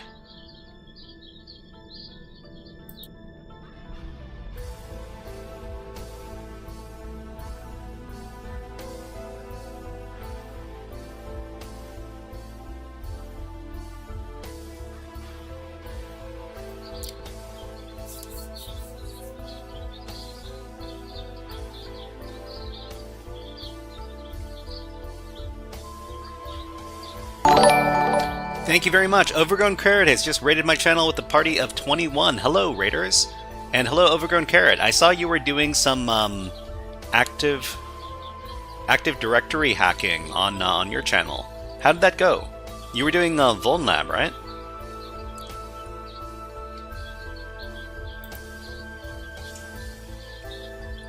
Anyways, we're just taking a little ad break over here on Twitch. We're just watching some birds. This is my favorite kind of bird. It's called a Stellar's jay, and these little guys love hopping around and stealing peanuts and hiding them all over the place. Anyways, let's put the birds away and let's continue on. So we were doing the Natas CTF challenges. This is a great series of little web challenges. Actually, they're sometimes not so little. Sometimes they get us stumped, and we're trying to figure out what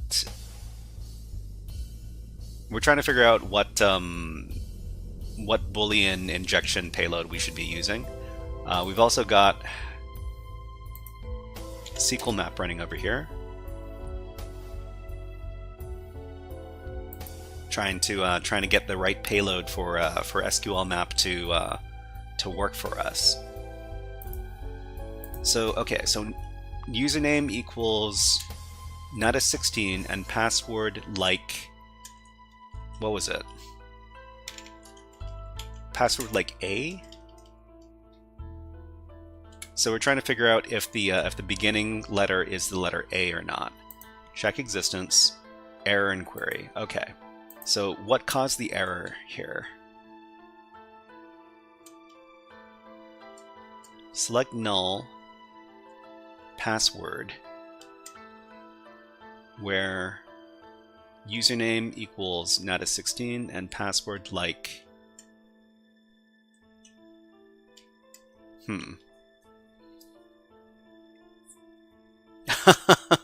Hacka says, if I shared solve script, would it be cheating? Is it some sort of is it SQL map, or is it some sort of Python script? It's probably some sort of Python script. Actually, maybe I should put this in quotes, right?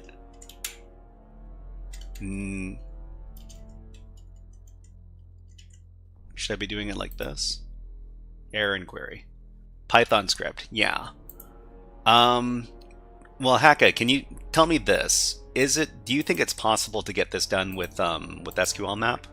It's probably possible to get it done with SQL map. Easy with the walkthrough. Like something character. Okay, let's take a look. So it's like. Oh, okay. You put the quotes on the outside. Yeah. Okay. Error inquiry. So this is my payload. Also, like is bad. Like is bad. Like is bad because it's case insensitive. So this is the payload I'm using right now. Can you identify something wrong with the payload? It worked with. Oh, it worked with. Okay, okay. So it might be because of the.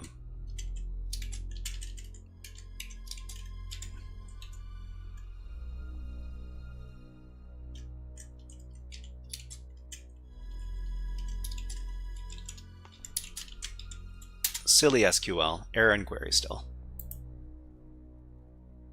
Yeah, what's wrong with the query with the payload?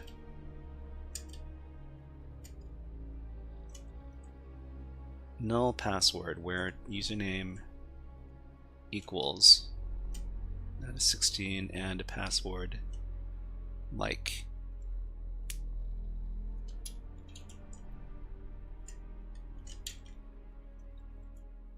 Yeah, I don't know why it broke. I don't know what part broke it.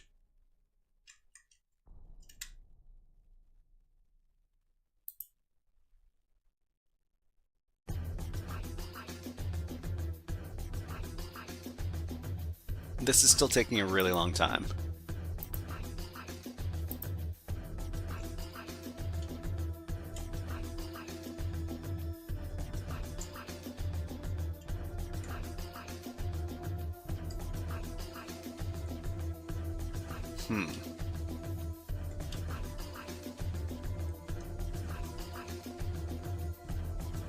Okay, let's try out.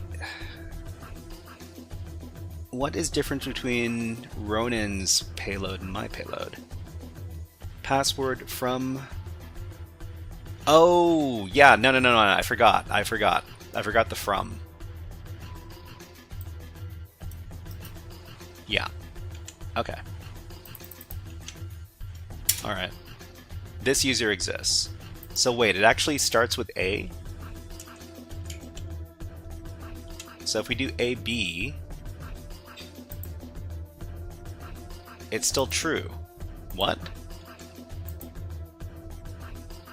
It should give me a false after a while, right? Well, this isn't how I'm expecting it to work. Okay, union select null, password from users where it returns two results. Oh, okay. So if we change it to something that's false, it's just going to say false. User doesn't exist. Actually, wait.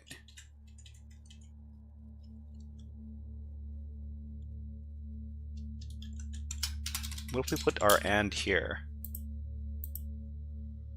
Error inquiry. That doesn't like it. That's why I said union is bad. Man, okay, I'm not a person who does a lot of stuff with where password is. Okay, let's try this. Let's try this payload. This results in an error. Okay.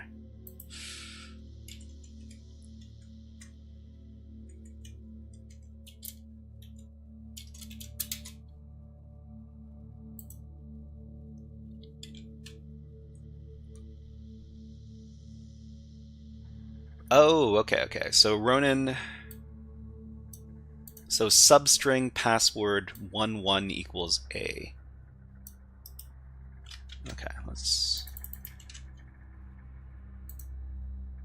User does not exist. Okay, so user does not exist. So we change this to B. user does not exist, and then we change it to C, and change it to H. So change it to H, and then the user exists. So theoretically, what you would do is you would just keep on changing this value to eventually get the password over here. Substring combines the two words together. Okay. So substring, so in this case it's looking for password 11. 11 means the first character?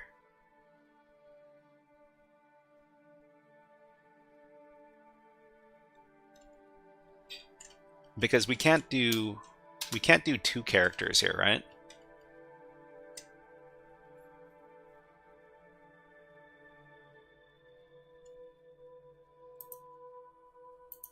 Parameter host appears to my okay. Time-based injectable. For the remaining tests, would you like to include all tests for extending risk value? Sure. What just happened? This is taking a really long time. 1 equals 1 equal always evaluates to true.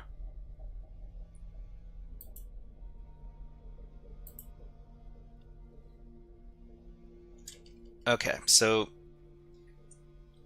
I need to do some advanced I need to do some advanced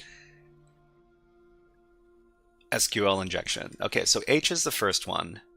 So the next one would be 1 2 1 2, and then from there it would go 1 3. User doesn't exist. And I guess you would do Aka says SQL map is such a joke sometimes. It's unable to connect to the target server. SQL map is going to retry the request.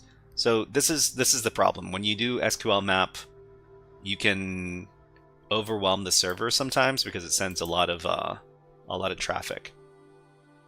Host does not seem to be injectable. User agent might not be injectable. So, man, we know which one is injectable. Okay, so H. So we probably want to do a Python script. So Hacka is Hacka has the solve script. It's probably some sort of Python script that is a big, what is it called? A big for loop. Ali Gundogar says SQL map just crashed my CTF VM on Tryhackme like 10 minutes ago. So substring password count, password 1 count equals C.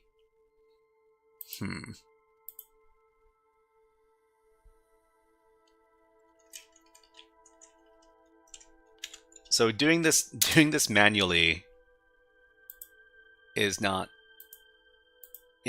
fun. Whoops. Because you would be sitting here all day. Let's see, got a paste bin link. Okay. So we're going to take the L on this. We're going to take a look at the solve script. Because I can't sit around here all day. Oh, that's me. Okay, so we got our Python script here. So Hacka, let me give me your opinion. If you have this script over here, and you've got SQL map, which one are you going to be using to do your Boolean based SQL injection? Are you going to be using this script, or are you going to be using SQL map?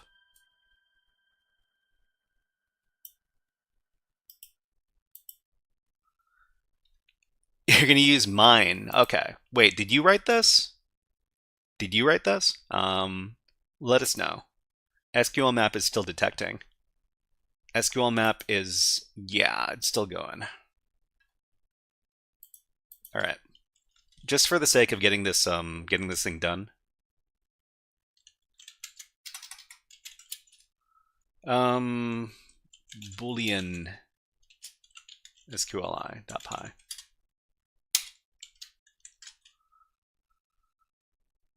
Okay, so let's see. Basic login password equals. No, we need to paste in our own password.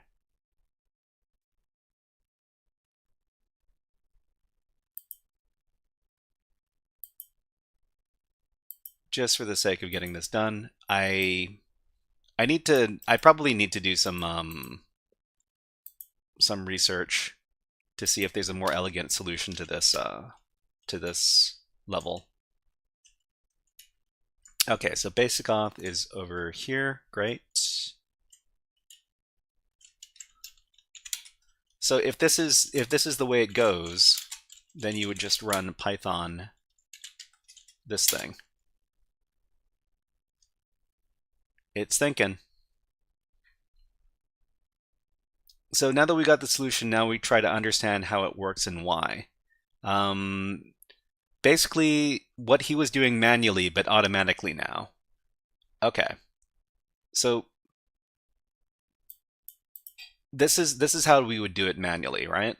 So the way we do it manually would be what we were doing before. So here we go AB, ABC, ABCD, and we see here that they've got capital letters as well. So it would take a really long time to just output this. So we've got this is the second character.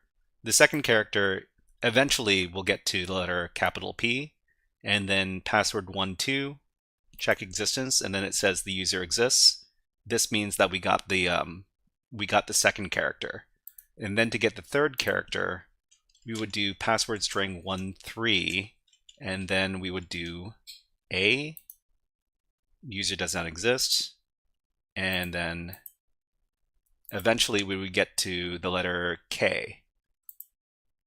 So we do the letter K here, check existence, and it says the user exists. So let's see. I don't know why the first request takes like 5 seconds. MC25 says, once you got that cotton burp, you could use intruder for each one if you can't script. You can use intruder for each one if you can't script. I haven't done SQL injection in Burp Suite before, so it could be something to look into. Ian actually says, of course it works because you read the walkthrough and is okay, but why? And how the point is how to understand how this stuff works. So the point here is that we have to, because this app is using the SQL query only gives you true or false. So we have to use a method like this in order to slowly leak out the password.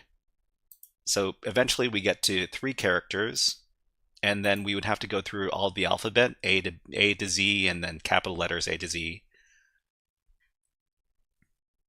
Let's see.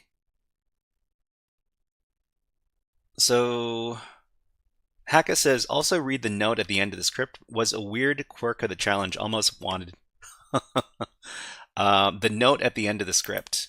So what is the note at the end of the script? Let me take a look at it.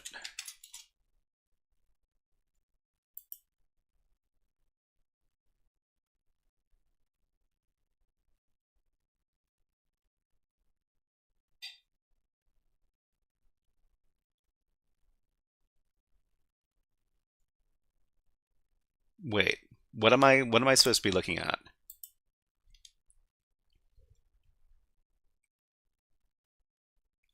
Bad paste. Bad paste. Hold on.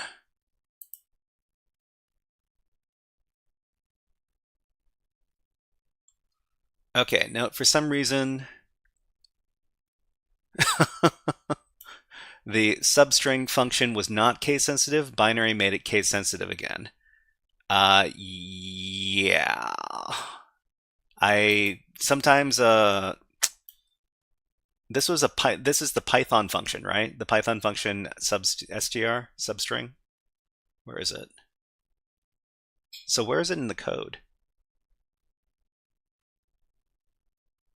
binary substring. Password, okay. Let's understand what we're doing now. Oh, this is the, okay. This was the MySQL command, not the Python command. Great.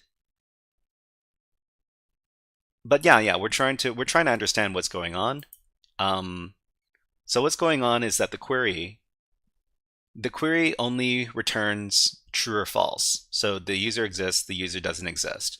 So what we have to do here is we have to use the SQL Boolean-based SQL injection to try to figure out information from the database or from the tables. And in this case, we have to slowly leak out the contents letter by letter, and it's a big pain in the butt if you're not doing it in an automated way. So you basically have to use a script to do this, otherwise you're going to be sitting around for hours and hours. So Tigrail says select star from users where username equals Natas 16 and password like binary. Like binary, let me try that. Let me try out this payload. Okay, so what we would do is we would put it where? Ayanashi has a paste bin. Let me check this out.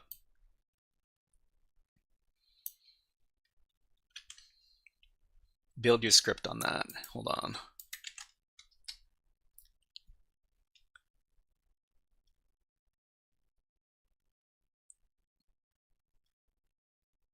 Okay, so Ayanashi, where did you get the script from? Did you get it from the walkthrough that you linked from learnhacking.io?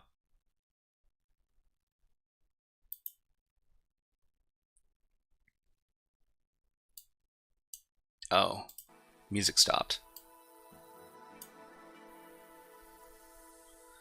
Okay, so I gotta think about how I would present this. So obviously, is SQL map is still going. It's not working out for us. So we got the password right, but here.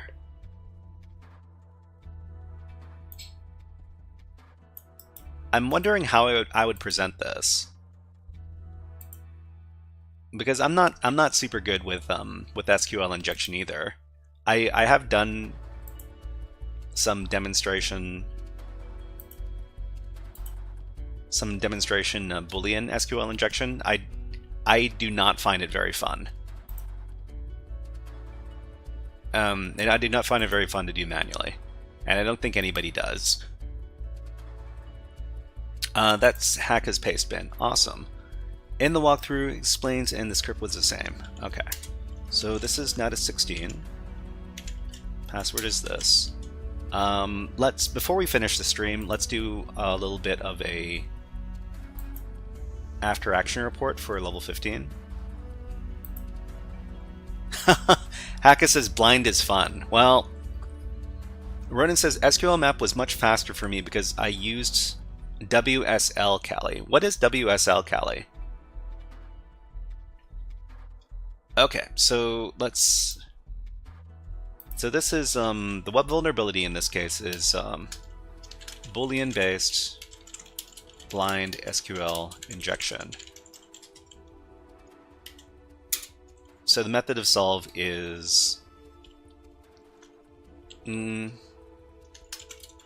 identify that the SQL query will return either true or false, then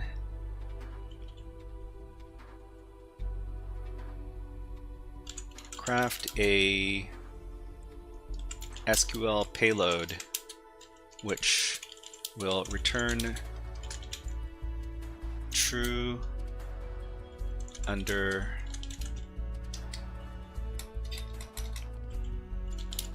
true or false and includes the name of a valid user, which in this case is Natas 16. Okay, and I guess the valid payload. Let's just grab a valid payload.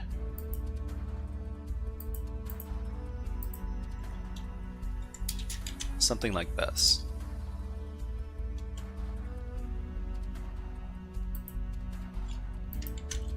Okay. All right, so let's save this out. I'll probably be. I gotta think about how to present this later. I'll probably be looking at some more walkthroughs and understanding how those scripts, whichever scripts they use, how those work.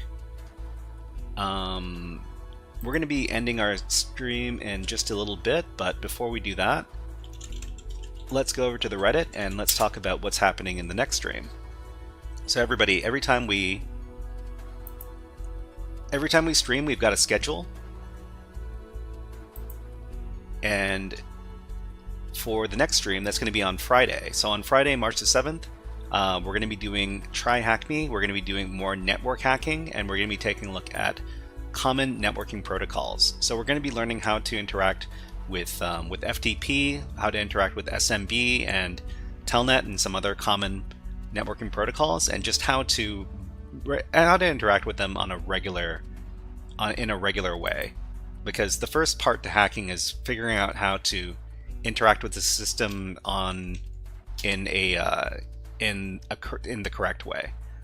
And after that, we're going to be doing ASM tutor. So we're going to be learning more assembly programming, and we're going to be learning assembly programming through Linux. So Linux x86. If anybody's interested, it's going to be over at ASM Tutor, asmtutor.com, and we're going to be doing lessons 3 and lessons 4 on this site. If you're interested, you can go ahead and take a look at the link over there. So this is basically, we're trying to learn how to code in assembly so that we can do reverse engineering and binary exploitation later. So if you do not know how to code in low-level languages, it's going to be very difficult to do stuff like binary exploitation and reverse engineering. So we're just going to learn these skills in these languages, in assembly and in C, so that we can better learn about binary hacking, reverse engineering, stuff like that. If that interests you, please come on by to the next stream. It's going to be on Friday. And the third thing we're going to do is we're going to be doing some good old-fashioned Windows Active Directory hacking, and that's going to be on the controller box from volnix.com. If you're interested in taking a look at that challenge ahead of time, it's going to be at volnix.com, and you're going to want to look for controller over here. Here, and there's the link for that. Okay, so everybody, it was really fun, and we had some frustrating parts and some informative parts, and well, if you learned something, then I would highly recommend that you follow the channel, because we're trying to get people to follow. Thank you very much for following. I am the Austin, and you are now HackerFrog. Before we finish the stream, let's do one last hack the planet before we figure out who we're gonna raid. Hack the planet! Hack the planet! Shut up and get it! Okay, so let's see if anybody from the InfoSec streamers is on. They're usually not. Okay, and let's take a look at Twitch and see if any cool Twitch people are on.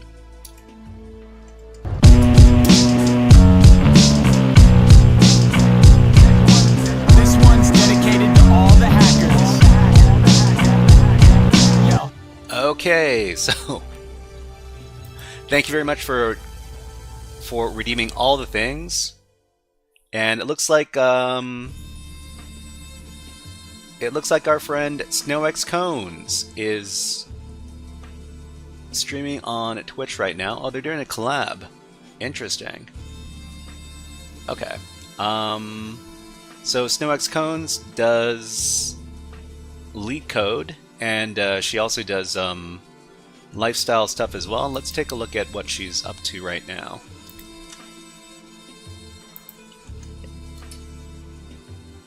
Looks like she is doing some study motivation. Okay. Alright everybody, so when you arrive on SnowXCone's channel, please type in this raid message: hip hop hack, frog, hip hop hack. Just like this. Okay, so everybody, let's start the raid. Everybody, actually, before we go, let's do a little shout out. So many people helped us out today in the stream, helping out with the SQL injection. So thank you very much to TG Artist and Ayanashi-kun, and good friends like Haka, as well as Ronin. And if you want to be shouted out, please leave a message in the chat right now. Tigrail, thank you very much for everybody's advice. Who else is here? MC25, thank you for showing up and chatting with us. And Ali Gundogar, thank you very much. Who else was here? Lots of there are actually some new people here as well. Wouldn't you like to know? Also did a lot of contribution to the chat. Thank you very much to Wouldn't You Like to Know. Okay, everybody, let's start the raid. When you arrive on SnowXCone's channel, please type in hip hop hack with the frogs. Just like this.